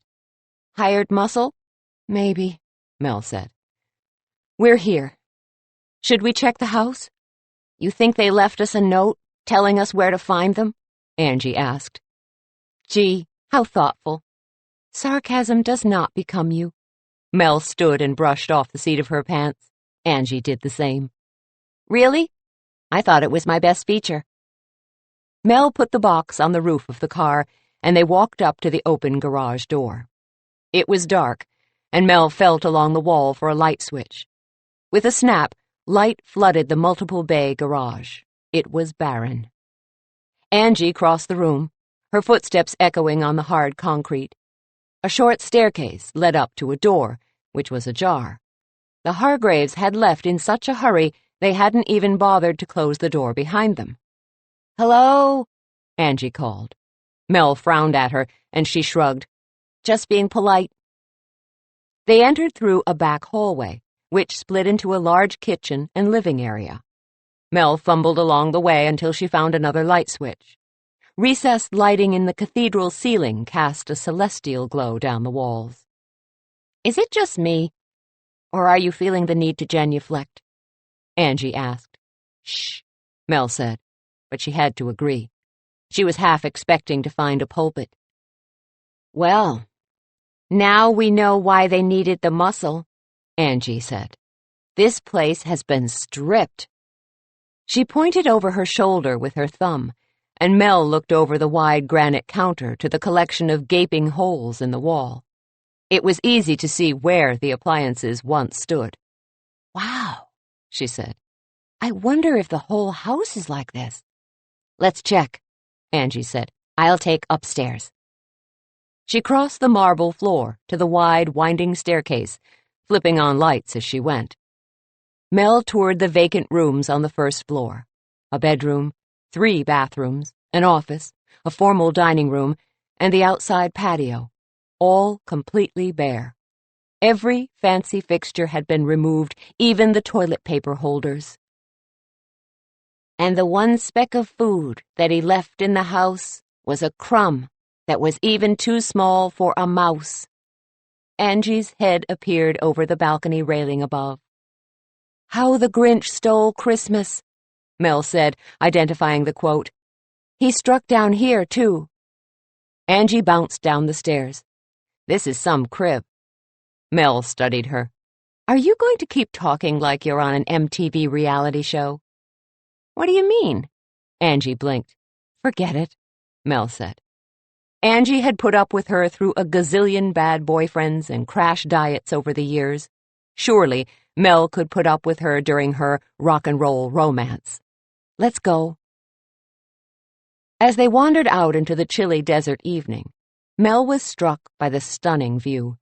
The city lights rolled out in a twinkling carpet below a dusty lavender sky, meeting at the horizon in a ridge of deep purple mountains. Nestled onto plateaus on the mountain sat other mansions, some lit, some not. The amount of money it would require to be one of these residents was not a number Mel could wrap her brain around. Luckily, she knew someone who could. She pulled out her phone and called Tate. Hi, Mel, he answered on the second ring. For some players, luck itself is an art, she said. The color of money, Tate replied. Nice. Where are you? On a mountain with Angie, she said. What? She doesn't have a hot date tonight? He asked. Mel sighed. How long exactly was it going to take Tate to figure out his feelings for Angie? For one of the country's top investment analysts, he was as dumb as a brick in matters of the heart. Moving on, she said. I need a favor. Anything? He said, which was why she loved him. Baxter Malloy was dating a woman named Elle Simpson, a big, bold, blonde type. I need to know anything you can find out about her. All right, Tate said. What makes you think I can find anything out? You have more access to the hoi polloi gossip than I do, and I think she's known for traveling in circles with rich men. A gold digger? Precisely. On it, he said. Anything else? Yeah. Do you know the Hargraves? Only by reputation, he said. They lost billions to Malloy. Can you find out if they have any children or other young relatives, say, a male in his early to mid-20s? Why? Just curious. Uh-huh. I get the feeling you're not telling me something, he said. Mel was silent. Fine, be that way. I'll call you back when I have something.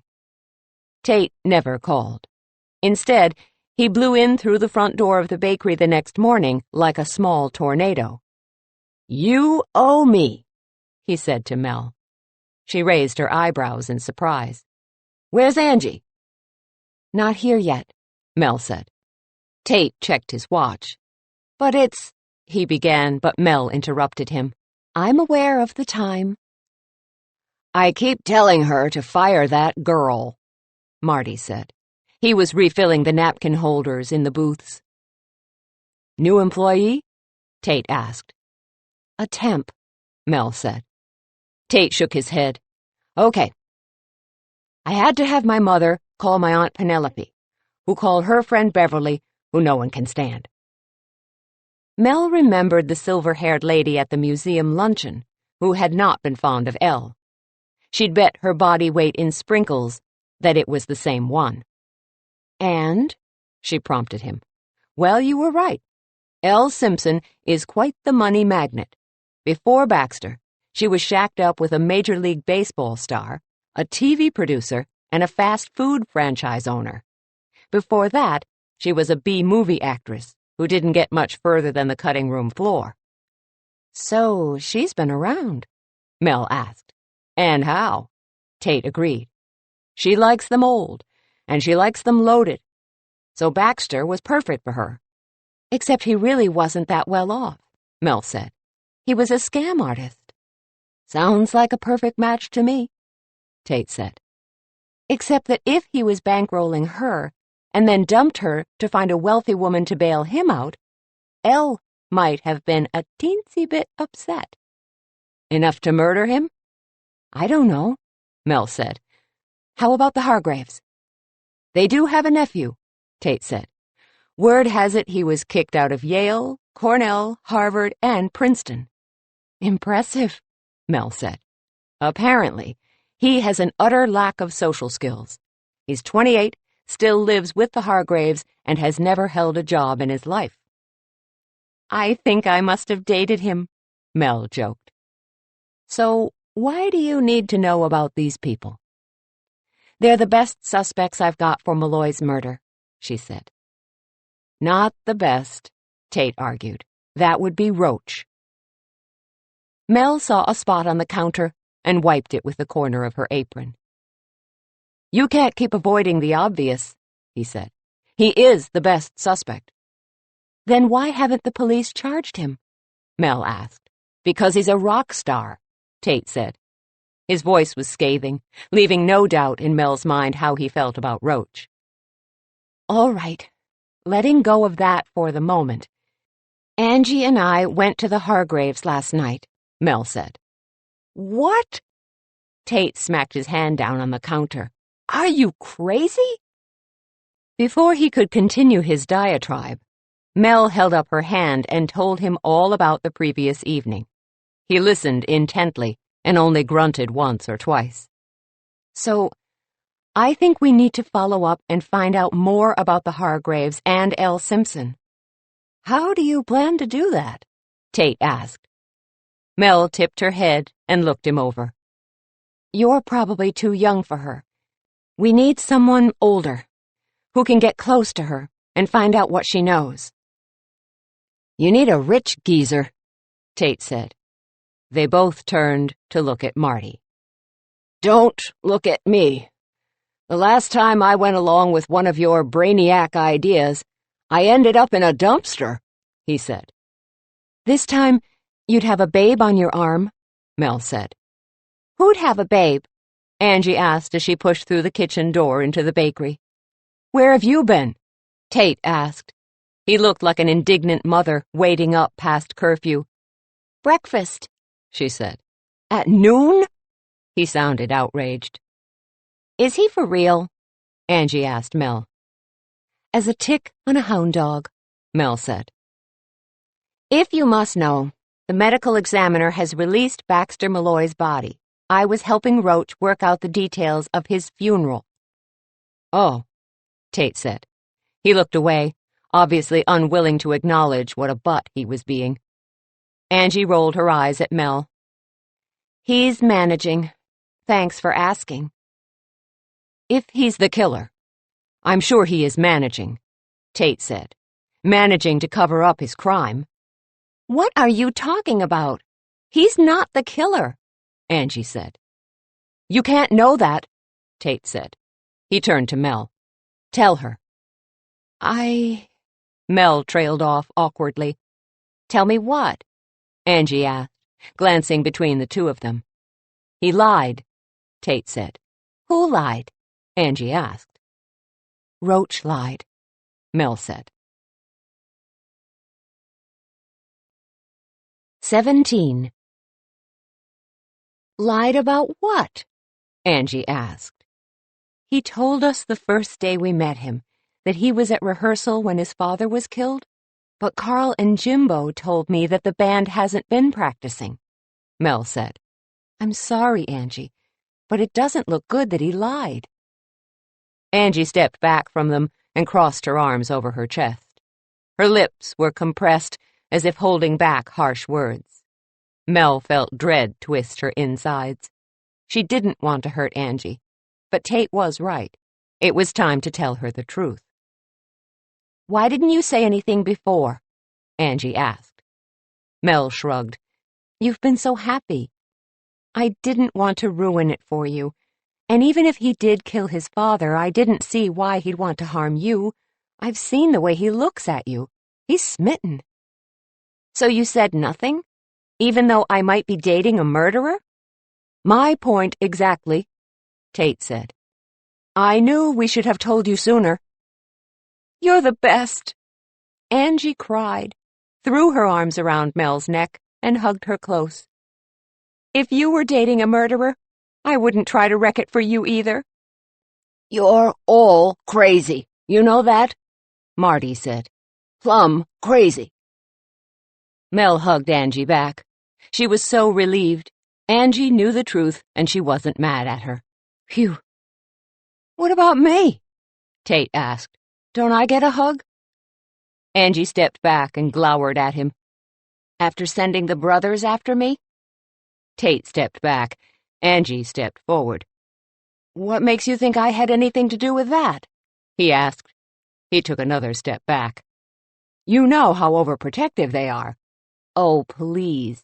Do you have any idea how embarrassing it is to have your older brothers just appear at the bowling alley, at the movies, and at every meal you eat when you're trying to have a date? She asked, taking another step forward. Don't deny it. Every incident has had Tate Harper's sticky little fingers all over it. I don't think— No, you don't, she agreed. He took 2 quick steps back, and she pursued. Why aren't you mad at Mel? He asked. She's the one who snooped at the concert. Yes, but she wants me to be happy, and you don't, Angie snapped. Tate's back was against the front door now. He looked to Mel for help, but she had none to offer. He was going to have to fess up to his real feelings or suffer Angie's wrath. I want you to be happy, he said. Just not with— The door was abruptly yanked open by a customer, and Tate went sprawling onto the sidewalk. Angie pulled the customer in by the elbow, then slammed and locked the door. She wiped her hands together as if she'd just taken out the trash, then turned her most charming smile on the middle-aged woman before her. Hi. Welcome to Fairy Tale Cupcakes. What can I get for you? Mel and Marty exchanged alarmed looks. Angry Angie was always a sight to behold. Tate bounced up off the walk and knocked on the door. Angie pulled the mini blind shut and led the woman over to the counter, her smile still in place. Mel hurried to the door and unlocked it. She poked her head out and said, You'd better go. I'll call you later. Why is she so mad at me? Tate asked. I'm just looking out for her. Why? Tate, ask yourself, why? I'm asking you why, he said. He frowned. How am I supposed to know why she's so mad at me? Mel heaved an impatient sigh. Tate, focus. Ask yourself why you feel the need to look out for her at all. Because she's my he began, but Mel cut him off. No. Ask yourself. I don't want to hear it. She turned just as the middle-aged woman was leaving with a big box in her hands. Mel held the door open and let it swing shut behind her. You can't lock Tate out, she said to Angie. It's bad for business. Plus, he's our partner. Angie grumbled, but she didn't lock the door again. Now what are we going to do about Roach? Mel asked. What do you mean? Angie asked. You have to find out where he was when his father was murdered, Mel said. I didn't want to tell you, but now that you know, you have to follow up. No, I don't, Angie said. Ange, Mel wailed. I get that you like him. I do. But you can't ignore the facts. I'm not, Angie said. She met Mel's gaze and held it. I know where he was when his father was killed. He told me on our first date. And? Mel asked. And I promised I wouldn't tell anyone, she said. I'm not anyone, Mel said, feeling a bit miffed. I know, but I promised, Angie said. Trust me when I tell you that I know him, and I know he's innocent. You've only known him for a few days, Mel said. Sometimes that's all it takes, Angie said. He'd better have one heck of an alibi, Marty said. Angie spun around to face him. She tipped her head as she studied him. Are you working here now? Someone had to fill in for you, he said. Miss always late and never calls. He's a temp, Mel said. Believe it or not, he has a way with our older female clientele. Oh, I believe it, Angie said. Marty stuck his tongue out at her. But if you must know, yes, Roach has an alibi, a good one. Mel didn't push it. She'd have to trust that if the police hadn't arrested him yet, then his alibi was legit. She just hoped Angie knew what she was doing. Okay, then. I'm back where I started, Mel said. I think Elle Simpson had motive and opportunity, and I think we need to find out more about her. This is the woman Baxter was two-timing with your mother? Angie asked. Yes. And the day I went shopping with Mom for her dress, I ran into her twice. I think she was tailing my mother, Mel said. So, she was checking out the competition, Angie said. Yep, and given the fact that Baxter met my mother bidding at the car auction, I'm certain he thought she was a wealthy widow, who he planned to scam into investing his crazy money schemes. No wonder Roach didn't talk to him, Angie said. What a dirtbag. The question is, was Elle mad enough to kill him? How can we find out? We need someone to get close to her, Mel said. She glanced back at Marty. Someone older and charming, who reeks of money and good breeding.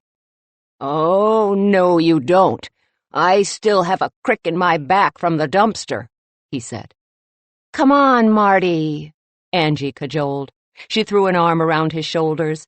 Do me a solid, and I'll give you 10 free chances to win the raffle. 10. Did I say 10? Make that 15. Oh, all right, he said. But I had better win. Mel glanced over at the raffle box. She hadn't even been paying attention to the entries. It's almost full, Marty said. Nice to know the contest is working, Angie said. Now, how are we going to get Marty here suavified? Suavified? Mel asked. Like it? I just made it up. Angie beamed. I'm thinking we need Mean Christine. Oh. Angie pursed her lips. She'd had one waxing episode with Mean Christine that she had not quite gotten over. It was a bikini wax gone Brazilian when Mean Christine got carried away and didn't wax within the lines. I know it's drastic, Mel said, but we're under a time crunch, and she's the best in the biz. She'll have Marty looking snappier than Prince Charles.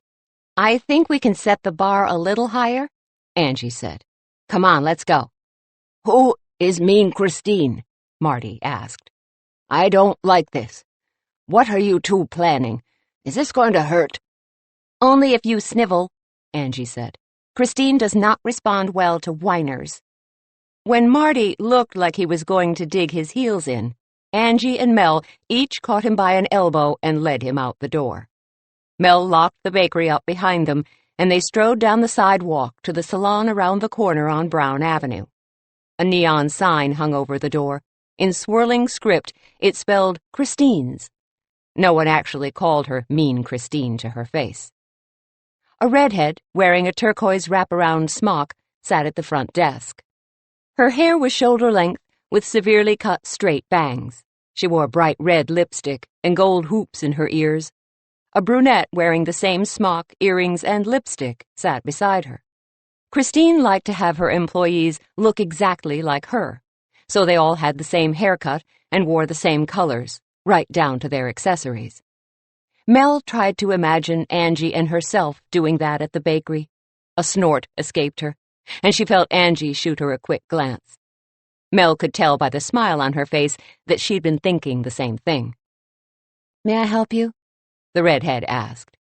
We have an emergency, Mel said. We need Marty turned into a metrosexual ASAP.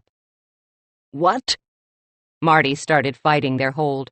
You are not touching my privates. I am a man, and I'm staying that way. Marty, chillax, Angie said. A metrosexual is just a guy who gets his hair cut by a professional instead of wearing a hair hat. Oh. Marty settled down. Why didn't you just say that? The two women behind the counter looked Marty over, from his worn orthopedics and baggy cardigan to the gray tufts on his head.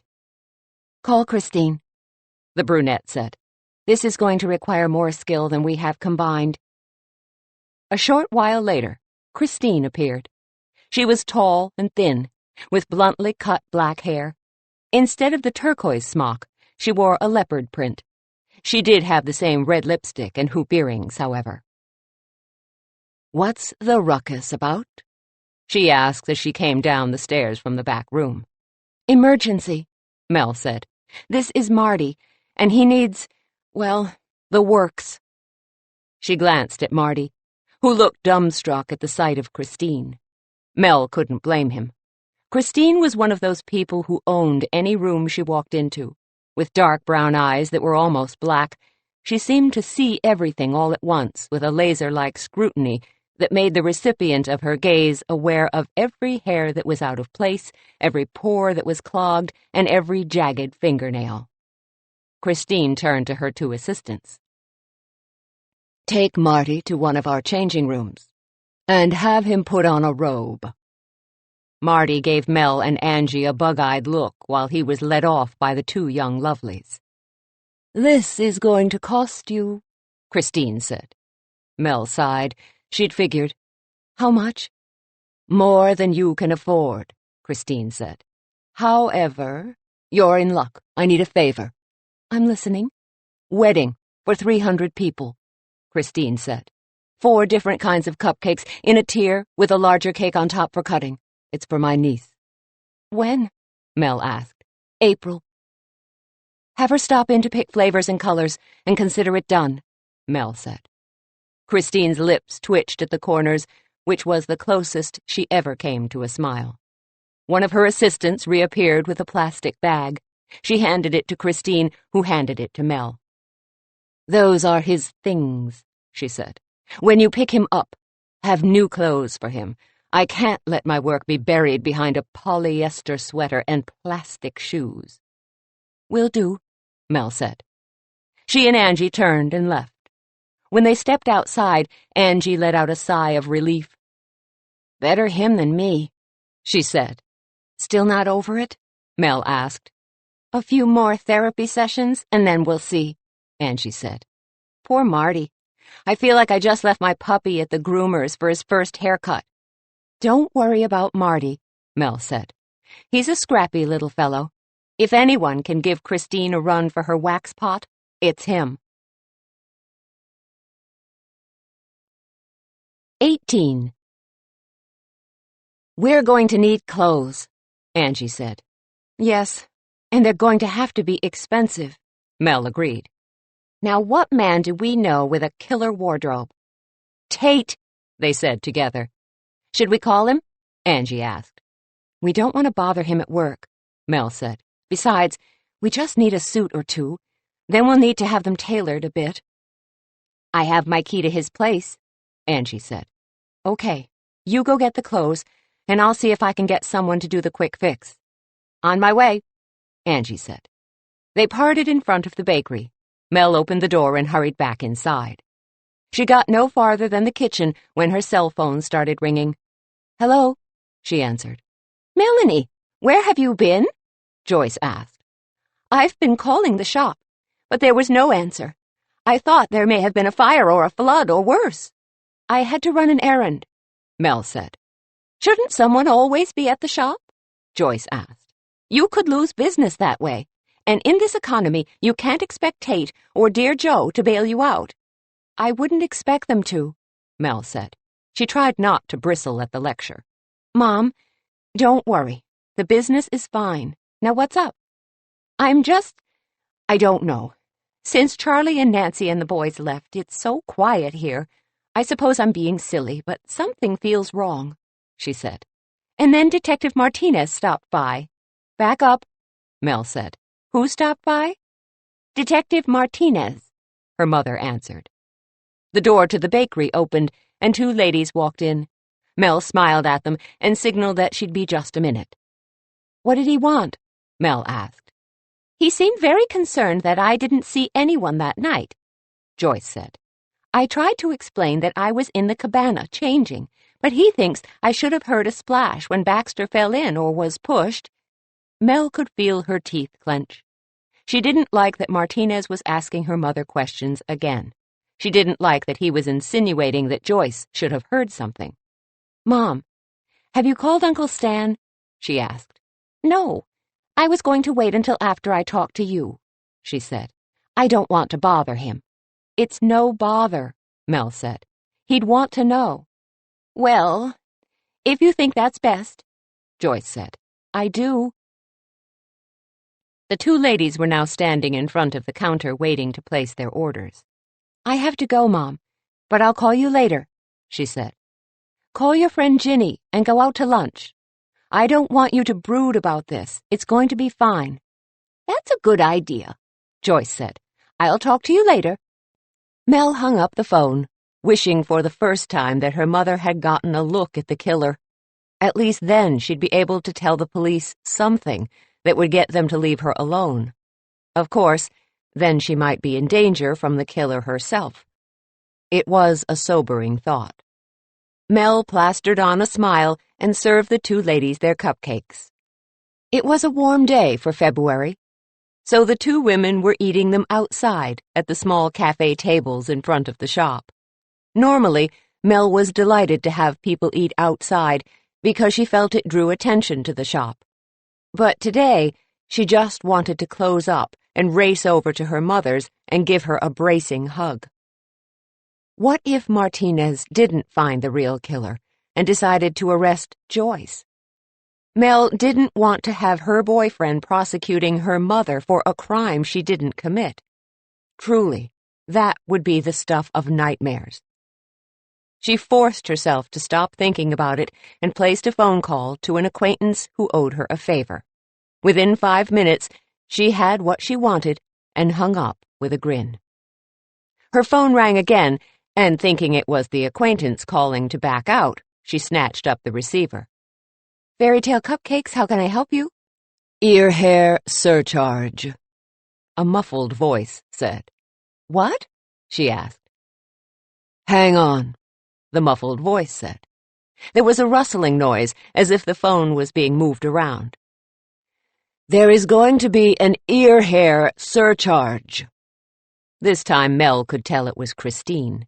I just wanted to let you know in advance. Seriously, I have carpets with less fur.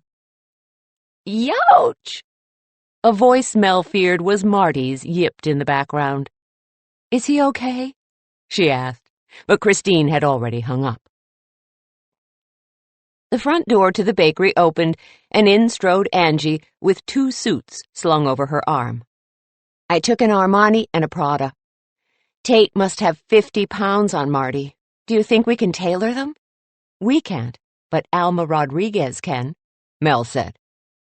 The scary-looking design girl who used to work for Tate's late fiancé? Angie asked. That's the one, Mel said. How are you going to get her to do that?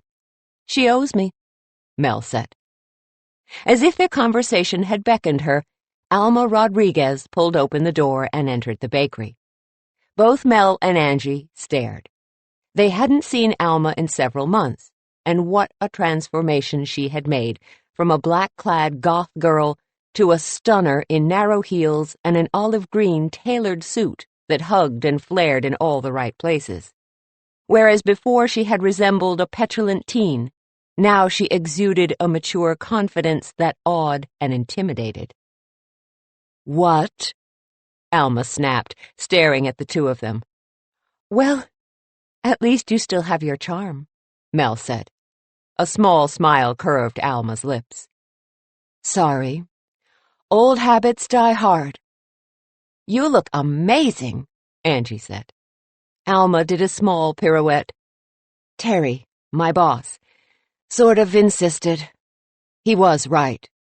You can't be a jet-set designer and look like you've got an algebra exam in the morning.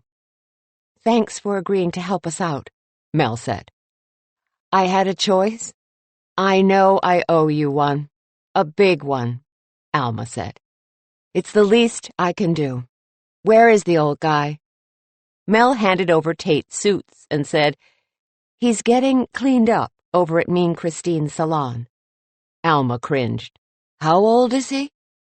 Somewhere in his 70s, Mel said. I hope he's spry, Alma said. A day with Christine could kill a weakling. Don't I know it, Angie said. They exchanged a look of understanding, and Mel suspected Alma had suffered a similar trauma at Christine's. I'll just take these over there and get some measurements. If I get my staff on it right away, we can probably have these altered in a couple of hours. Perfect, Mel said. Thanks, Alma. And then we're square? Alma asked. Totally. Alma nodded in satisfaction and left. As the door shut, Angie looked at Mel and said, Next step? Phase 2, Mel said. We're going to need an introduction for Marty and Elle. Well, he can't show up at her house bearing cupcakes, Angie said. What's your plan? Tate and Aunt Penelope are going to have to set it up. He's not going to like this. He's not going to like his Prada and Armani being altered either, Mel said. But it's for the greater good. She called Tate. He answered on the 3rd ring. Harper Investments? Tate Harper speaking, he said. If I didn't know you better, I'd swear you had some class, Mel said. The Sting, Tate said, identifying the movie quote. Good one. Are we watching that this week? Or living it, Mel said. Depending upon how you look at it. What's going on? Tate asked. His voice was wary. I need to work out an introduction, Mel said.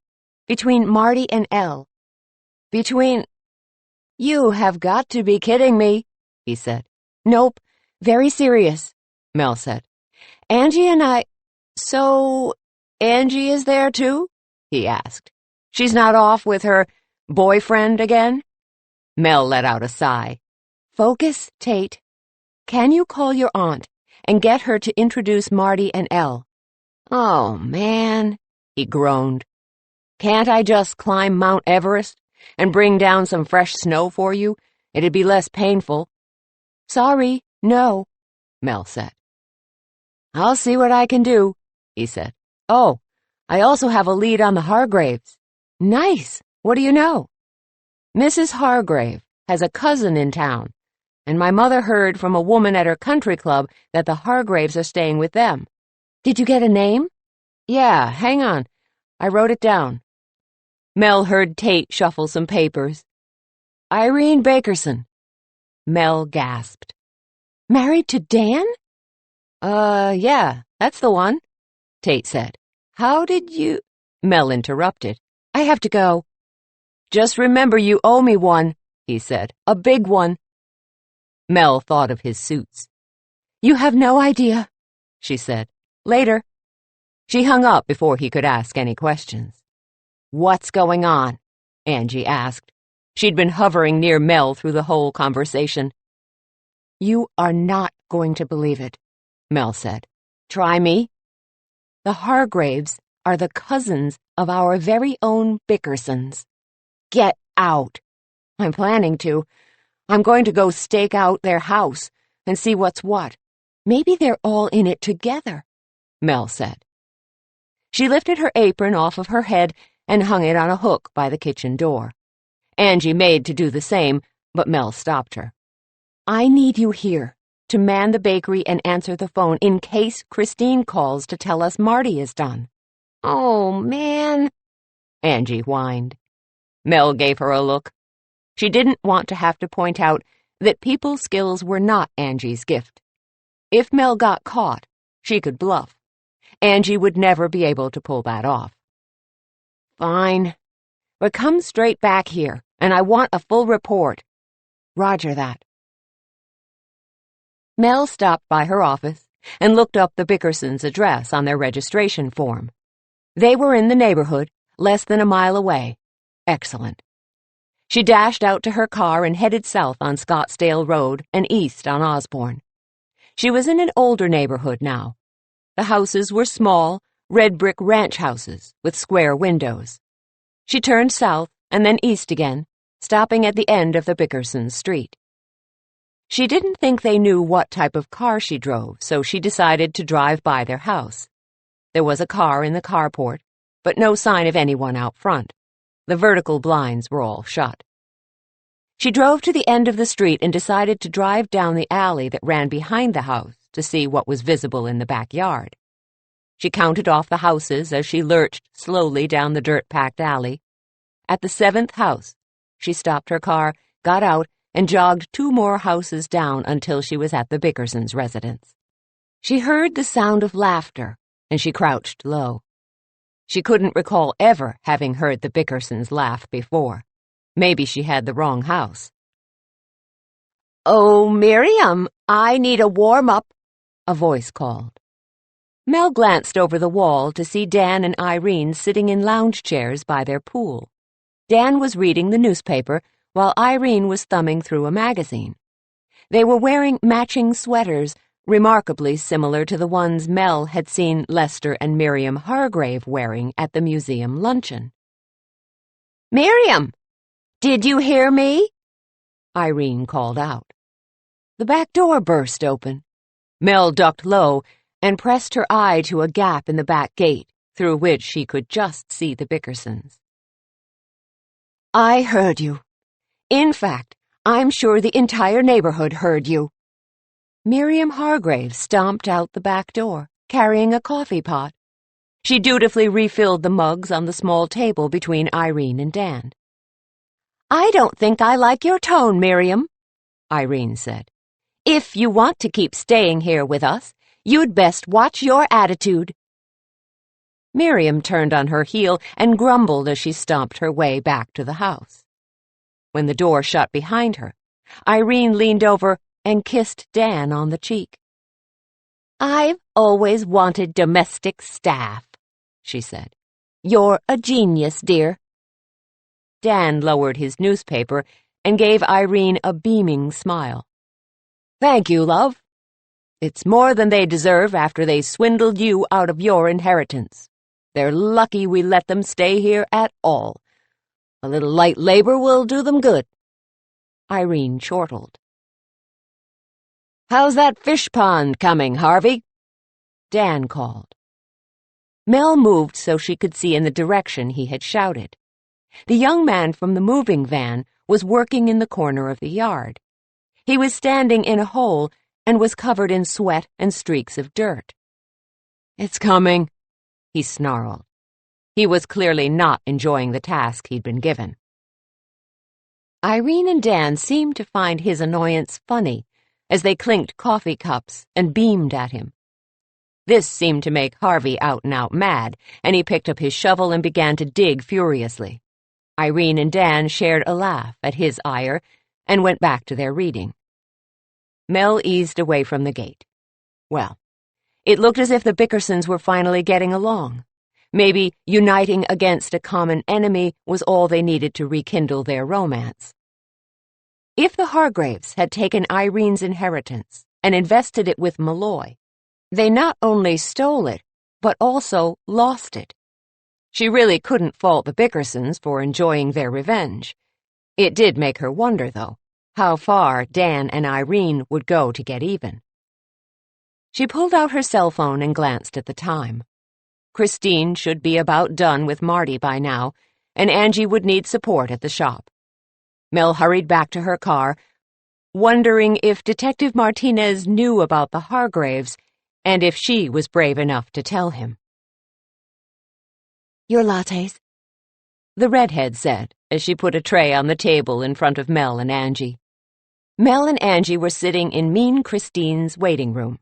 The altered suits had been delivered by Alma, and Christine was in a back room with Marty making sure they fit. Angie had borrowed a pair of Gucci loafers from her brother Tony, as he wore the same shoe size as Marty.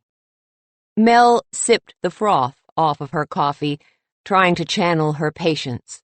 She had filled Angie in on what she'd discovered at the Bickersons', but neither of them knew what to do with the information.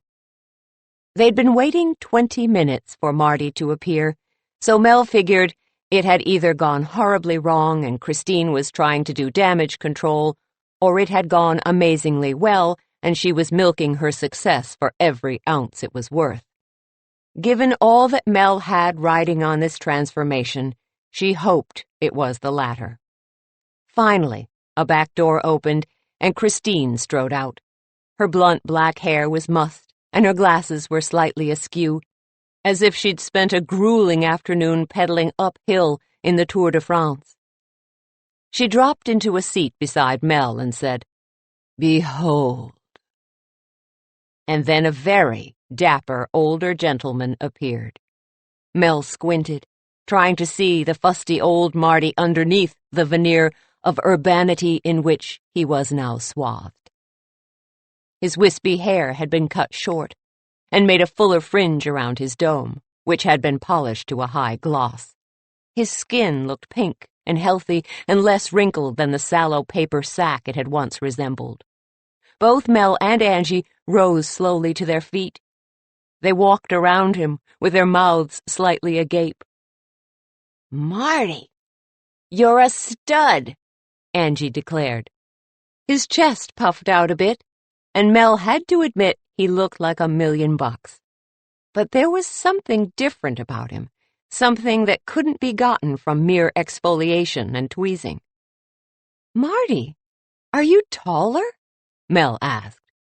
"And where are your glasses?" Christine met his gaze and put a finger in front of her pursed lips. Marty nodded at her in silent understanding and said, "I don't know what you mean." 19. "How did she do it?" Mel asked as they returned to the bakery. Marty was walking ahead of them, and instead of his sidewalk-scuffing old man shuffle, he now had a jaunty spring in his step.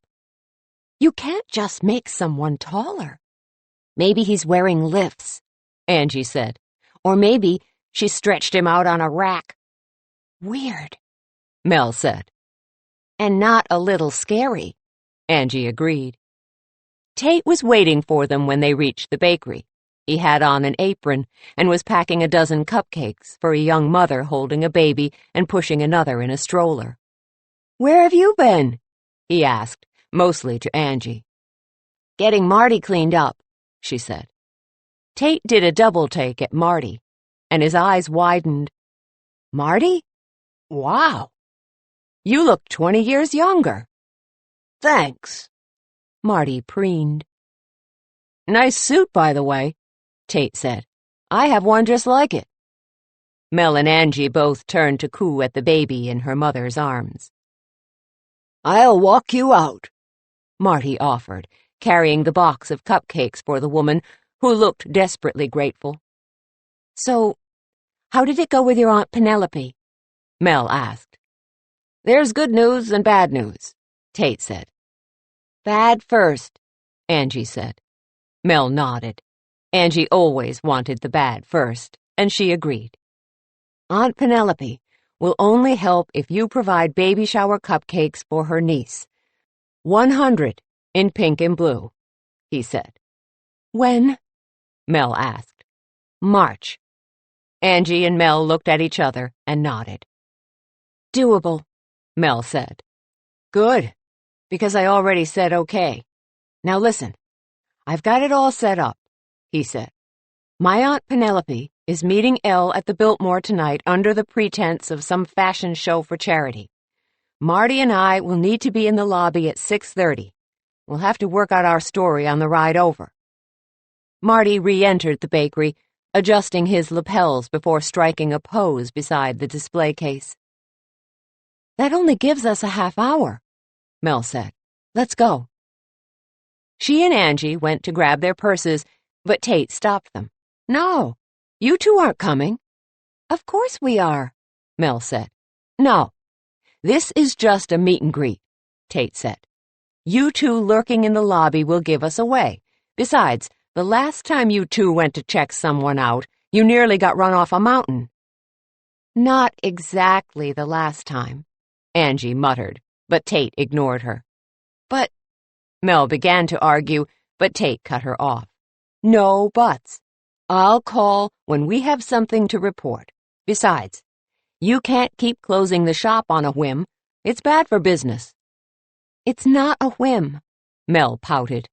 It's vital to my mother's, and by extension, my sanity. Tate ignored her. Ready, Marty? Absolutely. He gave Mel and Angie a smart salute and led the way out the door.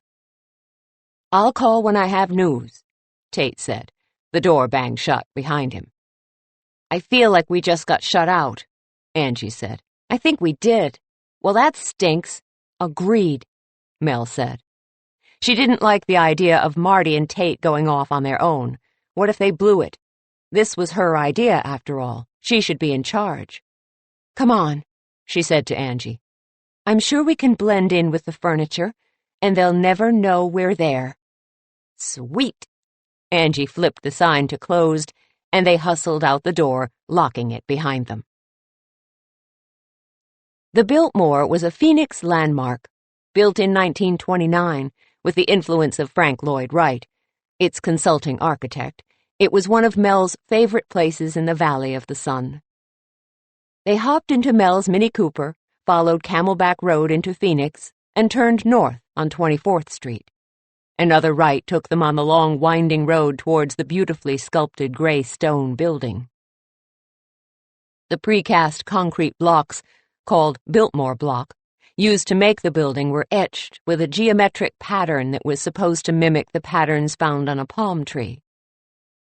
I heard that the pool here was Marilyn Monroe's favorite, Angie said. It is a spectacular pool, Mel agreed. I read somewhere that Irving Berlin penned White Christmas while sitting beside it. Can you imagine lounging in your bikini when Elvis strolled by? I'd probably jump in to spare myself the embarrassment. They parked in the guest lot and walked towards the main entrance. Just before they reached the door, Angie pulled Mel aside. We should probably find a side entrance, she said. We might get spotted otherwise. Good thinking, Mel said. They passed the main door and walked around the building to the lawn and terrace. It was lovely, with flowers bursting and fountains bubbling, a slice of paradise. Mel crossed the lawn and followed the line of the building until she found the door that led into the back of the lobby. Squared-off chairs and tables, done in earth tones to match the stone interior, were scattered around the room. Here and there large pots and other symbols of Native American art accented tabletops and walls. It really was a lovely room. Mel had no time to ponder more than this as Angie gripped her elbow and yanked her down low. There they are, she cried. Sure enough, Marty and Tate were lounging in plump leather seats when two women entered the lobby. Mel recognized one as Elle and assumed the other was Tate's Aunt Penelope. The men rose and greeted the ladies. Tate took over the introductions. Marty bowed low over Elle's hand, and Mel could see her sizing him up from where they were watching. Just then, an older lady entered the lobby. She crossed the room with all the finesse of a tank. Mel clutched Angie's arm in a panic. That's Beverly, she hissed. She was at the luncheon. She may recognize Marty. Angie groaned, and the two of them peered over the edge of the sofa to see what would happen. Pleasantries were exchanged. Beverly and Elle were perfectly icy to each other, and then Beverly rolled on. She was headed straight for Mel and Angie. Mel tried not to draw any more attention to herself, but the shrewd old eyes saw her, and Beverly paused beside them as she pretended interest in a lush floral arrangement. Your waiter is setting his sights rather low, she said. I'd warn him to watch his neck if I were you. With that, she sashayed off in the direction of one of the banquet rooms. Oh, my God, Angie whispered. She recognized Marty. Do you think she'll tell? No, Mel said. I think that was a warning for Marty about Elle. It sounds like she thinks Elle murdered Baxter. We're getting warmer, Angie said. They glanced back at the group. The ladies were walking towards them while the men headed for the door. We'd better go if we plan to beat them back to the bakery, Mel said. They hustled out the side door and around the building to the parking lot.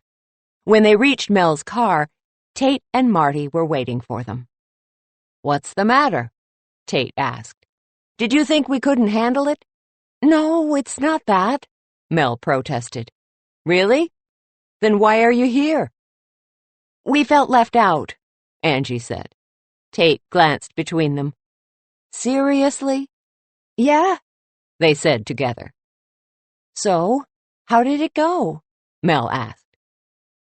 I have a date with the fair Miss Simpson for tomorrow evening, Marty said. She practically tattooed her number onto his palm, Tate said. Marty was perfect. He really played up being a member of the New York elite looking to retire here. Nice. Angie beamed at Marty, and he grinned. Listen, we'd best not be seen together, Mel said. Can't have you two associating with the riffraff. She didn't mention Beverly spotting them. She didn't want to panic either of them unnecessarily. There'd be plenty of time for that on Marty's date with Elle. Mel had so much to tell Joe. She hardly knew where to begin. But then, when he knocked on the door with Gerbera daisies in one hand and a takeout bag from Del Facto's Italian deli in the other, she forgot about anything but him. How is the case going? She asked, as he shed his suit jacket and loosened his tie. Ugh, he said. I believe in everyone's right to a fair trial. But we've got this guy dead to rights. We have his plate number, a witness who can identify him, and the purchase receipt for the gun he used, which ballistics has linked to the shootings. And still, his defense attorney is throwing up every roadblock he can. So, the system works? Mel asked. Joe pulled her close and kissed her. He pulled back and looked her in the eye.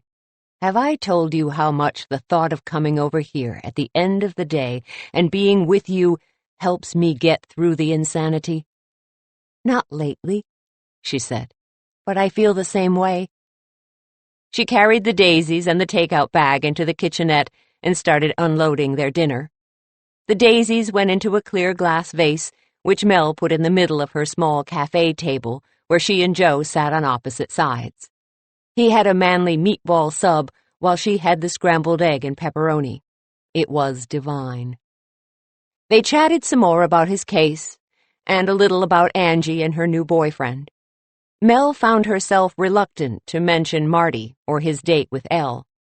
She had the feeling Joe wouldn't approve, and she didn't want to damage the one night where he actually seemed well-rested. Maybe tonight would finally be the night. They cleared up together and then snuggled on the couch. As Joe went to kiss her again, Mel was sure that he was thinking the same thing she was, and it made her pulse pound in her ears. The theme to Gone with the Wind chimed from her cell phone, which was sitting in its dock on the counter. They pulled apart and looked at it, and then back at each other. "You'd better check it," Joe said. "It might be Ange with boyfriend trouble." He sounded hopeful. Mel hopped up and glanced at the ID. It was her mother. "Hello?" she answered. She mouthed "Mom" to Joe, and he nodded. "Melanie?" Joyce said. "I need you to come over."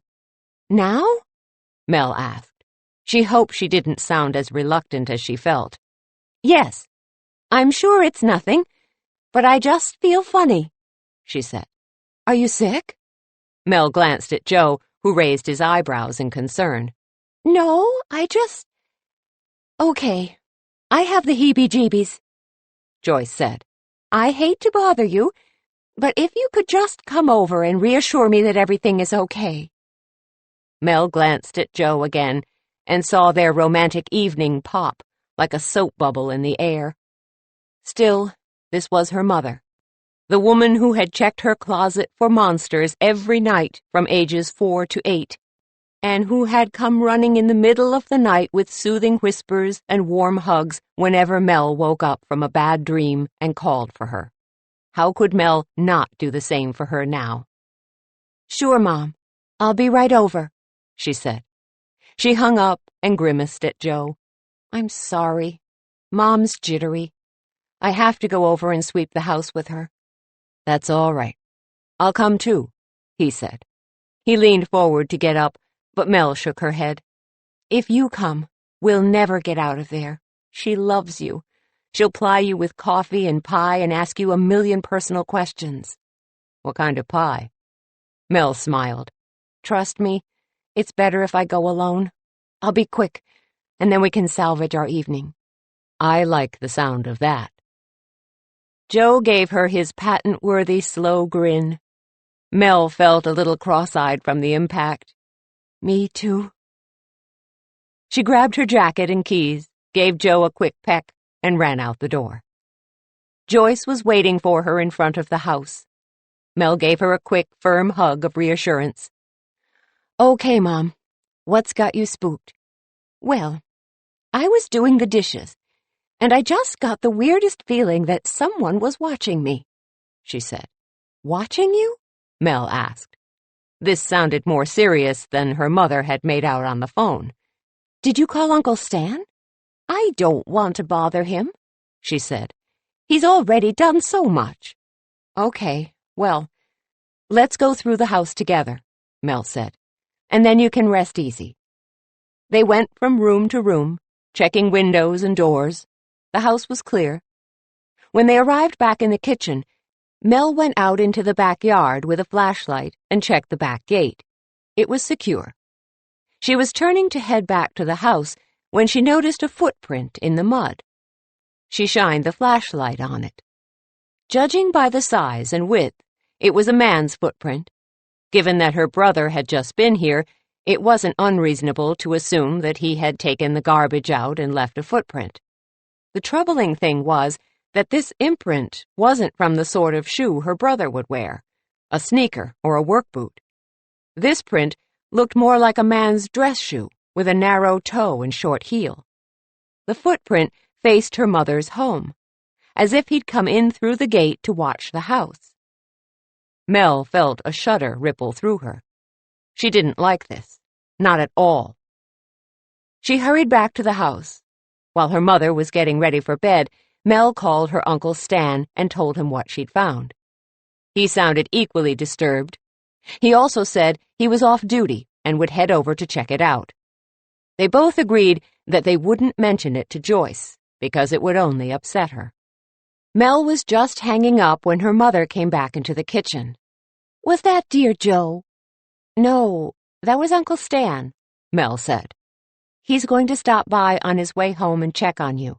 "He doesn't need to do that," Joyce protested. Mel saw the slight ease in her shoulders, though, and knew that despite her protestations, she felt better having Uncle Stan come by. "So, where is dear Joe tonight?" Joyce asked. Mel glanced at the clock. She'd been gone almost an hour. "Probably he's asleep on my couch by now." "What?" Joyce squawked. "Why didn't you tell me you were on a date?" "It was just dinner," Mel said. "Just dinner? From what your brother said, I gather that's all it ever is with you two." "Charlie told you—" Mel couldn't finish. She was speechless. Joyce, however, was not. "That you haven't done the mattress mambo yet?" Joyce asked. "Yeah, he told me." Mel felt her face flame hotter than a blowtorch. "I'm going to kill him." "Your time would be better spent on your boyfriend," Joyce said. She tossed Mel's jacket and keys at her and pushed her towards the door. "How does everyone know about my sex life?" Mel asked. "Is there a billboard on the freeway or something?" "There doesn't need to be," Joyce said. "We all know you. If you were sleeping with the man, you wouldn't be so uptight and edgy." "I'm not uptight and edgy." Joyce gave her a flat stare. "Honey, you have been in love with Joe DeLaura since you were 12 years old." Mel nodded. It was true. Her mother patted her cheek and said, "I say this to you with great love. Get the lead out. That boy is not going to wait forever." Before Mel could say another word, her mother pushed her through the door and shut it behind her. She heard the deadbolt click into place. "Well, there you have it. My humiliation is complete," Mel muttered as she strode to her car, grateful for the feel of the cool night air against her hot skin. 20. Mel spent the entire 10-minute ride home psyching herself up. Tonight was going to be the night. She and Joe were going to leap forward to the next level in their relationship, and then everyone could stop talking about her sex life and get back to their own. She opened the front door, and a snore greeted her. To his credit, Joe looked as if he'd tried his best to stay awake. He had the remote in his hand, the TV was still on, he was even upright, all except his head, which had flopped onto the back of the couch, thus the snoring. Mel sighed. So, they would not be moving to a new level tonight. She wondered if she should take this personally, but then decided no. If she had the biggest baking event of her life happening, she would expect Joe to be patient and let her do what she needed to do. Surely she could do the same for him. She locked the door and headed to the bathroom, where she got ready for bed. When she returned, she prepped the bed around Joe, and then tossed the covers over the two of them.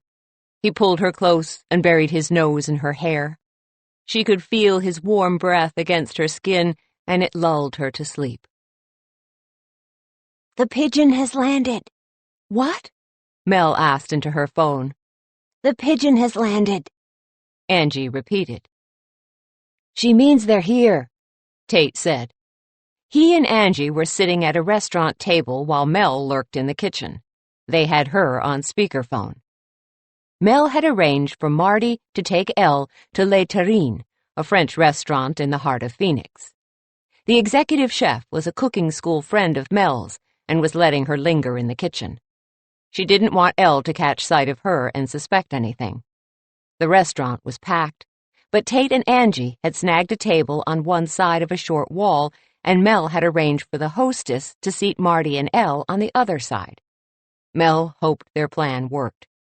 If Marty could get Elle talking about Baxter, maybe she would say something that would incriminate her in his murder. No one had as good of a motive. Well, except maybe Roach, which she suspected was why Angie was here. Mel glanced through the glass window of the kitchen door and saw Angie and Tate across the restaurant. Their faces were warmly lit by the small glass votive candle between them. Tate was hanging on Angie's every word. It struck Mel for the first time that they were a perfect couple. Angie's zest for life kept Tate from being a complete dork, and his rock-solid dependability gave her stability. They had always enjoyed the same things and shared the same irreverent sense of humor. For months now, Mel had watched Angie staring at Tate with her heart in her eyes. Now the tables had turned, and it was Tate looking at Angie as if he had a million things to say and no idea how to go about it. It had been killing him that with the arrival of Roach, he may have lost his chance. The hostess strode into view with Marty and Elle following. Marty looked dapper in Tate's altered dark blue Prada.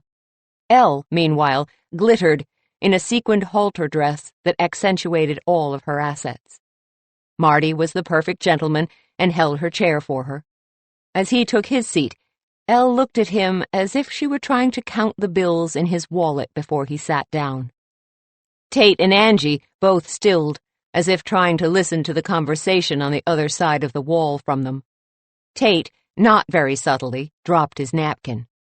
When he bent to retrieve it, he passed his cell phone under the table next to the leg of Marty's chair. Mel watched as Marty bent over and scooped it up, slipping it into his breast pocket, as if he were just adjusting the fold of his handkerchief. Very smooth. "So, Martin," Elle began, "tell me, how did you make your fortune?"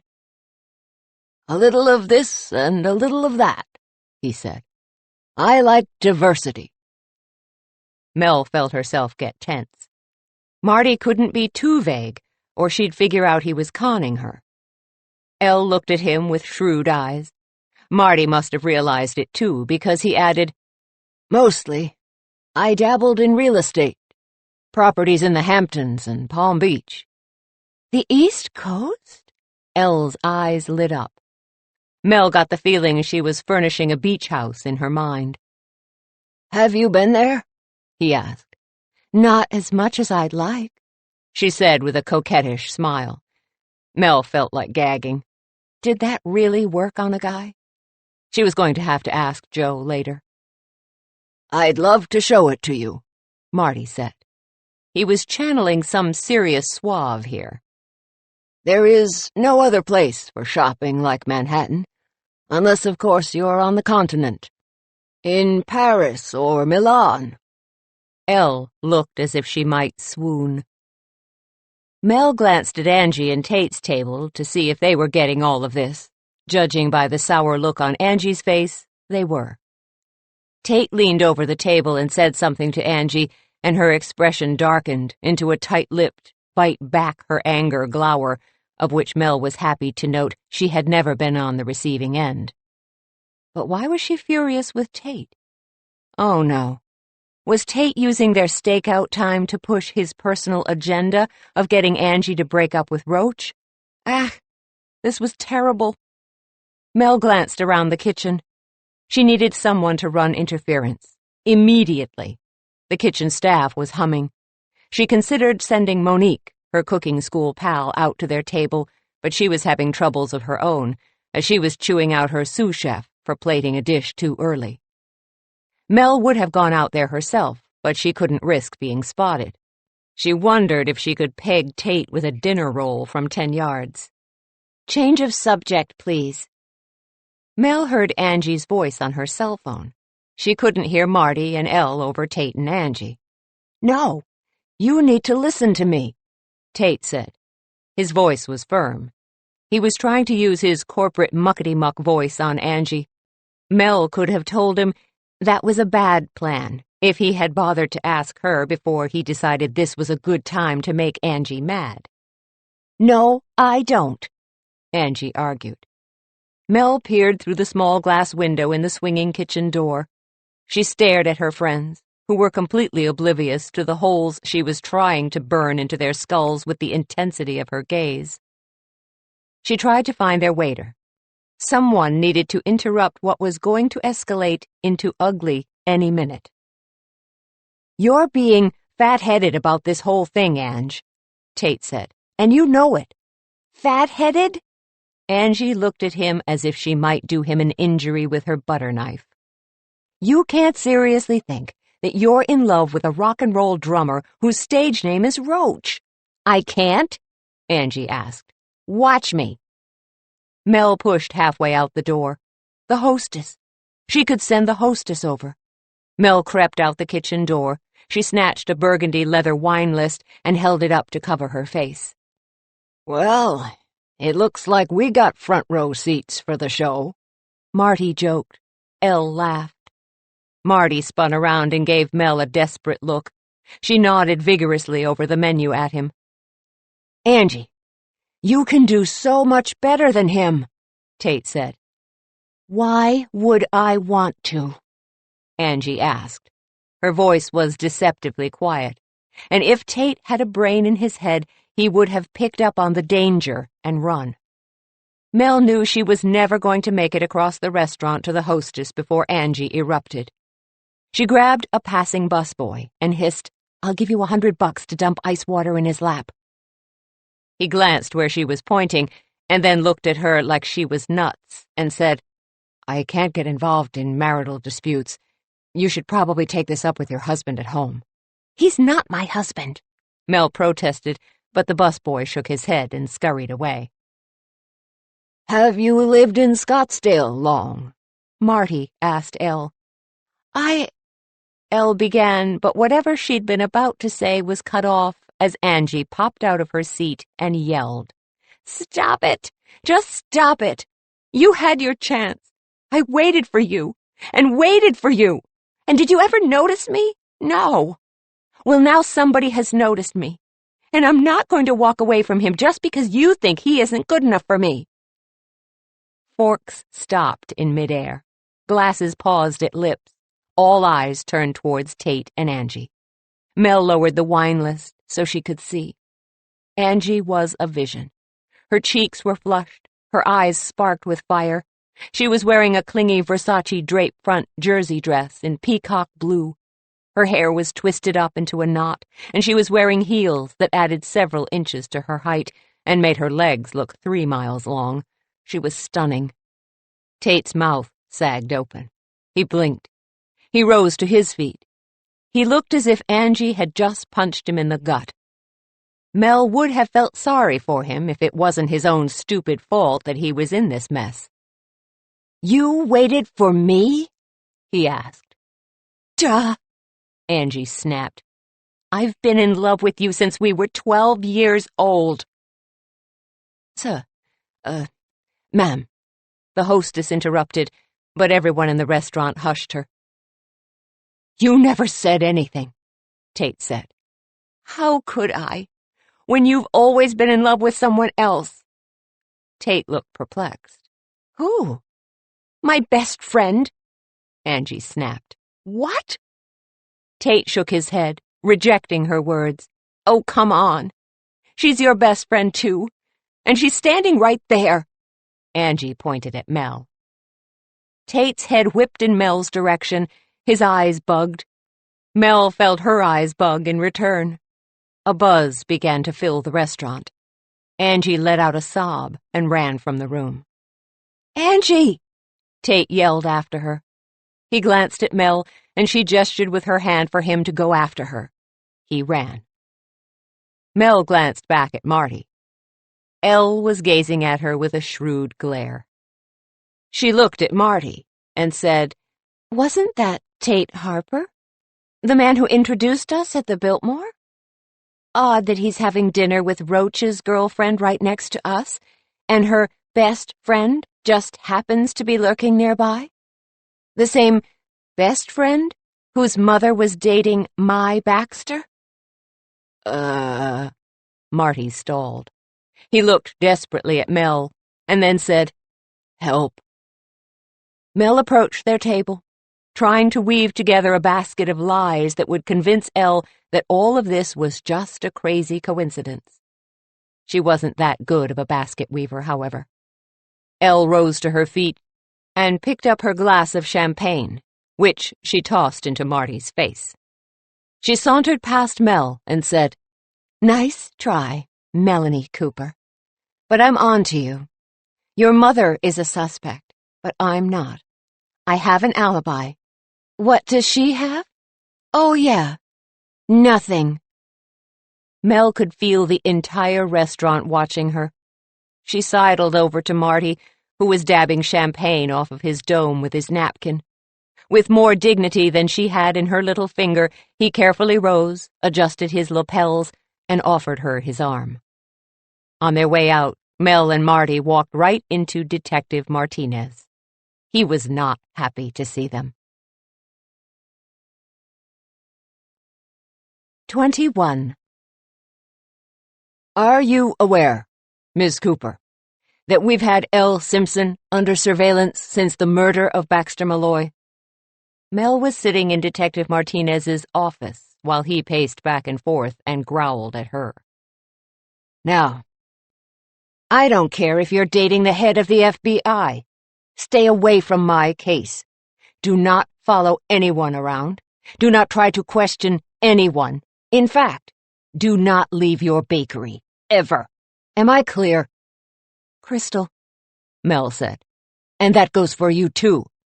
Martinez snapped at Marty, who was sitting in the hard chair beside Mel. Marty adjusted his cuffs and nodded. A knock on the door interrupted them, and a silver head of hair appeared. Steve Wolfmeyer. Mel stifled a groan. "Detective Martinez," Steve said with his hand out. "I do believe I should be present if you're questioning my clients." Martinez ignored Steve's hand and turned on Mel with one eyebrow raised. "You neglected to mention that you've retained legal services." "No, I haven't," Mel said. "Mr. Wolfmeyer is an acquaintance at best." "Speak for yourself," Marty said. He looked at Steve. "Can you spring us?" "Absolutely," Steve said, but Mel jumped up and interrupted. "That's not necessary, is it, Detective?" Martinez glared at her as if he'd like to lock her up for at least a week or two, or until his case was solved. "Is this where the party is being held?" Joe DeLaura pushed his way in around Steve. Mel rushed across the room to give him a hug. "Thanks for coming." "Detective, do you need Ms. Cooper or Mr. Zelaznik any longer?" Joe asked. Mel wouldn't have thought it possible, but Martinez looked even more irritated than before. "No, they're free to go. But I meant what I said, Miss Cooper. Stay away from my case." "Yes, sir," she said. Joe ushered Marty and Mel out of the office. "DeLaura, can I have a word?" Martinez asked. Joe handed Mel his keys and said, "I'll meet you in the car." "I'll walk you out, Melanie," Steve offered. "That's not necessary," Joe said. He stepped between them and stood there until Mel and Marty began to walk away. Steve shrugged and leaned against the wall. Mel took one last look over her shoulder, but Joe went into Martinez's office and shut the door behind him. "What did you think you were going to accomplish by having Marty date one of the main suspects in Malloy's murder?" Joe asked. "I was hoping Marty would find out something useful to pin on Elle," Mel said. "Did you really think he was going to ply her with champagne and she'd offer up a confession?" "When you put it that way, it sounds ridiculous." "That's because it is ridiculous." They were standing at the foot of the stairs that led up to Mel's apartment. "You're not coming up, are you?" she asked. "I can't," he said. He rubbed a hand over his face, and Mel saw how tired he looked. "I'm still sorting through some briefs for court tomorrow." "I called you away to come help me. Mel said. I'm sorry. It's all right, he said. He kissed the top of her head, and even though she knew he meant it in a comforting way, she couldn't help but feel even worse. Can I pack you some cupcakes? She asked. No, but thanks, he said. Look, I know you mean well, but you have to steer clear of this case. Martinez isn't kidding. If you get in his way again, even I won't be able to help you. Is that what he told you when he called you back into his office?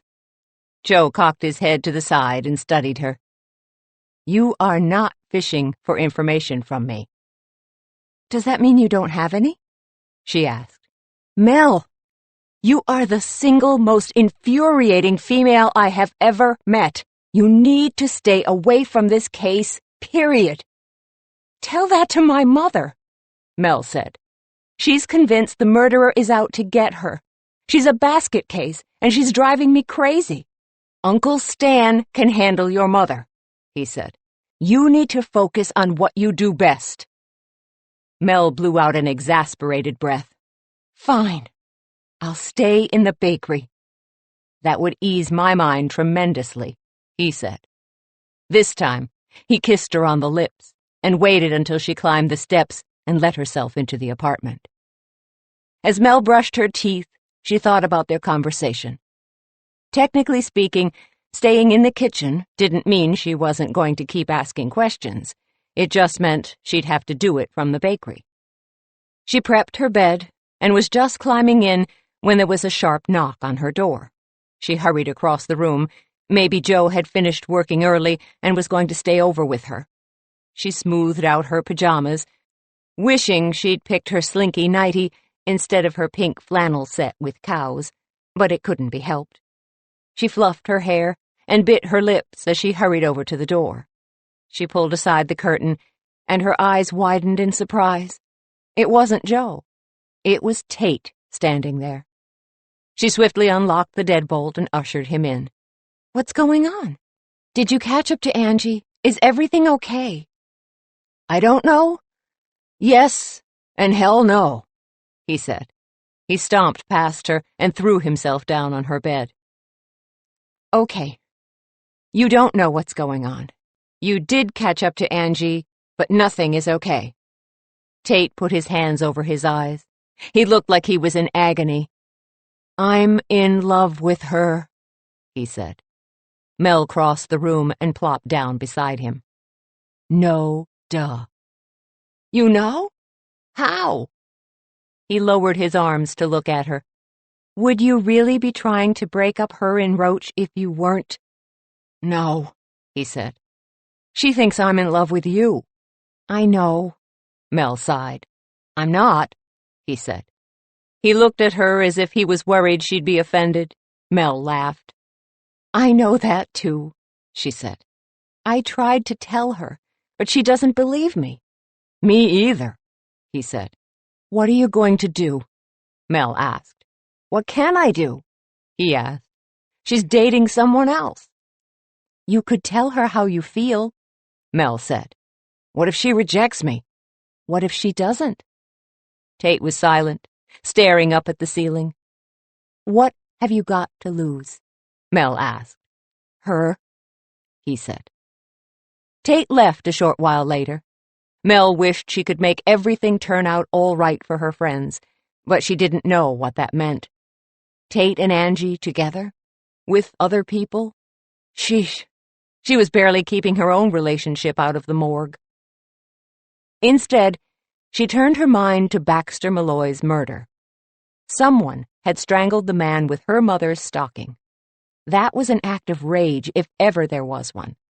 Of course, given Malloy's shady business dealings, there were more suspects than she knew what to do with, and she suspected Detective Martinez felt the same way, which was probably why he was so cranky all of the time. If the Hargraves had done it, it seemed odd that they would stay in town to bunk with family, especially family that was enjoying their downfall with such glee. There was a long list of stiffed investors to comb through, but again, murder seemed harsh, when litigation might have gotten them some, if not all, of their money back. which brought Mel back to Roach. He and his father were estranged. They hadn't spoken in years, and yet Roach just happened to be in town when his father was murdered. And not just murdered, but strangled. It would take physical strength to accomplish that, which Roach, as a drummer, certainly had. Then again, Angie was sure of his alibi. Mel hoped fervently that she was right. She didn't want Angie to be hurt, or even worse, in danger. So, who else had a passionate reason to kill Baxter Malloy? Elle Simpson, Malloy's bodacious girlfriend. She had been following Mel and her mother the day they went shopping for a dress, which meant she knew about the date. She had been checking out the competition, no doubt. Could she have gotten so angry about being removed from Malloy's bankroll that she killed him? Mel had seen her temper at the museum luncheon for herself. Elle was a tad high-strung. She was certainly young enough and fit enough to have taken on Malloy, especially if she surprised him. If only Angie and Tate hadn't had their blowout in the restaurant, Marty might have been able to get something useful out of Elle. Damn. A small private service was held at Messinger Mortuary and Chapel. A minister gave a short sermon, and Roach offered a brief eulogy. There were only a handful of people in attendance: Angie, Mel, the band, and their crew. None of Baxter's contemporaries made an appearance, which was not surprising, given that he had ripped off everyone he had ever known. Sadly, it wasn't a celebration of a life lived well, but rather a lesson in how not to go. Mel wondered if Baxter had ever imagined his own passing, and if so, if he had pictured it like this. When the service was over, Roach stood by his father's casket and received hugs and handshakes. He looked ill at ease, and Mel had to wonder if it was guilt that made him squirm so. Detective Martinez had crept in halfway through the service, and Mel had noticed that Roach's leg began to bounce up and down, as if he had become agitated at the sight of the detective. Was he nervous? Was Martinez here to arrest him? Mel glanced at Angie, but she had eyes only for her man. If she was worried about the detective's presence, it didn't show. "Stop!" A screech came from the doorway. "I demand that you stop." Mel turned towards the door. Ringed by paparazzi with flashbulbs popping was Elle Simpson. 22. "I was the love of Baxter's life," Elle declared. "How dare you shut me out of his funeral?" The entire room stood slack-jawed and staring. One of the funeral directors raced forward to slam the door on the photographers, but not before a full-on flashbulb assault left them all seeing spots. Roach recovered first. He was still standing by the casket, but now he turned and faced Elle. "No, you weren't. My mother was the love of his life, and you could never replace her." Elle clapped her hands over her prominent bosom as if she'd been shot. "Who has been his constant companion for the past 3 years? Me? Not you, his estranged son?" Mel glanced past Elle to see Detective Martinez watching the encounter like it was a tennis match. "My relationship with my father is none of your damn business." "I loved him. That makes it my business. And you have to admit, it's awfully convenient that you're here in town, completely broke, your father's sole heir, and, oh, he gets murdered." Elle made a face of mock alarm. "What exactly are you trying to say, Elle?" Roach looked at her as if he'd happily strangle her, and Mel realized that was a disturbing choice of imagery. "Oh, nothing much," she shrugged. "Just pointing out that you feel a lot of rage towards your father. How is it you two became estranged?" "I really can't remember," Roach said. "Over something small and petty, no doubt." "No doubt," Elle agreed. Then her lips turned up in what might have been a smile if it weren't so calculating and cold. Oh, wait. I was dating you, and you caught Baxter and me in bed together. Terrible scene that night, if I recall. Funny, he said, his voice as dry as dust. I don't remember a thing. He was cool, but the damage was done. Angie was frowning, and Detective Martinez looked like he'd just won the lottery. Mel studied Elle. Why was she bringing this up now? If she was so convinced that Roach had killed his father, she could have mentioned this before. Mel didn't believe that she was hurt to have been left out of the funeral arrangements. She doubted that Elle cared about that at all. In fact, the only thing she thought Elle might care about was being left out of the will. "I think you should go," Angie said. She stepped in front of Roach as if to protect him from Elle. Elle foolishly made the mistake of dismissing Angie as a person of no importance. "Who asked you?" Elle snapped. "No one had to," Angie said. She was wearing a black sheath dress with white piping along the collar and hem. Her brown hair was up in an Audrey Hepburn twist, and her skinny-heeled black pumps gave her at least 4 more inches of height than normal. She was the very image of a lady, until Mel noticed she was clenching her right fist. Mel stepped up beside Angie and looped her arm through hers. "Thank you for paying your respects, Miss Simpson. We need to be moving along to the cemetery now, right?" Roach stood glaring at Elle. She glared back. Mel wondered how long this was going to go on. Finally, she pinched Angie to get her moving. "Ouch!" Angie gave her an irritated look. Mel shooed her in the direction of Roach. Angie took the hint and put her hand on his arm. "Are you ready, sweetheart?" Mel had a feeling the endearment was for Elle's sake, and she marveled again at Angie's fierce loyalty to those she cared about. It had to shock her to know that Elle was Roach's former girlfriend. She looked at them, and he lowered his head to Angie's and whispered something in her ear. She smiled at him. Then again, maybe he had already told her. Mel could only imagine what Tate was going to have to say about this turn of events. Roach straightened his spine and glanced at Elle. "Thanks for your condolences." He kissed Angie's hand and went to his spot at the casket. The band surrounded the casket with him, and together they carried it to the hearse outside. Elle was forced to move aside or be bowled over by the polished wooden box. Photographers waited outside, but the band was oblivious as they loaded the casket and climbed into a waiting limo. Mel and Angie walked out together. Roach was waiting by the limo for Angie, and Mel gave her a quick squeeze before she hurried over to join him. Mel watched the door shut behind them. One of the photographers got too close, and the limo driver was forced to push him back so he could shut the door. "I hope she's not measuring the curtains," Elle jeered as she moved to stand beside Mel. Mel turned to look at her. Mel wasn't generally a violent person, but there was something about Elle that made her fingers itch to slap the woman. "I'm sure I don't know what you mean." "The Malloy men are fickle," Elle said. "Whatever this is between them, it won't last." "I'd like a word with you, Miss Simpson," Detective Martinez said. Mel had never thought she'd be so glad to see him. "I don't have time right now," Elle protested. "Make the time," he said. "So then what happened?" Tate demanded.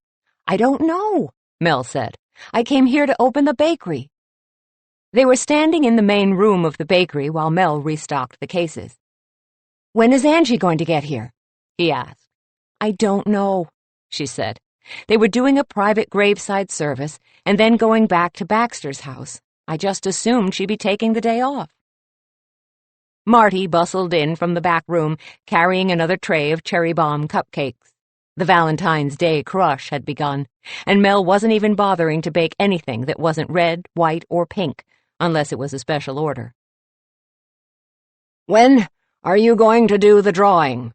he asked. He was wearing the Armani suit beneath his apron, and Mel wondered if he was ever going to take it off. She had a feeling he had become overly attached to his new threads.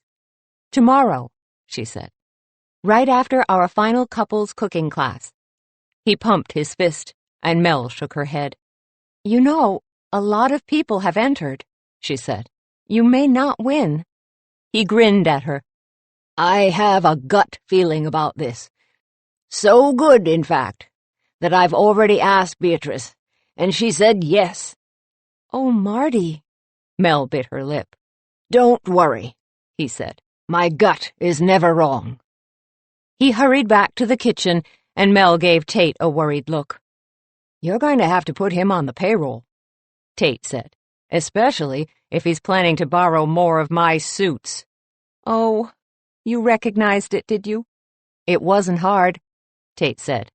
"I'm happy to contribute to the cause, but next time let me pick the giveaway." "Absolutely," Mel said. "Sorry about that." "So, do you think Angie is going to dump Roach over the L situation?" he asked. He sounded hopeful. "I don't know. It was a surprise, but it was also years ago." "Why do you suppose the police haven't arrested either L or Roach?" Tate said. "Obviously, they have the strongest motives." "They must have really good alibis," Mel said. Tate was still for a moment. "You don't think—" "What?" Mel asked. She glanced up from where she was arranging cupcakes in the display case when he didn't answer right away. "Tate, what are you thinking?" He stared at her, but Mel got the feeling he wasn't really seeing her. "Nothing," he said. "Listen, I've got to go. Do me a favor?" "Sure." "Call me when Ange gets in," he said. "I'm worried about her." "Will do," Mel said. She watched as he disappeared through the door. She had a feeling he wasn't telling her everything. The bells on the door chimed, and Mel glanced up, hoping to see Angie. Instead, a woman in an overly large sun hat, enormous celebrity-style sunglasses, and a gray trench coat entered the bakery. She had long, dark hair that was at odds with her gently lined face. It looked like a bad dye job or a wig. Mel was silent for a moment. Then she heaved a sigh. "Mom, what are you doing?" she asked. "Shh," Joyce hushed her. "I'm incognito." "Not really. I mean, if I recognized you, that should tell you something," Mel said. "You're my daughter," Joyce said as she lowered her glasses to peer over the tops. "Of course you recognized me." "Is there something happening, Mom, that you need a disguise?" "The murderer is after me," Joyce said. "I'm sure of it. I feel his eyes upon me wherever I go. And I saw strange footprints in the backyard. Those could be Charlie's," Mel said, trying to calm her mother down. She had so been hoping that her mother wouldn't find those footprints. "He doesn't wear shoes like that," Joyce said. "Now listen, I don't want you to worry." The front door chimed, and Mel glanced up. Looking as suave as ever, Jay Gatwick strolled in and smiled at her. "Afternoon, Melanie," he said. "You're looking as lovely as a freshly picked rose." Mel laughed. "Flattery will get you free cupcakes." "Just speaking the truth," he said. "I believe you have an order for Poppy's book club?" "It's in the back," Mel said. "I'll just go grab it." When she returned, Jay was trying to make small talk with her mother, who had pulled down the brim of her hat and was ignoring him. "Jay, this is my—" "Myra," her mother interrupted. She kept her face averted and held out her hand to Jay. "Myra Strussel." Mel wondered if it was obvious to Jay that her mother had just read her made-up last name off of the menu board. Probably. "A pleasure," Jay said. He returned her handshake. "If you'll excuse us a moment," Joyce said. She tugged Mel over to the side and whispered, "Listen, I have to go. I'm going underground until all of this blows over." "Underground?" Mel asked. "Where? In that old bomb shelter in your yard?" "No, that's just an expression," Joyce said. "You can reach me at my cell number. Ginny and I are going to a spa under assumed names." "And you'd tell me where, but then you'd have to kill me," Mel said. "Laugh if you must," Joyce said. Her tone made it clear she was feeling injured by Mel's lack of dramatic concern. "I'm not laughing, Myra," Mel said. She hugged her mom tight. "Go with Ginny and be safe. I'll call you if I hear anything on this end. Does Uncle Stan know your plan?" Yes, Joyce said. She hugged Mel back hard. I'll be in touch. Remember, no matter what happens, I love you." "I love you too," Mel said. She watched her mother go and shook her head. She wished she was going to hide out at a spa for a few days. Then she wouldn't have to deal with Angie and Tate and Marty and the contest. Oh, yeah, and the murderer who seemed intent on messing up the lives of everyone Mel cared about. "Is everything okay?" Jay asked. Mel glanced up. "Yes, sorry. I'm a little preoccupied." "I don't mean to pry, but wasn't that your mother?" A laugh burst out of Mel before she could stop it. "Sorry," she said. "It's just that Mom is trying to be in disguise. She'd be dreadfully disappointed that someone who met her only once was able to identify her. "Oh, well, I could only do it because she was standing next to you. You're the spitting image of her." Then he raised one eyebrow and said, "Forgive me for asking, but why does she need a disguise?" "She's convinced that Malloy's murderer is after her," Mel said. "Has something happened?" he asked. "She should have protection." "My Uncle Stan is keeping a close eye on her," Mel said. "Still, a murderer on the loose is disturbing. Poor Poppy is still having night terrors about it." "Oh, I'm sorry," Mel said. "Give her my best, won't you?" "Absolutely." No.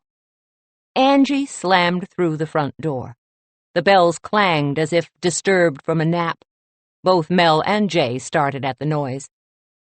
"Angie, I can explain," Roach said. "Detective Martinez got to Elle. That's why she crashed the funeral. She's scared, and she's trying to make me look guilty." He was following behind her, but she spun around and held up her hand. No, I don't want to hear it. There's a big difference between I was comforting a friend the night my father was murdered and I was with a former girlfriend the night my father was murdered." Mel's eyes went wide. Roach had been with a former girlfriend on the night his father was killed? Elle? "Well, I'm just going to—" Jay trailed off as he scooped up his cupcakes and headed towards the door. Mel couldn't blame him. Angie looked so angry, Mel half expected volcanic ash to begin raining down upon them. "You lied to me," Angie said. "No, I didn't," Roach argued. "Look, Elle showed up at my hotel, saying she and my father had broken up. She was distraught. I tried to console her, that's all." Angie glared at him. "Define console." "What?" he asked. Was the consoling done with clothes on or off? On! Roach put a hand over his heart. "I swear, on my life, on your life, on Mel's life—" "Hey, leave me out of this," Mel said. "If you're lying, Roach Malloy, I will put an evil eye on you for the rest of your days that will shrivel your privates and turn your drumming muscles into rhythmless noodles," Angie warned. He looked duly impressed. "I'm not lying.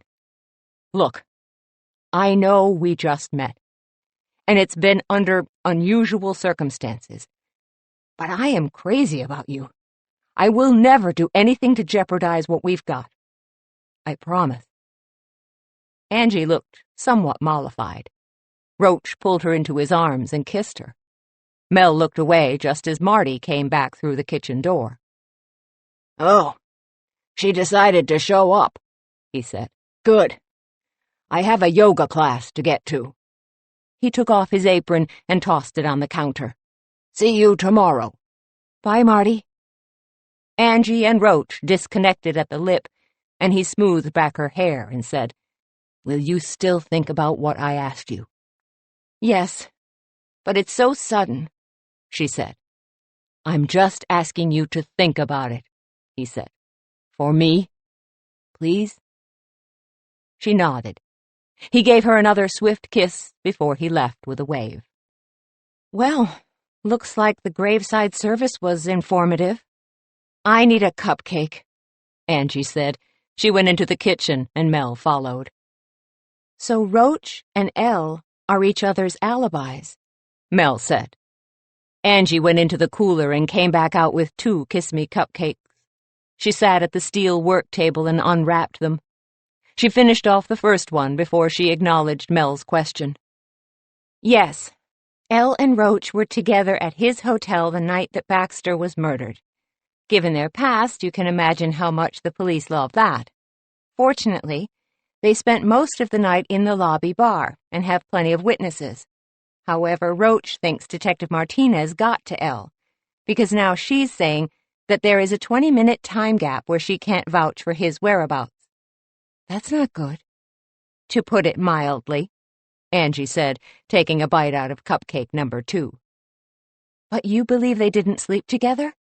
Mel took the seat beside her. Angie thought about it for a second, and then said, Yes. But how can you be so sure? Mel asked. I can't, she said. But whatever happened was before I met him. So I don't really know that it's my business. Besides, everything has changed now. Why? Because Roach has asked me to move back to Los Angeles with him. 23. And you said? That I needed to think about it, Angie answered.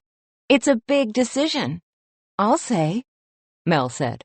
What about the business? I was thinking we could open another shop in L.A., Angie said. Or you could come with me. But our family and friends are all here, Mel said. And the bakery is just beginning to take off. I know, Angie said. She sounded agonized. But for the first time in my life, I feel adored just for being me. I don't want to give that up either. A million reasons why she shouldn't go leapt to Mel's tongue, but she kept her mouth shut. Angie was her best friend. It would be like severing an arm to let her go. But if Angie had found real happiness with Roach, then Mel had no right to ask her not to go. Whatever you decide is okay with me, she said. Angie looked as if she might cry, so Mel hugged her tight. The string of bells on the door jangled, so Mel pulled back and said, Sit and relax. I'll go man the front. Angie nodded, and Mel left her to her thoughts. She didn't even want to think about how Tate was going to take this news. After Angie dumped flour instead of sugar into the buttercream frosting, and then put blue food coloring into what was supposed to be red velvet batter, Mel sent her home. It was obvious Angie had more on her mind than baking, and Mel figured she'd better go before she blew something up. In the silence of the bakery, while she wiped down the tables and restocked the napkin holders, she thought about what the place would be like without Angie. It wasn't a pleasant thought. She'd have to hire Marty full-time, and as much as she'd grown to like him, it wouldn't be the same. And even though Roach said Elle had turned against him because Detective Martinez was pressuring her, he was still the best possible candidate for his father's murder. How was Mel ever going to sleep again if her best friend moved to L.A. with a man who could very well be a murderer? She could only hope that Roach was as innocent as Angie believed him to be, and it was possible. Baxter had made a lot of enemies. Still, the fact that there was 20 minutes of time for which Elle couldn't verify Roach's whereabouts. Wait. If she couldn't verify his whereabouts, did that mean no one could verify hers? Baxter was strangled. If it was a crime of passion, Elle was the most likely suspect, unless, like Jay had speculated before, there was more than one person involved. A cold knot of dread formed in Mel's stomach. She felt like smacking her forehead. Of course. How perfect. Roach and Elle had done it together. They both said they were in the bar at his hotel and plenty of witnesses could place them there. But he'd been staying at the Phoenician, only minutes from his father's house. He could easily have left, strangled his father, and made it back in time to cement his alibi. Or maybe it was Elle. She could have left, killed Baxter, and made it back herself. Perhaps they had planned it together. But Roach's sudden relationship with Angie had gummed up the works. Maybe Elle had planned to share more than murder with Roach, and now she was angry enough about his new relationship to let him take all of the blame. But how had they known that Baxter would be at his house?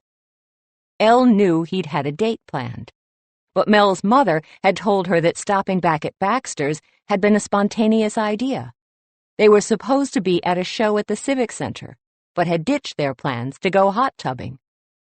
So it couldn't be Elle or Roach, unless they had been following Joyce and Baxter, which they couldn't have been if they were in the hotel bar all evening. Mel slammed down a napkin holder. This was maddening. Someone had murdered Baxter Malloy, and it had to be someone who knew he had a date with her mother.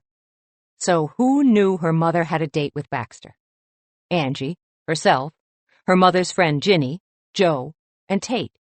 And her favorite suspect, Elle. But that was a wash now that she had an alibi. Mel thought back to the night her mother had told her about her date with Malloy. If she could do it all over again, she'd tell her not to go. But then she remembered how excited Joyce had been, showing up to her class in her pajamas to announce she had a date. Mel felt the cold knot in the pit of her stomach again. Her students had heard about Joyce's date. Could it be someone from her class? She didn't like to think it, but how could she not? Her cell phone rang in the silence. She glanced at the number. It was Tate. Uh-oh. Hello? She said. Los Angeles, he said. She's actually considering it. I know. What should I do? I don't know, Mel said. I don't even know what to do myself. I'm going to tell her how I feel, he said.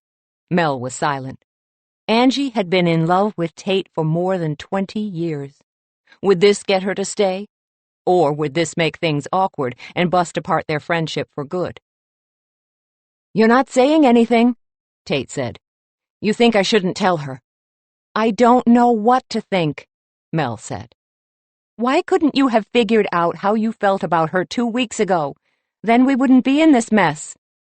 So it's my fault she took up with a rock star? He said. Yes, it is, Mel said. Why do men have to be so stupid? Why can't they just get it done? Don't yell at me because Joe is dropping the ball in the romance department, Tate said. This is not about me and Joe, Mel snapped. Have you slept together yet? That's none of your business. I thought not, he snapped in return. Tate, don't take this the wrong way, but I'm hanging up on you. Wait. What should I do about Angie? Remember what you said about Casablanca? He never should have let her get on that plane. Now man up, Mel said. She clicked her phone shut. This was the downside to cell phones. It was nowhere near as satisfying to press end as it was to slam a phone into its holder. She locked up the bakery and trudged up to bed. Joe had called earlier and said he was working late. Tomorrow was her last couple's cupcake class. If someone in her class had overheard her mother's date plans, this would be her only opportunity to see who in class may have had a motive to murder Baxter Malloy, and she wasn't going to blow it. Why are you so jittery? Angie asked. Too much coffee? Mel lied. Angie had arrived to work with dark circles under her eyes, and Mel was guessing she hadn't slept much. She didn't say whether she had talked to Tate or not, so Mel was guessing Tate hadn't told her how he felt. She didn't want to add to Angie's personal crisis, so she said nothing about the fact that she suspected someone in their class might have whacked Malloy. The truth was that the class was to start in 15 minutes, and Mel was nervous. She had spent the morning making calls, and discovered more than she wanted to about her students. Mr. Felix had mentioned before that his company had invested his pension with Malloy's company, and sure enough, when Mel checked, the company had lost the entire pension fund. When she had asked Mr. Felix about it, He had been so angry. They were an elderly couple, so Mel didn't really see them strangling Malloy, but maybe they knew someone younger and stronger. It was a scary thought. The Bickersons, rather, the Bakersons, were connected too, and not just because the Hargraves, their cousins, had lost everything by investing it with Malloy. Dan had been employed by the accounting company Malloy's investment firm had used. He worked for them for less than a year, having been let go just before he passed probation. Mel wondered what could have happened to result in his termination. She also wondered if the Hargraves had been directed by him to invest with Malloy. If Dan had known that Malloy was operating a Ponzi scheme, seeing the cousins lose the inheritance they'd swindled from his wife would be the ultimate revenge. The Dunns and the Kozlowskis didn't have a connection, being from out of town, but the Gatwicks moved in the same social circle as Malloy. Mel didn't really see any other tie to Malloy, but still, they had been there the night her mother had announced her date. As far as Mel was concerned, everyone was a suspect. She placed tonight's cupcakes on a cupcake tower in the middle of the steel work table. They were making heart-shaped cupcakes, called Love-Me-Nots, chocolate cake with amaretto buttercream frosting. Right now, she wished she could eat about 5 of them, but she restrained herself. Barely. She and Angie hadn't spoken much today. There was an awkwardness between them that Mel had never felt before. She knew it was because she was trying very hard not to influence Angie's decision, and the only way to keep herself from saying please don't go was to keep her mouth shut. The Bickersons were the first in the door, per usual. Mel braced herself for a round of squabbling from the couple, but she found herself doing a double-take. Dan was holding Irene's hand, and they were beaming at each other. Apparently, torturing the Hargraves was better than therapy for them. Angie gave Mel a wide-eyed look over the couple's heads, and Mel returned it. "Hi, Irene, Dan," she said. "How are you two tonight?" "Wonderful. Just wonderful." Irene gushed and gave Dan a smacking kiss on the cheek. He turned bright red, but looked pleased all the same. "Here you go, my dear," he said and pulled a chair out for her. "Oh, thank you, hun." While they put on their aprons, the Kozlowskis and the Dunns arrived. While greetings were exchanged, Angie sidled up to Mel and said, "Can you believe that?" "No." "How long do you think revenge can keep them together?" "When it comes with free domestic labor and yard work, I'm betting for a while." "I've dated men for less," Angie agreed. "Hey, did you have a chance to go over the payments for the classes? Since it's the last class, we should probably make sure that declined payment went through." "Oh, nuts. It's been so crazy I completely forgot. I'll go look at it now. Can you start class without me?" "Sure. Neither the Felixes nor the Gatwicks are here yet. Should I start without them?" "Yes. We can help them catch up when they get here." Mel crossed the kitchen and ducked into her office. It was little more than a closet, but she didn't need much more than basic office equipment.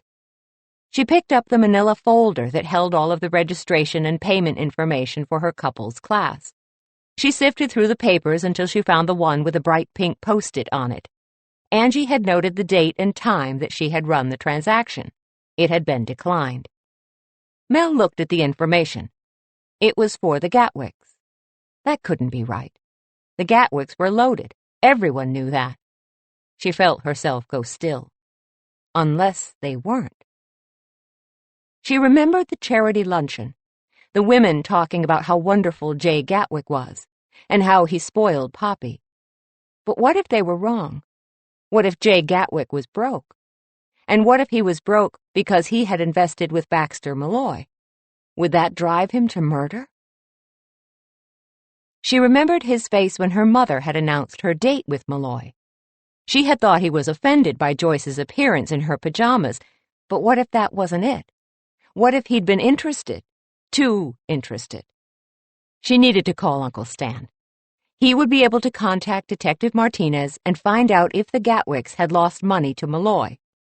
She hadn't seen any connection between Gatwick and Malloy other than a social one.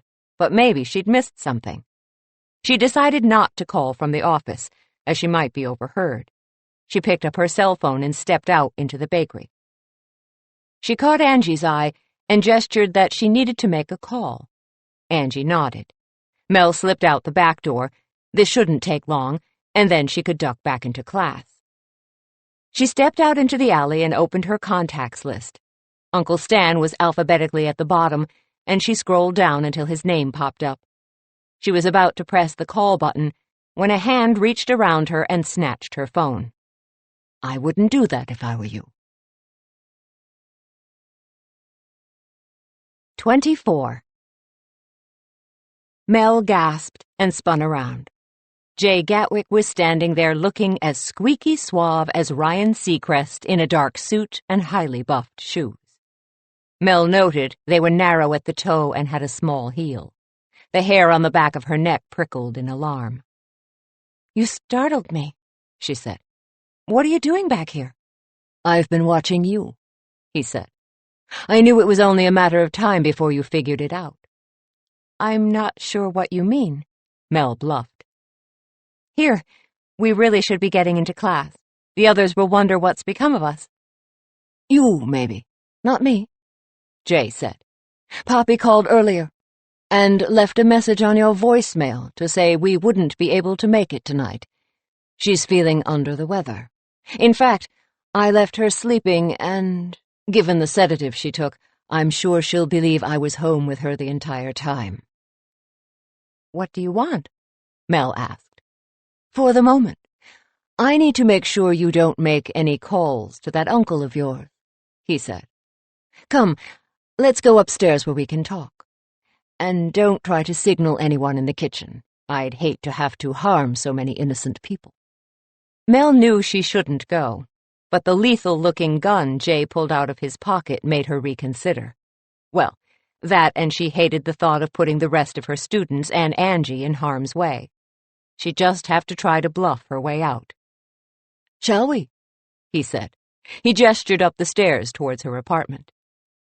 "Angie will be expecting me to return," she said. "Too bad you're going to call her first and tell her you have to run a quick errand. Meanwhile, you'll sadly expire from a carbon monoxide leak in your little apartment." "Do you really think people are going to believe that?" Mel asked. "Well, you did seem awfully depressed that your relationship with the assistant district attorney was moving so slowly. Have you two even slept together yet?" Mel gritted her teeth. "None of your business." "I thought not," he said. "Poppy has a friend. What's her name? Oh, yeah, Susan Ross. Beautiful woman. She works with your boyfriend, and apparently everyone in his office knows that you two aren't all that. I'm sure Susan will be happy to comfort him through his time of grief." Mel felt her temper surge. If she ever got out of this, she was going to jump on Joe and not let the man up until they were officially shacked up. She reached the door to her apartment and fumbled for her key. Her fingers were cold and clammy. Jay sighed impatiently, and she feared he might shoot her just to be done with it. She turned the lock and pushed the door open. As she stepped into her apartment, she became immediately aware of two things. First, someone was in her apartment already, and second, the gun at her back lowered, probably in surprise. Rose petals covered the floor. Her futon had been made up with gold satin sheets, champagne, and chocolate sat on the counter. Candles were burning all over the room, and jazz was playing on the stereo. It was beautiful, romantic, lovely, and perfect. The bathroom door opened, and out stepped Joe, drying his hair with a towel while another was draped loosely around his hips. He paused, as if suddenly sensing he wasn't alone. He lowered the towel and glanced at Mel and Jay, and said, "You're here, and you're not alone. That was not really a part of my plan." "Mine either," Jay said dryly. Mel knew Jay would kill them both. He had too much to lose. She had to act fast. She ducked away from Jay and dashed around the futon to stand in front of Joe. "You can't kill us both," she said. Are you kidding? Jay asked, and then laughed. It wasn't a pleasant sound.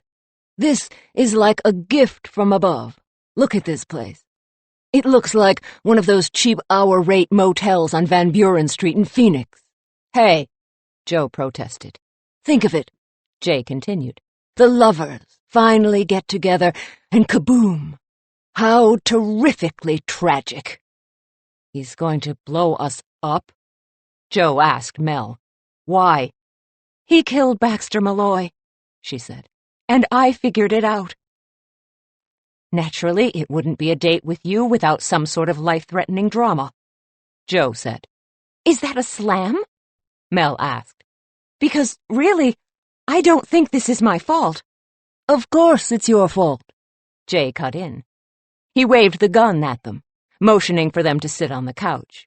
You couldn't leave it alone, could you? Oh, no. You had to crash the charity luncheon, and you had to chase down the Hargraves. You had to keep asking questions. Your partner had to start dating the perfect fall guy. You ruined everything. How is killing us going to help you? Mel asked. She laced her fingers through Joe's, feeling his warmth gave her strength. You're still broke. Ah, yes. But with you gone, I'll be able to pin the murder on someone else. And then I'll go back to doing what I was so good at before it all fell apart. What's that? Joe asked. Blackmail, Jay said. I'm not so stupid as to invest in Baxter's Ponzi scheme, but once I caught on to what he was up to, I realized I had a much more reliable way of making money. Baxter had to pay up, or I'd out him to his clients and the SEC. I must say it was quite lucrative while it lasted. Then why did you kill him? Mel asked. That was an accident, Jay said. I was trying to convince him to resume his payments. He said he didn't have the money, but was hoping to hook up with a rich widow soon. The fool thought your mother was loaded. In my ire at his stupidity, I got carried away. It was an unfortunate miscalculation. You strangled a man to death, Mel snapped. That's not a miscalculation. Joe squeezed her fingers as if trying to calm her, but Mel didn't feel calm. She felt like grabbing the nearest heavy object and smacking Jay Gatwick upside the head with it. You have been following my mother, haven't you? I had to be sure she didn't see me that night, he said. What if she had?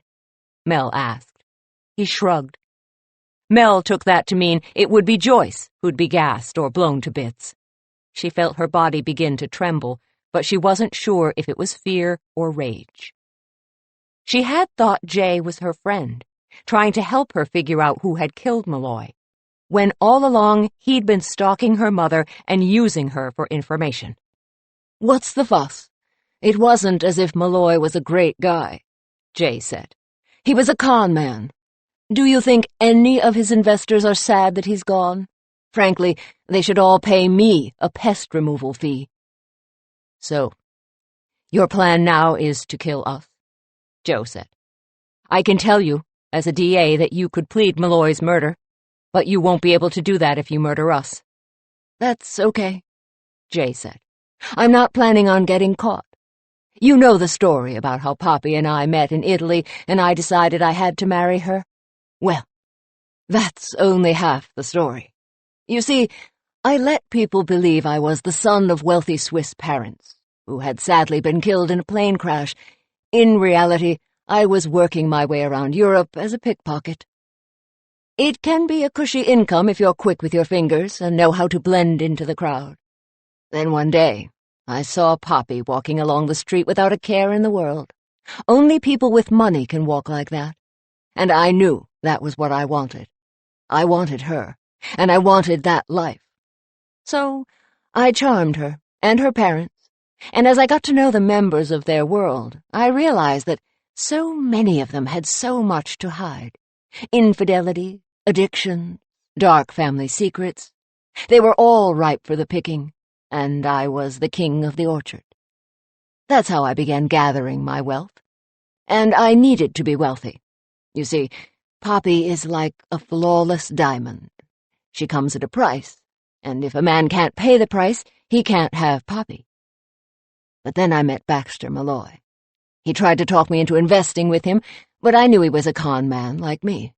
So I studied him, and I watched him. And then when I knew I had enough proof to blackmail him, well, then the big money started rolling in. It was beautiful. Until you killed him, Mel said. Pity, Jay agreed. Well, as fascinating as all of this is, could a guy at least put on some pants before he dies? Joe asked. This time Mel squeezed Joe's hand to keep him calm. Jay tipped his head and considered them. No, I think it's better this way. In fact, Melanie, you need to lose some clothes. Hey, at least everyone will think you two are finally getting it on. Joe looked at Mel and shook his head. Does everyone know? Mel shrugged. Joe gave her a small smile. That was the plan for tonight, by the way. Everything looks lovely, she said. Thank you. Joe looked into her eyes, and Mel was struck by how much she loved him. It caught her by surprise, and she gasped. She had always had a crush on him. She had always lusted after him. But somewhere in the past few months, she'd fallen in love with him. Head over heels, from the bottom of her heart in love. Joe gave her a slow smile. I feel the same way, he said. All right, break it up, Jay snapped. I'm on a schedule here. Joe gave Mel's hand one last squeeze before he let go. You don't really think I'm going to let you harm her, do you? Joe grabbed his towel in one hand and stood. He turned to face Jay. How do you propose to stop me? Mel had never been athletic. During her first and only beach volleyball game, she'd gotten spiked on the head with a ball and was rendered unconscious. Softball had been a dual humiliation entailing striking out repeatedly and getting hit in the booty with a slow pitch, which, slow or not, still hurt like the devil and left her with a purple butt cheek. However, this was more life and death than volleyball or softball. There was a candle within reach, and it was burning in a chunky glass votive she'd picked up at the Denmarket furniture store. If she could grab it and by some miracle hit Jay with it, she and Joe might stand a chance. The next few seconds happened in an adrenaline-fueled blur that Mel would never be able to fully recall, as she retained only strobe flash memories of the events. She grabbed the candle in her right hand. Joe made a sudden leap across the back of the futon at Jay. Jay jumped back in shock. Mel threw the candle as hard as she could, but now Joe was in the line of fire, and the heavy glass struck him on the shoulder. He landed with a splat on the floor. Jay was so busy watching him that he didn't see the candle continue its trajectory until it hit him in the throat. He dropped his gun and landed on his knees, grabbing his throat and making harsh, guttural animal noises. Joe shot forward and snatched up the gun. Mel thought she had never seen anything as splendid as Joe buck-naked and clutching a gun. The smell of smoke brought her back to her senses, and she shrieked when she saw the lick of flame from the candle igniting her fluffy area rug. Joe let loose a string of curses and reached over the couch to grab his towel, which he used to beat at the flames. Mel raced to the kitchen and grabbed her water pitcher out of the fridge. She yanked off the top and poured it on the flames. They were extinguished with a hiss. The back door flew open, and there stood Angie. She took in the scene with wide eyes. "Joe," she cried. "Naked in Mel's apartment. Well, it's about time." Several hours passed before Detective Martinez was finished asking questions. He seemed particularly interested in the fact that Joe was naked when the incident occurred. While Joe seemed to find this an affirmation of his manliness and confirmation of their relationship, Mel found it mortifying. Uncle Stan, Tate, and Angie all loitered around Mel's apartment. They watched as Jay was hauled away, and they all agreed not to call Joyce and ruin her spa time until the next day. In the aftermath of her adrenaline burst, Mel felt suddenly tired and could no longer hold back the yawns that were overtaking her. As if sensing that she was at her end, Joe ushered everyone out of the apartment. "Champagne?" he asked as he closed and locked the door behind them. That sounds lovely, Mel said. She eased back onto the futon and rested her head. She and Joe were finally alone. The murderer had been caught, and all was right with the world once more. She yawned again. She watched, through eyes heavy-lidded with exhaustion, as Joe hefted the bottle out of the melted ice and untwisted the wire holder. He covered the cork with his left palm and pushed with his right thumb. A satisfying pop sounded, and he stopped the cork from doing any damage. He poured the bubbly beverage into the 2 waiting glass flutes and put the bottle back in the ice bucket. As she watched him, Mel saw him moving his mouth as if talking to himself. She wondered if he was giving himself a pep talk, or maybe he was just practicing for the courtroom. She stretched, trying to get more oxygen to her brain in an effort to stay awake. It did no good. Before Joe turned around, she felt her lids droop, and she didn't have the strength or force of will to open them. I can't believe the crowd, Joyce said as she helped serve cupcakes to the throng that filled the bakery. Catching a murderer is certainly giving us a boost in popularity, Angie said. She was bussing the booths in the bakery that were full to bursting. I'll say, Tate agreed. You can't pay for this kind of publicity. Hey, gorgeous. Roach appeared and looped an arm around Angie's shoulders. Got a minute? Angie glanced at Mel, who nodded. They wound their way through the tables towards the door. Mel turned to find Tate watching them. He looked as if he were waiting for an earthquake to hit. You never told her how you feel, Mel said. It didn't seem fair, he said. She's cared for me for so long. I was such an idiot. He makes her happy. How can I ruin that for her? Are you kidding me? Mel asked. Well, it's nice to see your stupid streak will remain unbroken. What's that supposed to mean? He asked. It means... forget it. If you're not man enough to tell her how you feel, then you don't deserve her, Mel said. And if she moves to Los Angeles with him, then I am holding you personally responsible. Tate opened his mouth to argue, but Mel waved him off. She was not in the mood to hear it. The natives are getting restless, dear, Joyce said. You'd better get on with the drawing. Mel glanced around the room. It was true. These people had buttercream coursing through their veins. They were amped up and ready for the contest. Mel stepped up onto a nearby stool. Thank you, everyone, for coming to our bakery today and for entering our fairy tale cupcake contest. Without further ado, I am going to draw the name of our lucky winner. Tate hefted the box off the counter and held it up high for Mel. And the winner is... Wait, she paused. Drum roll, please. Angie and Roach moved up closer to the front, and the 2 of them and Tate began to make rolling noises with their tongues. The winner is... Mel said it again as she shoved her hand into the box full of slips and grabbed one from the middle bottom. She knew she couldn't play favorites, but she really wanted Marty to win. He and Beatrice were standing front and center, and even though he had a few years on her, they made a lovely couple. She held the paper in her hands and then carefully unfolded it. The winner is Olivia Puckett. What? Mel was so surprised. She stumbled from her stool and would have fallen if Tate hadn't caught her at the last second. A delighted laugh that sounded more like a cackle erupted from the back of the bakery, and Mel glanced up to see Olivia standing there looking quite pleased with herself. You owe me a night on the town, Cooper, she said. Tell your driver to pick me up at my house at 7. With that, Olivia swept from the bakery. The crowd followed her until it was just Tate, Angie, Roach, Joyce, Mel, Beatrice, and a crestfallen Marty. How did she... Mel muttered. What are the odds? Mel glanced at the box. Had Olivia sabotaged her contest? Mel shoved her hand back into the box and pulled out a fistful of entries.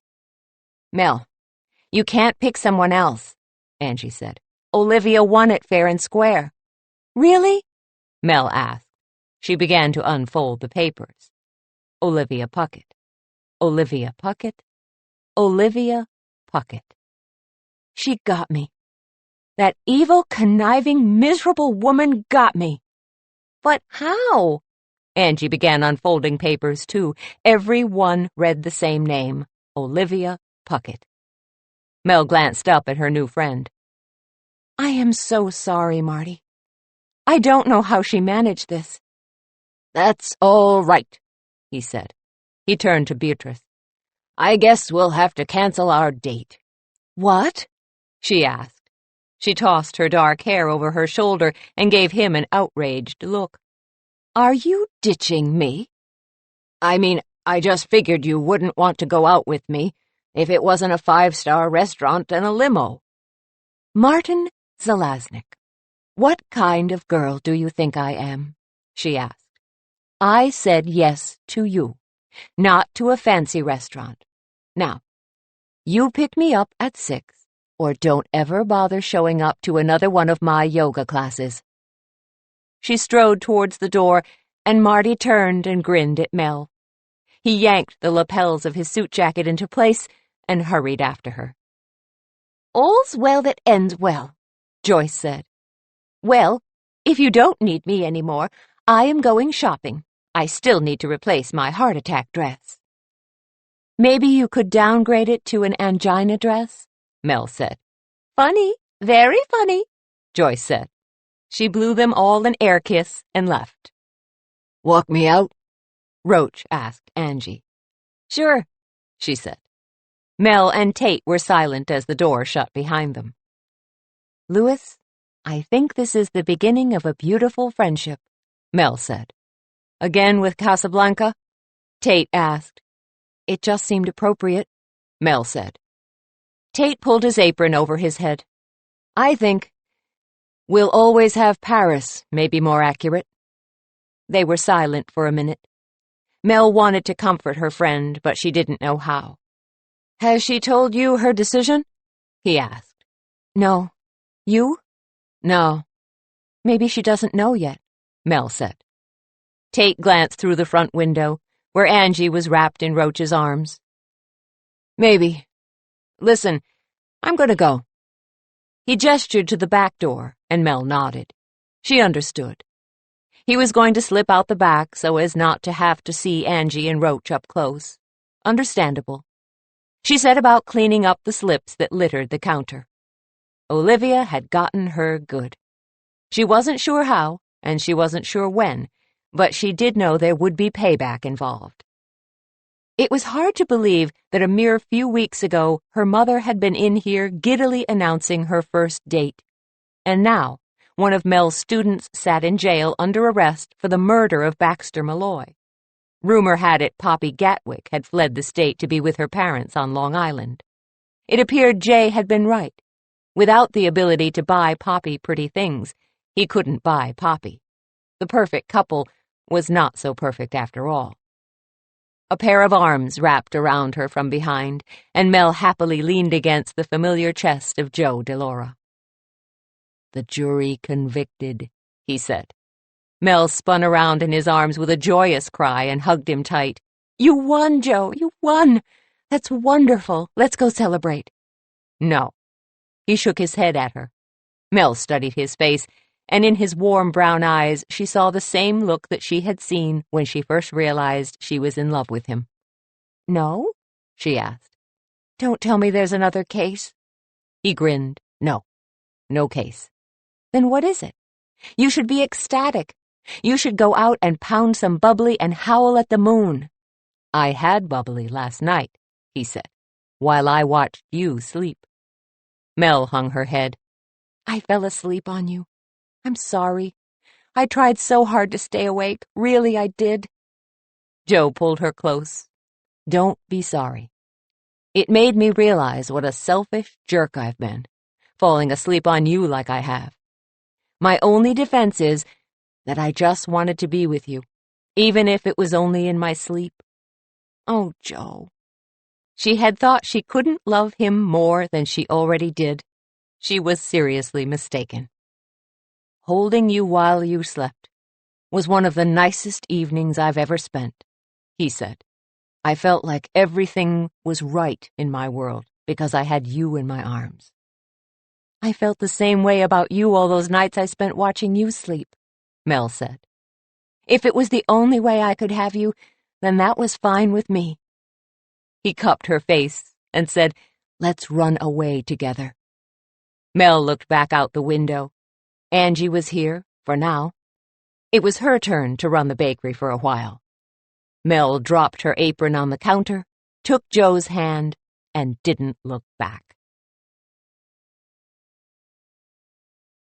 This recording of Buttercream Bump Off was presented by Dreamscape Media LLC. Text copyright 2011 by Jennifer McKinlay Orff. Sound recording copyright 2016 Dreamscape Media LLC. This recording was produced by arrangement with Penguin Random House LLC. Thank you for listening. Please check www.dreamscapeab.com for Dreamscape's latest releases.